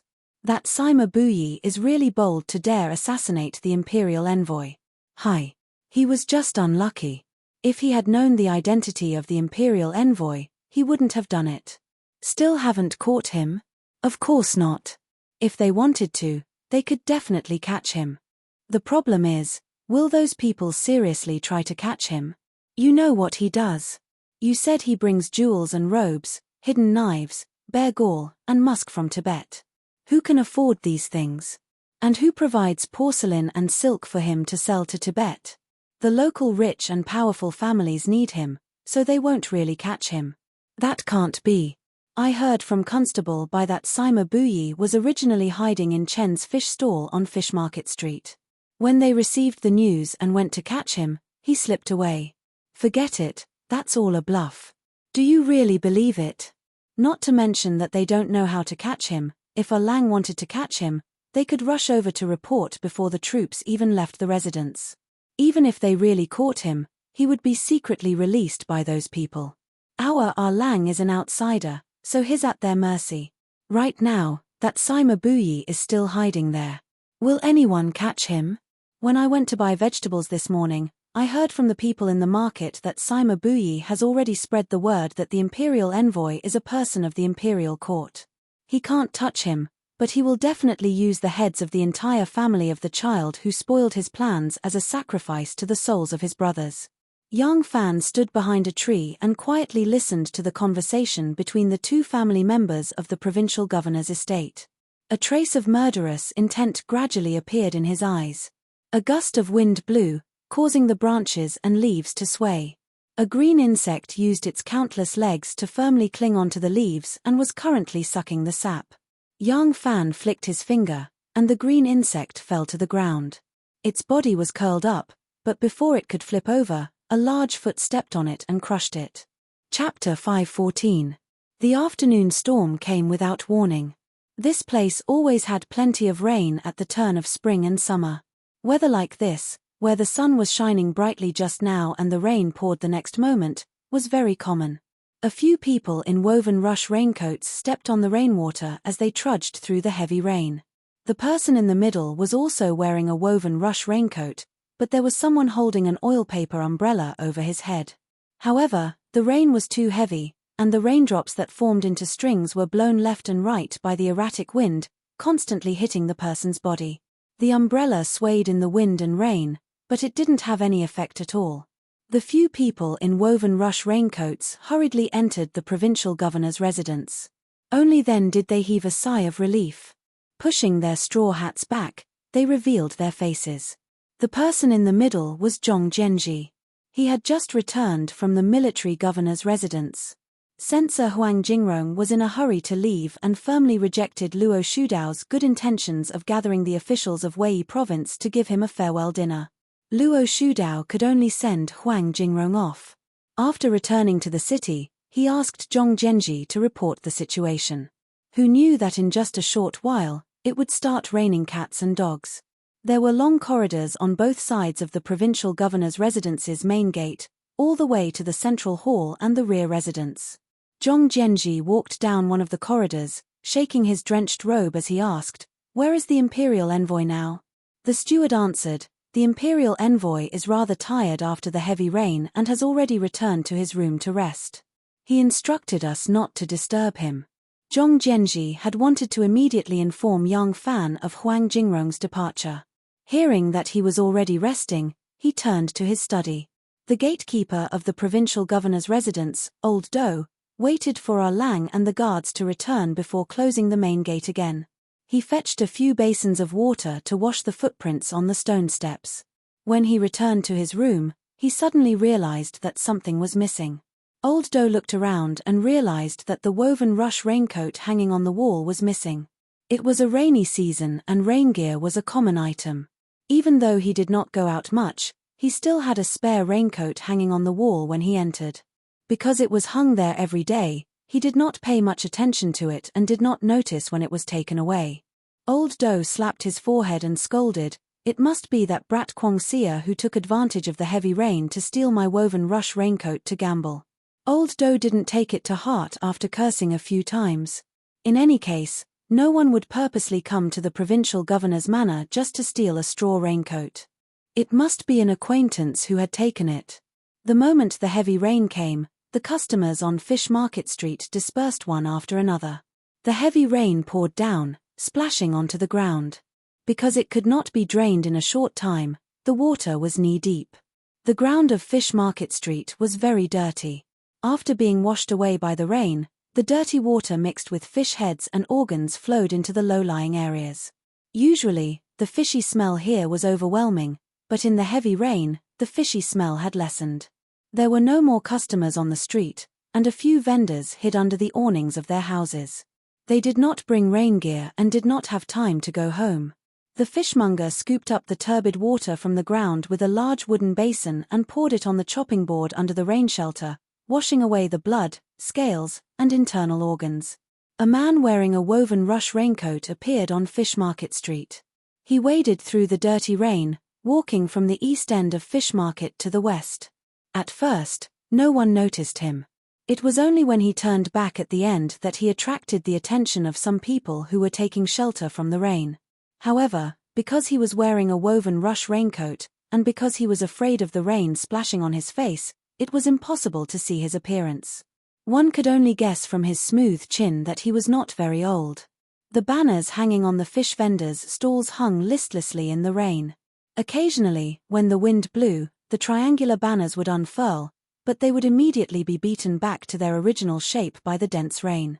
However, it was only for a moment, enough for people to see the words on the banners clearly. The man in the woven rush raincoat walked from the east end of Fish Market to the west end, and only saw one stall with the surname Chen. Therefore, when he came back, he went straight to this stall. Old Chen wore a leather apron and was washing the chopping board under the top. The rain hit the top above his head, making splashing sounds. The dirty blood, fish scales, and innards on the chopping board were washed away by the basin of water into the surging dirty water. The legs of the chopping board were still stuck to some sticky fish innards. Old Chen used a large wooden basin to scoop up some dirty water. Just as he was about to wash it, the man in the woven rush raincoat walked under the top. Old Chen coldly glanced at him and splashed out a basin of water. Some of the dirty water splashed onto the man's woven rush raincoat, but he did not care. He only needed a glance to know that this person was not here to take care of his business. He was probably just borrowing the top in front of his door to block the wind and rain. However, the man in the woven rush raincoat looked at him and actually said, "Excuse me." Old Chen impatiently glanced at him. This person's head was lowered, and his facial features could not be seen clearly. His woven rush raincoat was dripping with rain, so only the part below his nose could be seen. This was a young man with a high nose bridge and well-defined lips. He was not ugly. However, the heavy rain had disrupted his business, so old Chen was in a bad mood. He frowned and asked unhappily, "What is it?" The young man did not mind his bad attitude at all.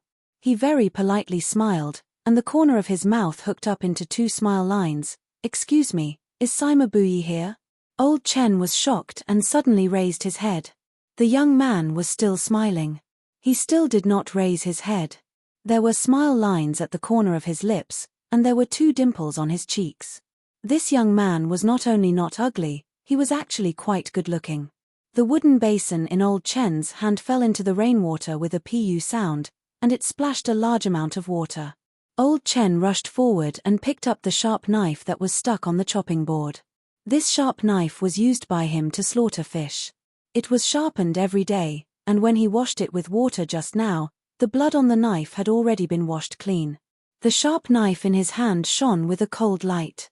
Old Chen held the knife in his hand, and without saying a word, he slashed at the young man's chest from top to bottom. It was just like how he usually cut up big fish. Even if it was a big fish that weighed more than 100 catties, he only needed one slash to cut it from the bottom of the gills to the tail fin. Then, he would use his hand to dig out the fish float, belly, and bloody internal organs. Ah! The customers sheltering from the rain under the opposite shelter saw this scene and couldn't help but cry out in alarm. The young man raised his head and looked at the knife that slashed down from the sky. The tip of the knife drew an arc, passing by the tip of his nose, and was about to touch his chest. If it continued to slash down, it would accurately cut open his straw raincoat and his internal organs. At this time, there was still a flickering shadow in the air that hadn't disappeared. The young man's hands stretched out from under the straw raincoat like lightning. Old Chen only felt his wrists go numb, and the young man in front of him was still standing there perfectly fine. His straw raincoat wasn't cut open, and his stomach wasn't split left and right like a big fish on a hook. The young man was still smiling and said with a smile, "Looks like he's still here, right?" When he spoke, he raised his head. Old Chen saw that this handsome young man seemed to have an eye disease, and his eyes were a little red and swollen. Old Chen looked down at his chest again. His hand was still tightly holding the knife hilt, but the foot-long knife had already pierced through the gap of the third rib on his chest. Old Chen had killed people before, even though he had killed more fish. If he hadn't killed people before, he wouldn't have acted so decisively and fiercely.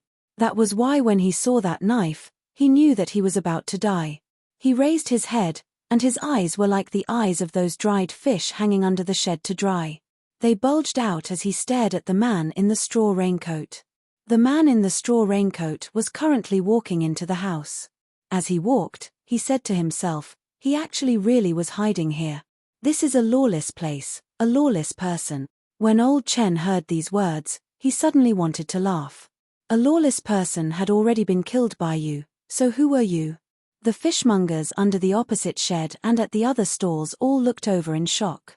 Some of them had already nervously picked up knives and harpoons. Old Chen swayed a little, and with a splash, he fell into the dirty sewage.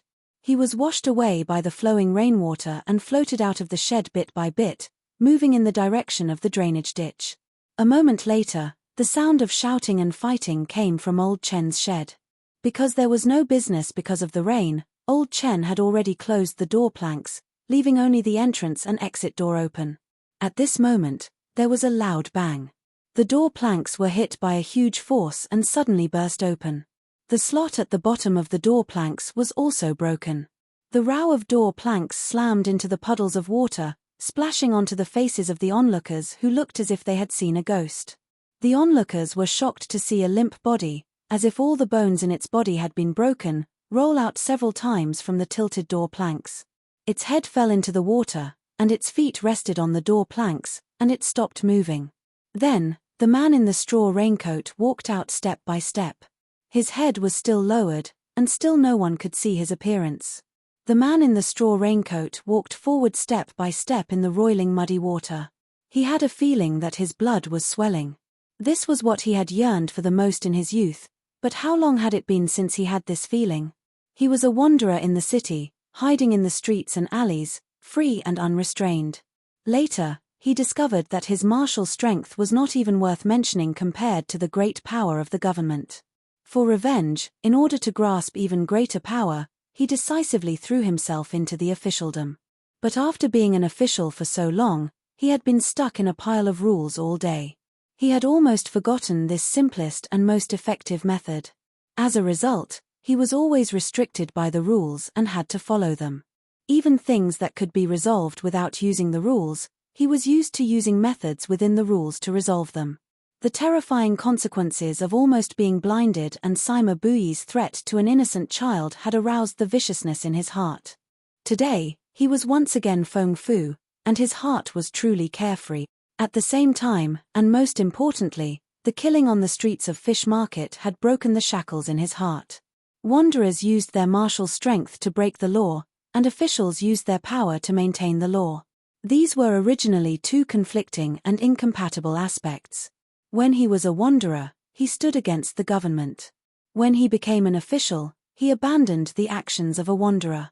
Now that he could break this shackle, he was both an official and a wanderer. In the future, what in the world could restrain him? Lightning flashed in the sky like a purple python, and then a bolt of lightning struck down, causing the earth to tremble violently.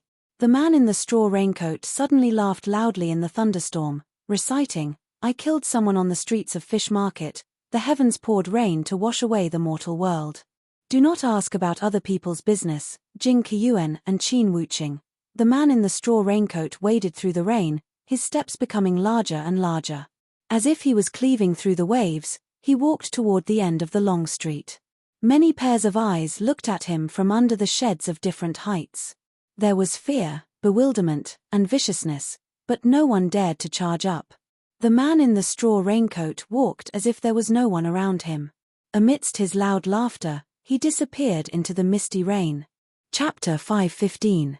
The gatekeeper, Old Do, went to the latrine. When he came back, he discovered that his raincoat was already hanging in the room. The raincoat was dripping wet, and there were even some mud and tree branches stuck to it. There was a puddle of water on the ground, and there were still water droplets dripping down from the raincoat. Old Do couldn't help but curse, "Kwang Sia, this son of a B***tch. After that, he took off his raincoat resentfully and went to wash it. Provincial Governor Zhong's dinner was simple but sumptuous. There were 2 pieces of flatbread stuffed with alfalfa and eggs, a bowl of delicious noodles with coriander, and soup, a plate of fried bean sprouts, and a plate of fresh fish slices. This was his dinner for today. Of course, there was also good wine. Old Zhong would drink a cup of Jiannan Braising Spring every night. He didn't drink too much, and he would drink a cup every night. This was just to activate his blood vessels and not because he was addicted to alcohol. Lang. The supervisor called out and hurriedly walked in. The rules of the Zhong residence were very strict. Adhering to the teachings of the sage, don't speak while eating, only this personal supervisor would dare to come in and disturb Zhong Genji when he was eating. And if the supervisor came in at this time, he would definitely have something important to report. The supervisor knelt down in front of Zhong Genji and leaned forward, saying in a low voice, "Sima Buyi is dead." Zhong Genji took a sip of wine and raised his white brows, asking, "He killed him?" "Yes." "Hihi," Zhong Genji laughed, "Good. Good. This person doesn't respect the laws and doesn't abide by the rules. As long as he feels that it is right, he will do it, not caring what methods he uses. This young man is worthy of being a comrade." Zhong Genji raised his neck and drank the remaining wine in the cup in one gulp. He stroked his beard and passed the wine cup to the steward. He said happily, "Make an exception tonight and pour another cup for this old man." Early in the morning, Yang Fan felt that the fire poison had been purged a little more. His eyes felt more relaxed. Other than feeling pain when he moved his eyes too much, he didn't have any problems seeing things normally. Yang Fan was very happy. After taking a walk in the courtyard, he heard voices coming from the Gu siblings' room. Knowing that they had woken up, he walked towards their room. The day before yesterday, he and Zhong Genji bombarded Huang Jingrong one after another and finally overturned Huang Jingrong's decision. However, it was already late at that time, so Luo Shudao only sent someone to the Cheongsi yesterday to order the people of Liuhe to return home. Because Jiyu Huan had been injured by the lime, he had to stay in the provincial governor's manor to recuperate, so the Jiyu siblings were not sent back that day. However, Yang Fan had already asked Luo Shudao to send a messenger to inform their parents of the whereabouts of the Jiyu siblings. As soon as Jiyu Huan saw Yang Fan, he greeted him happily. "Uncle Yang, my eyes have recovered. Are your eyes better too?" Jiyu Yuan quietly followed behind his brother and shyly called out to Uncle Yang before whispering, "Uncle Yang, can we go home today?" Yang Fan was just feeling that they had woken up especially early today. When he saw the passionate gazes of the siblings, he remembered that he had promised them yesterday that he would send someone to send them home today. Yang Fan smiled, "Don't worry, the people from the provincial governor's manor have just woken up. After breakfast, I will ask Zhong Gong to send someone to send you back." Before he finished speaking, Zhong Genji's deep and clear voice came from behind him. "Haha, I was just thinking of coming to check on Yuanfang's condition. It seems that Yuanfang's eyes have recovered. Good morning, Zhong Gong." When Yang Fan heard the voice, he hurriedly turned his head and saluted. Jiyu Yuan also sensibly pulled his brother to salute this official. Zhong Genji nodded his head and said, "The morning air is fresh and refreshing. Let's take a walk in the courtyard. Breakfast will be ready in a while." The few of them walked out of the room. As they were going to return to their parents' side today, the Jiyu siblings were exceptionally happy.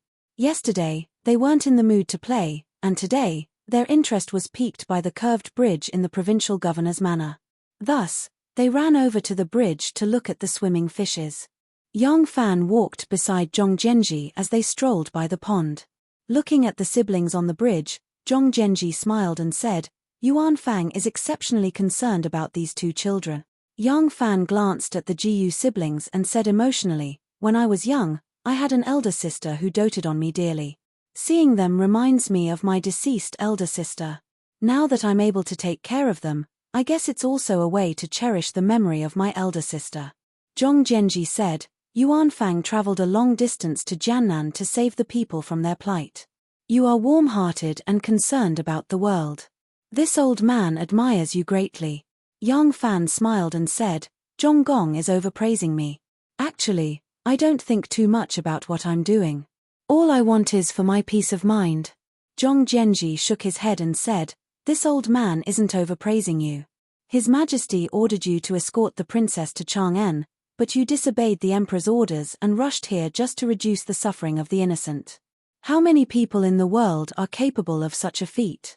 To travel a long distance alone without fear of danger, how many people in the world are capable of such a feat?" Yang Fan smiled faintly without saying a word. Zhong Genji glanced at the siblings on the bridge and saw them playing with the fishes in the water. Thinking that they were here to feed them, the fishes in the water surged out of the water. Some of the larger fishes even leaped into the air, splashing water all over their faces. The crisp laughter of the siblings could be heard from afar. Zhong Genji sighed and said, "It's fortunate that Yuan Fang came in time. This is the fortune of the siblings and the people of Feng Province. However, how many people in the world will suffer the same fate? The Imperial Censor's cavalry is everywhere. How many people can Yuan Fang save?" Yang Fan sighed and said, "In this world, there's always a need to ask for something. What should I ask for? In my opinion, it's enough to ask for peace of mind. What is peace of mind? In fact, there's no need to limit how much you can do. It's enough as long as you do your best." Well said. Zhong Genji clapped his hands and praised, "A real man should worry about the world, the country, the people, and the times. For the sake of righteousness, even if you know it's impossible, you will still do it. However, if you do your best to save more people and relieve more suffering, will Yuan Fang be willing to do it with this old man?" When Zhong Genji said this, his face full of age spots became unusually serious. His pair of old eyes looked at Yang Fan with a burning gaze, so bright that no one dared to look at him directly. Yang Fan was startled. Looking at Zhong Genji's old and determined face, his expression also became solemn. He said in a serious tone, "What does Master Zhong want to teach me?" Zhong Genji said, "Yesterday, Huang Jingrong left Feng Province for Yarou Province because you foiled his plot. What are your plans, Yuan Fang?" Yang Fan was shocked and cried out, "What? Huang Jingrong has already left. This is bad. Why did Master Zhong only tell me now? Nephew must rush over immediately. Zhong Zhenji said, what can I do even if Yuanfang rushes over? Just like in Feng province, using imperial edict against imperial edict to stop him from killing people? If he went somewhere else, what would Yuanfang do? Wait for you to rush over and collect the corpses of those people who died in vain?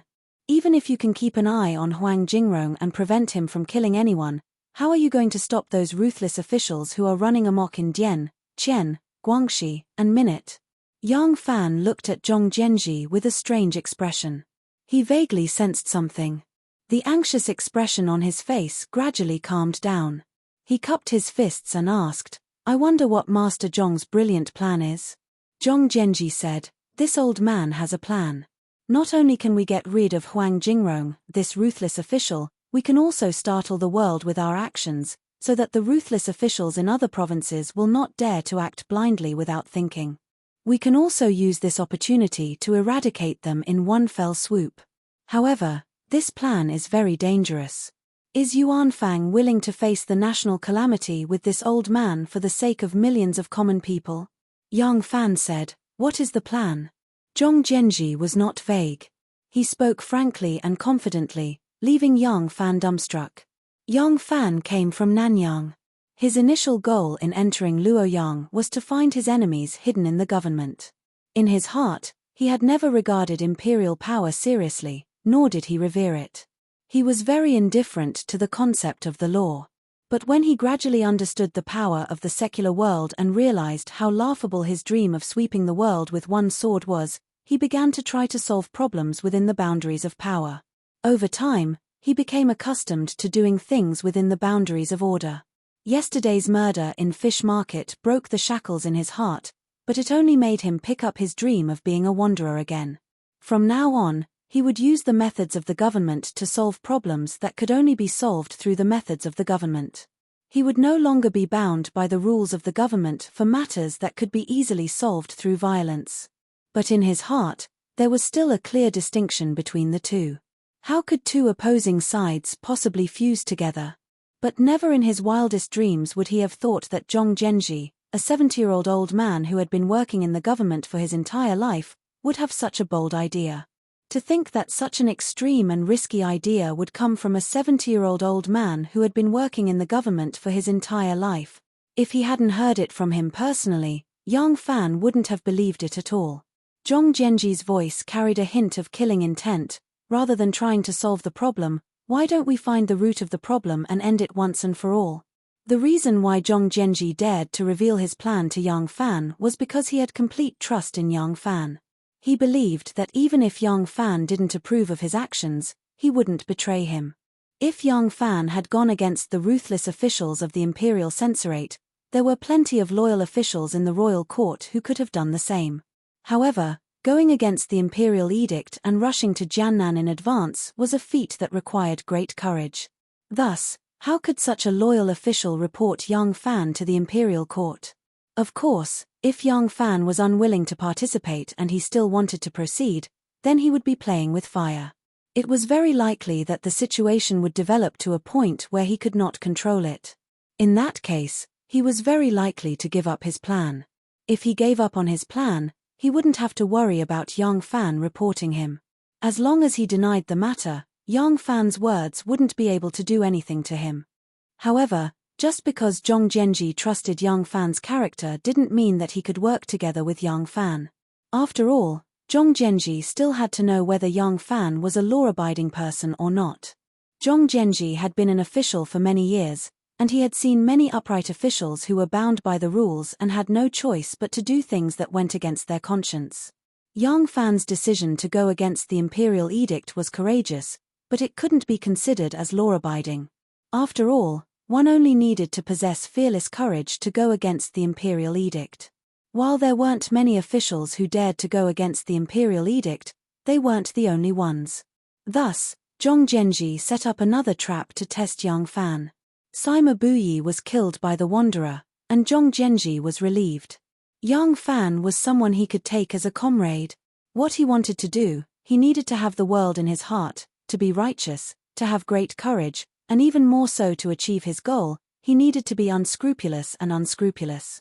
Zhong Zhenji's plan was simple: make use of the rebellious tribes of the southwest and Huang Jingrong's insatiable greed to incite conflict between them and force the barbarians to rebel.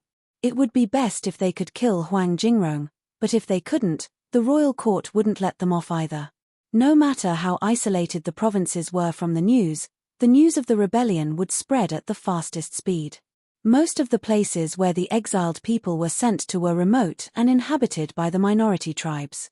Once the news spread, the officials of the various provinces would greatly reduce the possibility of cooperating with the imperial censorate in order to prevent the same thing from happening in their own territories. The officials of the imperial censorate would also refrain from taking action for fear of harming the innocent. In order to avoid repeating Huang Jingrong's mistake, they wouldn't dare to recklessly slaughter the exiled people. With this one move, they could destroy the cruel officials and protect the people. However, the imperial censorate had come to this place to investigate the matter of a rebellion. If there really was a rebellion, it was very likely that the emperor would have a false impression that the imperial censorate will report the truth. Thus, this matter was like playing with fire. If it wasn't handled properly, it could backfire on itself. In this case, there were two things that had to be done. First, the emperor had to obtain the memorial to expose the crimes of the cruel officials before the barbarians rebelled. This was to lay a foreshadowing. If the barbarians really rebelled, the emperor wouldn't completely believe the imperial censorate's words. Second, they had to quickly quell the rebellion. They had to control the situation before the royal court sent an army to encircle and suppress them. When the barbarian leader's memorial arrived at the royal court and compared it with the previous official's memorial to impeach the imperial censorate, the imperial censorate's crimes would be confirmed. They would be eradicated in one fell swoop and would never be able to rise again. Zhong Zhenji's plan could not be said to be not vicious. This was also the reason why he needed young Fan to participate in it. Once the war started, to quickly quell it, he needed someone who could represent the royal court to appear in time to negotiate with the leaders of the rebellious tribes. He needed to appease them in time and lock them up before they caused an even greater disaster. Zhong Zhenji, this old man, had probably been working at the grassroots level for too long. He had been squatting in one position for dozens of years. Moreover, this position was pitifully small. It wasn't easy for him to get the opportunity to directly enter the central government, but within 2 years, he was demoted to the capital. This kind of experience was really too special. It was inevitable that he would develop an extreme personality. Thus, although Zhong Zhenji was over 70 years old, he was far from the calm and steadiness that other people in their 70s should have. On the surface, he gave his colleagues and others the impression that he was calm and steady. But deep down, he was an adventurer, a great adventurer. It was just that his adventurous spirit was not reflected in the conquest of the natural world, but in the officialdom. For the first 80 years of his life, no one had heard of him, and he could compete with the legendary Jiang Xia. But in the last 2 years of his life, he had only been the prime minister for 3 months, and his name had already gone down in history. He was one of the famous prime ministers of the Tang dynasty, along with the conscientious Fang and Du, who had ruled the country for their entire lives. He had only been the prime minister for a little less than half a year, and he had become a prince like Guozi and Zheng Chenggong, who had fought for their entire lives and made unparalleled contributions to the country. There had only been one such person since ancient times. Even the male protagonists of those YY novels could not compare to him. Such a fantastical life naturally did not follow the normal path.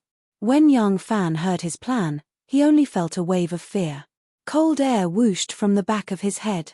This old man was really too bold. He could actually think of such a terrifying plan, using rebellion as a game. He was practically starting a revolution in the southwest. Chapter 516. Young Fan said solemnly, "You want the barbarians to rebel, but at the same time, you have to do it within a controllable range. How confident are you of this, Duke Zhong?" Zhong Zhenji smiled and replied, "I have been in Jiannan for 2 years now, and this is the 3rd prefecture I have been appointed as. I have a deep understanding of the local situation. The rebellion of the barbarians is nothing out of the ordinary, and they will rebel over even the most trivial of matters. Give them a sweet treat, and they will return to their farms. It has always been like this. Yong Fan asked, "Why haven't I heard of such matters when I was in the capital?"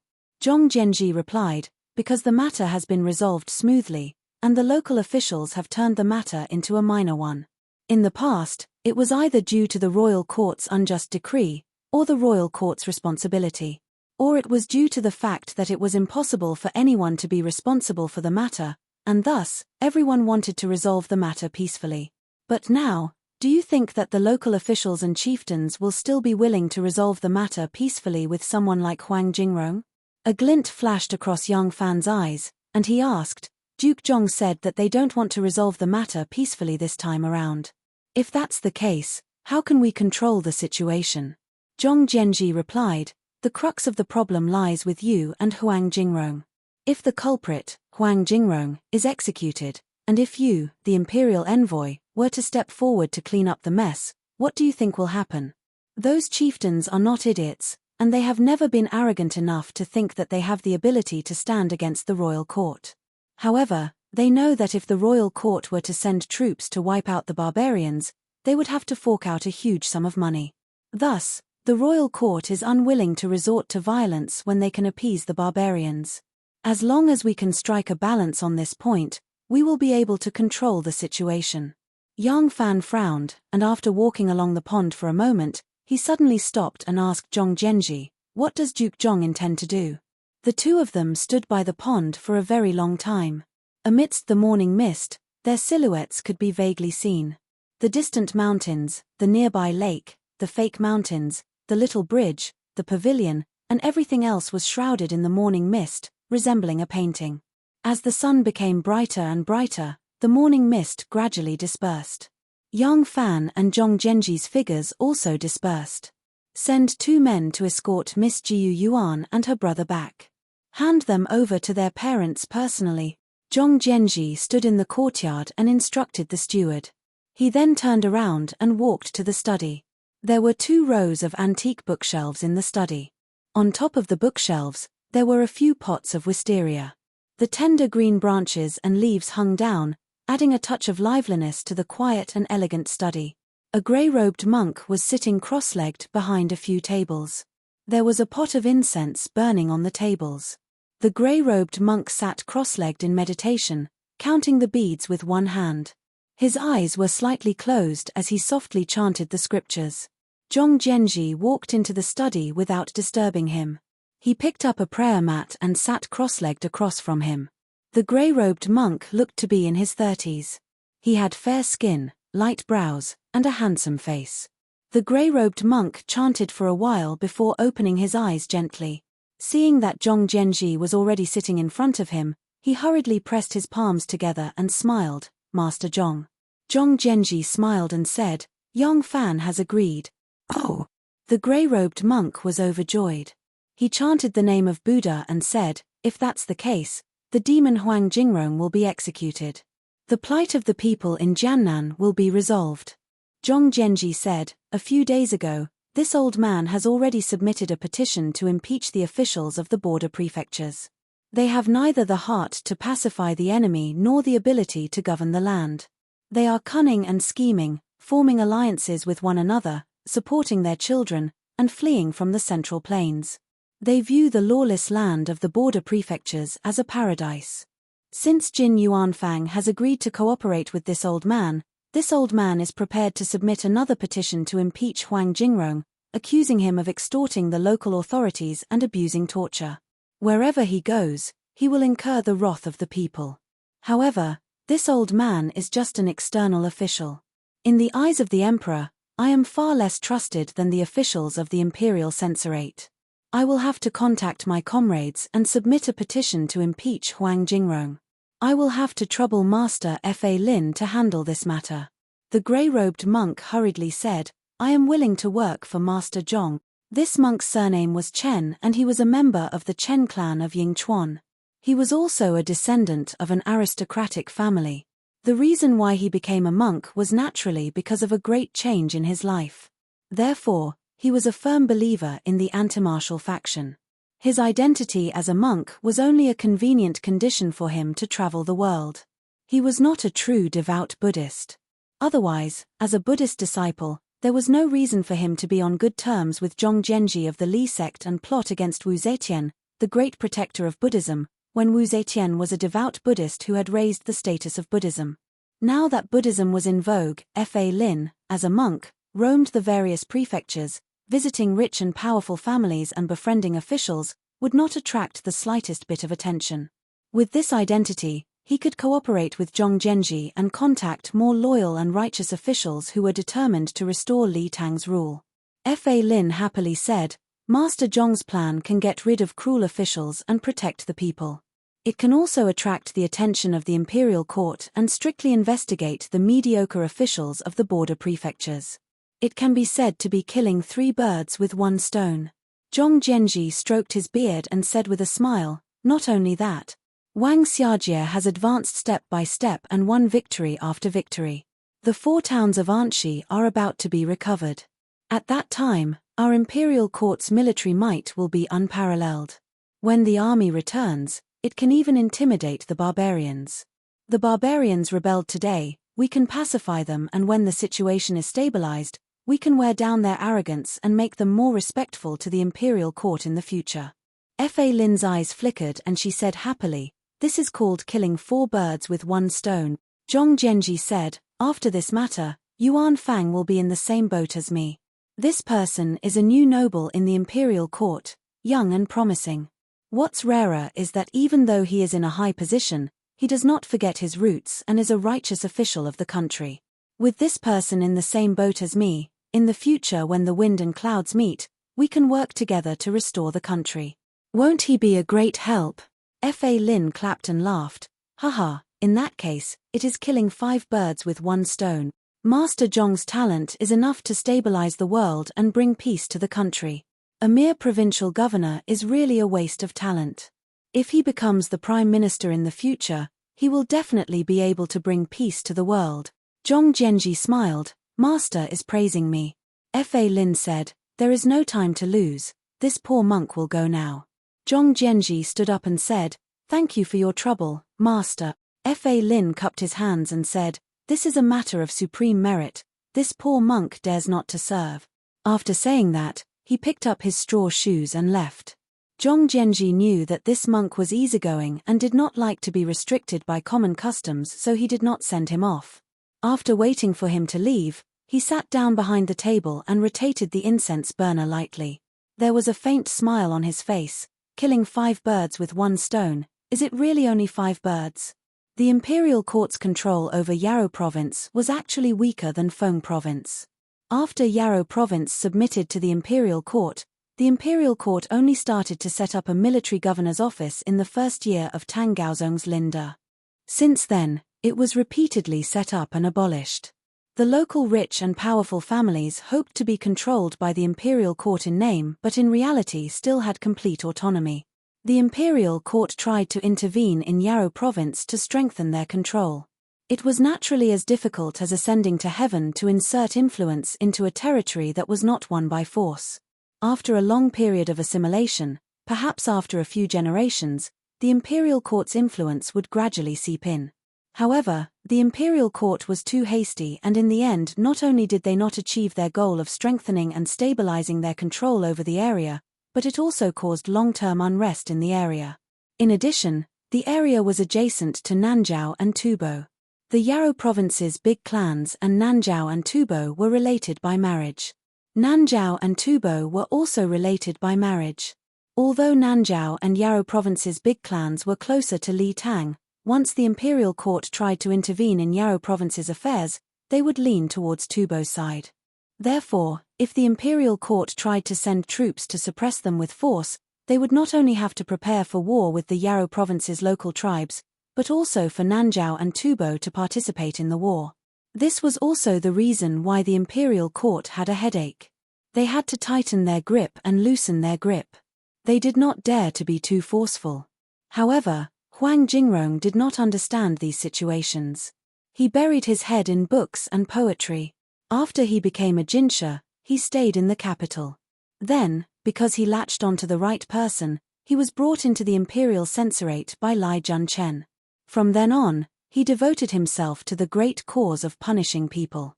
He did not understand the current political changes, especially the situation in the remote border provinces.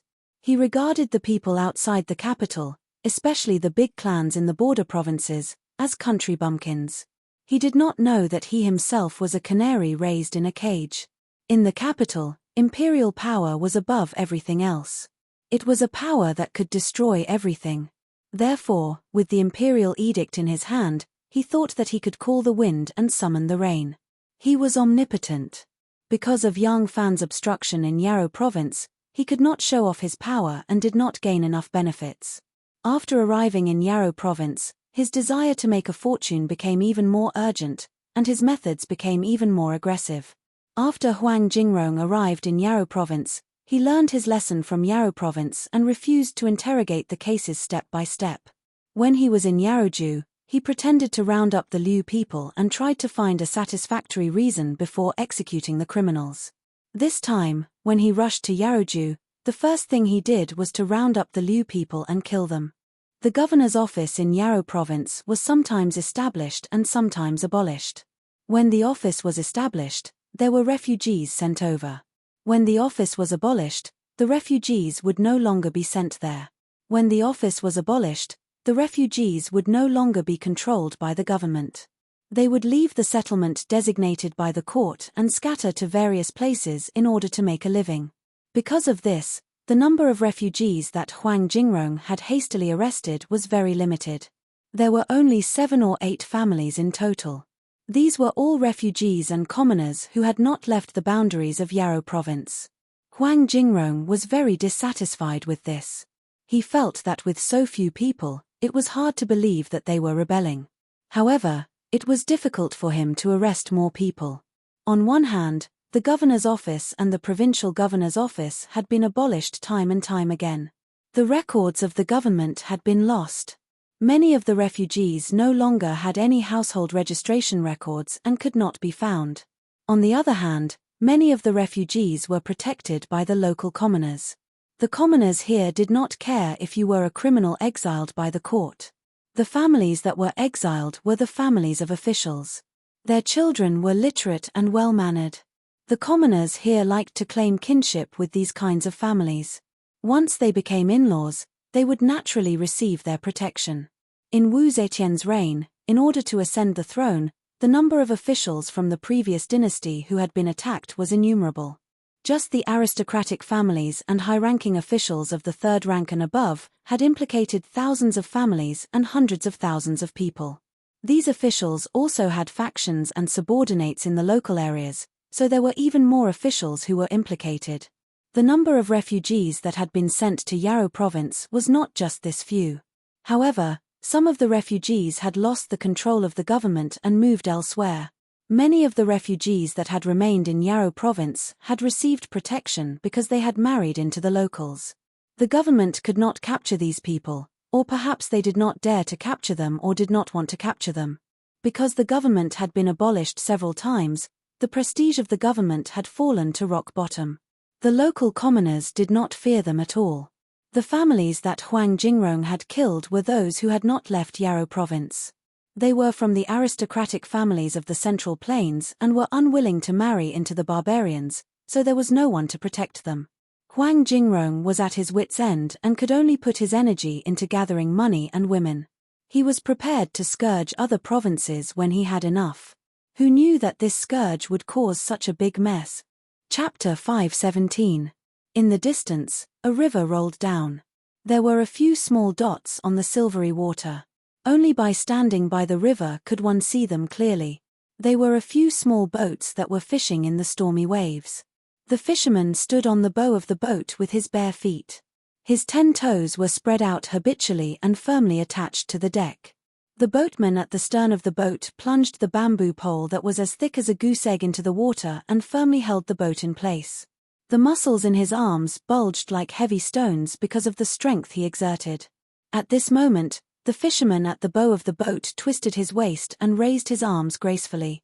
The net in his hands was like a light cloud as it was cast out, The hillside was covered with paddy fields of irregular shapes, as if a heavenly mirror had been broken and scattered on the ground. Wisps of lush green drilled out of the white water surface, reflecting the blue sky and white clouds, interweaving to form a beautiful picture. The farmers with their trousers rolled up had mud on their stomachs as they trudged through the paddy fields. With every step they took, the soft and smooth mud would squeak out of the gaps between their toes and fingers like a mischievous loach, causing tiny bubbles to ripple on the water surface. Sweet mountain songs floated above the paddy fields. The farmers who were working in the paddy fields sang one after another. There were men and women, old and young. They sang one after another, enjoying themselves. In fact, the sun was a little hot, but the people here were used to this kind of weather. A horse turned around halfway up the hill. It was a purplish-red horse. Its tail drooped as it trotted weakly. A man in green sat on the horse. He wore a bamboo hat on his head and had a saddle on the horse's butt. It was obvious that he was a long-distance runner. Although the bamboo hat blocked the sun, sweat still flowed down his temples and gathered on his chin, dripping onto the horse's back. He looked into the distance. There was a winding mountain path that led to an unknown place. On the path, there were 4 or 5 girls carrying water on their backs walking towards him. These girls were all wearing white blouses embroidered with red birds. Their right collars were adorned with playful silver ornaments. Their slender waists were tied with an embroidered ribbon. They wore a pair of blue trousers and a pair of embroidered white knotted shoes on their feet.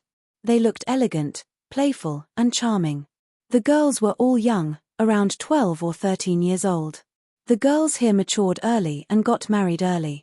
Those who were slightly older were already married. Even at their age, many of them were already married. The green-clothed man quickly jumped off the horse's back and used the back of his hand to wipe the sweat off his face. He politely asked the ladies with a smile, "Excuse me, ladies, how far is it from here to Yaoju City?" "Ah, he's a Han man." As soon as they heard his accent, the girls laughed heartily. One of the girls turned around and raised her hand, pointing enthusiastically, "Here, you go from here. There's a fork in the road ahead. Don't take the left one, or else you'll be taking a long detour. You go straight down to the river and follow the river upstream. About 7 or 8 miles away, there's a suspension bridge." The little girl's Chinese was not very standard, but her voice was sweet and sweet. The summer dress was very thin. She raised her wrist with the silver bracelet on it and pointed into the distance. She twisted her waist and raised her arm. Her chest stretched out into a beautiful curve, making her blushing face look even more beautiful. The green-clothed man smiled and nodded. He cupped his hands and said, "Thank you for your guidance." The other girl saw that this Han man was handsome and spoke in a refined and polite manner. She suddenly smiled and said, "Han man, you must be thirsty. Do you want to drink some water?" "Sure." The green-clothed man revealed a mouthful of white teeth and laughed heartily. "But, what do I use to drink?" He had already seen the water basket on the girl's shoulder, but there was no bowl or ladle.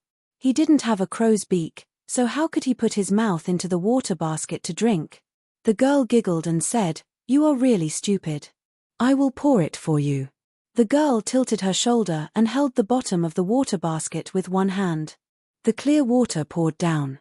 Yang Fan squatted down and opened his mouth wide to drink the sweet water. One of the girls mischievously pushed the girl carrying the water. The girl cried out and her body swayed. The water splashed onto Yang Fan's face. The girls all giggled. The girl glared at her friends. Under her black and bright eyebrows, her eyes curved into a shy crescent moon. "I am sorry, Han man. It's nothing. After this, I feel cool." The green-clothed man wiped the water droplets off his face. His sweaty face was indeed much cooler. The girl bit her lip and smiled foolishly. She waved at him and said, "Let's go." The girls stood shoulder to shoulder. No one knew what they were talking about. Sometimes someone giggled, and sometimes someone chased after them. The water splashed on their shoulders and flashed in the air before falling back into the basket. Suddenly, one of the girls turned around and shouted at the green-clothed man, "Han man, welcome to our White River tribe." Yang Fan turned around and waved at them. When he turned back again, a sweet and melodious song sounded behind him. "Sister, Xiaoni, I heard, hey, bells, ring, across the mountain, I don't know where you, are, going? Young Fan smiled and shook the horse's reins. He liked this place. The scenery was beautiful, and the people were simple. The passionate girls were like Nanyang girls. Once they liked someone, they would not hide it and pursue them openly. They would provoke you, but they would not accommodate you. They were like clear mountain spring water, always running freely on their predetermined path of life. He had heard that the imperial court had once sent 500 pass guards to guard Yaroju. Because of the dangerous terrain and the heavy miasma, they had all died in the end. This time, Zhong Genji had specially prepared medicine to prevent the miasma. But he saw that the scenery here was beautiful. It was like a paradise. How could it be so dangerous? Young Fan had forgotten that he grew up in Nanyang. He could adapt well to the weather here. In that era, there was not much population movement. Soldiers who were thousands of miles away from their homeland were indeed not acclimatized. A place that was like heaven to him could be hell to others. The sky was blue and the river was like a beautiful ribbon. The wind blew gently on the hillside, and the paddy fields on the hillside sparkled. Young Fan's figure gradually disappeared at the end of the hillside amidst the passionate and sweet mountain songs of the girls. In the governor's office of Yaroju, Governor Wenhao was holding a banquet to welcome the imperial envoy. The officials who had come to see the imperial envoy were in a mess. There was no order at all. Compared to the officialdom of Yaroju, it was a completely different situation. Yaroju had submitted to the imperial court relatively late, so the military governor and provincial governor here were also hereditary officials, selected from the leaders of the local tribes. Because it had not been long since Yaroju submitted to the imperial court, logically speaking, the military governor and provincial governor should be the leader of the tribe with the greatest power here, unlike Luo Shudao in Yaroju, who had declined after a few generations and became an out-and-out bureaucrat. However, the actual situation was not like this. The commander-in-chief of Yaro Province and the provincial governor of Yaro Province were indeed the leaders of the larger tribes in the area, but in terms of strength, they were at most ranked third and fourth. There were two even larger tribes above them, but they did not hold any official positions. Why did this situation occur? Because the two tribes were of equal strength, and it was difficult to tell who was superior. The two large tribes were the White Man and the Crow Man. The two tribes were of equal strength, so who would be the governor and who would be the governor? No one was willing to lower their head to someone else. In the end, they could only compromise and choose the third and fourth strongest tribe. These two equally powerful tribes became existences that surpassed the local government. This was also the reason why when the imperial court wanted to strengthen its control over Yaroju, the governor and provincial governor would be removed from their positions due to the strong resistance of the local tribes. This was because behind them were the leaders of two even more powerful tribes. They were the White Man's Xuanqi and the Crow Man's Meng Zhezhu. These two families were the great clans that had existed in the southwest for thousands of years. For example, the Crow Man's Meng Zhezhu was from Jianing. His ancestor was Meng Hua, who had been captured by Zhuge Liang 7 times. After Xuanqi angrily returned to Yaroju from Yaroju, he had not even sat down when he heard that Huang Jingrong had chased after him from Yaroju. Xuanqi had been humiliated by Huang Jingrong in Yaroju, and now that he had returned to his territory, the person hosting the banquet was weaker than him. How could he personally attend the banquet? Thus, he only sent his son. Zhezhu had always liked to compete with Xuanqi. He was not willing to be inferior to Xuanqi in any matter. When he heard that Xuanqi was not going, he did not go either. Following his example, he sent his son to attend the banquet. In the governor's office, other than Governor Wenhao and Provincial Governor Yun Xian who wore official robes, even the officials under them wore the clothes of their own tribes. Regardless of whether they held official positions or not, they would all be addressed by their position and status in the clan. For example, chieftain, chieftain, big head, small head, big head, small head, big head, little head, small head, small head, small head, etc. It was only when Huang Jingrong arrived in the southwest that he realized that the difference between chieftain and chieftain was not just a difference in terms of address. In reality, there was a huge difference between the two. A chieftain was the ruler of a territory and the owner of the land. When the commoners cultivated their land, they had to pay the chieftain their grain. The chieftain controlled the political, economic, and military power of the territory. In reality, he was equivalent to the ruler of a country. The chieftain was a direct relative of the chieftain. He had the same authority as the big chieftain, but his status was even higher, equivalent to a prince of a country. Below chieftain were the big chieftain, small chieftain, head steward, second steward, head steward, and head steward. Huang Jingrong could not tell the difference between them. In any case, in his eyes, these people were all country bumpkins. He was the imperial envoy and could decide anyone's life and death. Thus, he was too lazy to remember these people's official positions and names, too lazy to distinguish their status, and too lazy to be courteous with them. Because of his disdain, the two most powerful chieftains in the area did not appear. They only sent a son to half-heartedly attend the banquet, so he did not discover them. Huang Jingrong's half-heartedness and disdain naturally made these chieftains secretly unhappy. However, he was, after all, an imperial envoy sent by the court. It was not worthwhile to fall out with him over such a small matter. However, there were even fewer people who were willing to enthusiastically go up to chat. Everyone just half-heartedly greeted him and then slipped to the side to chat with acquaintances. Seeing this, Huang Jingrong was even more displeased. The banquet began. It was as chaotic as a mountain king holding a meeting in a hall. The chieftains stood and sat without proper etiquette. They drank from large bowls and ate large mouthfuls of meat. Huang Jingrong saw that they had no respect for him and felt even more displeased. As soon as Governor Wen invited him to lecture everyone, Huang Jingrong stood up with a straight face, determined to give everyone a show of strength.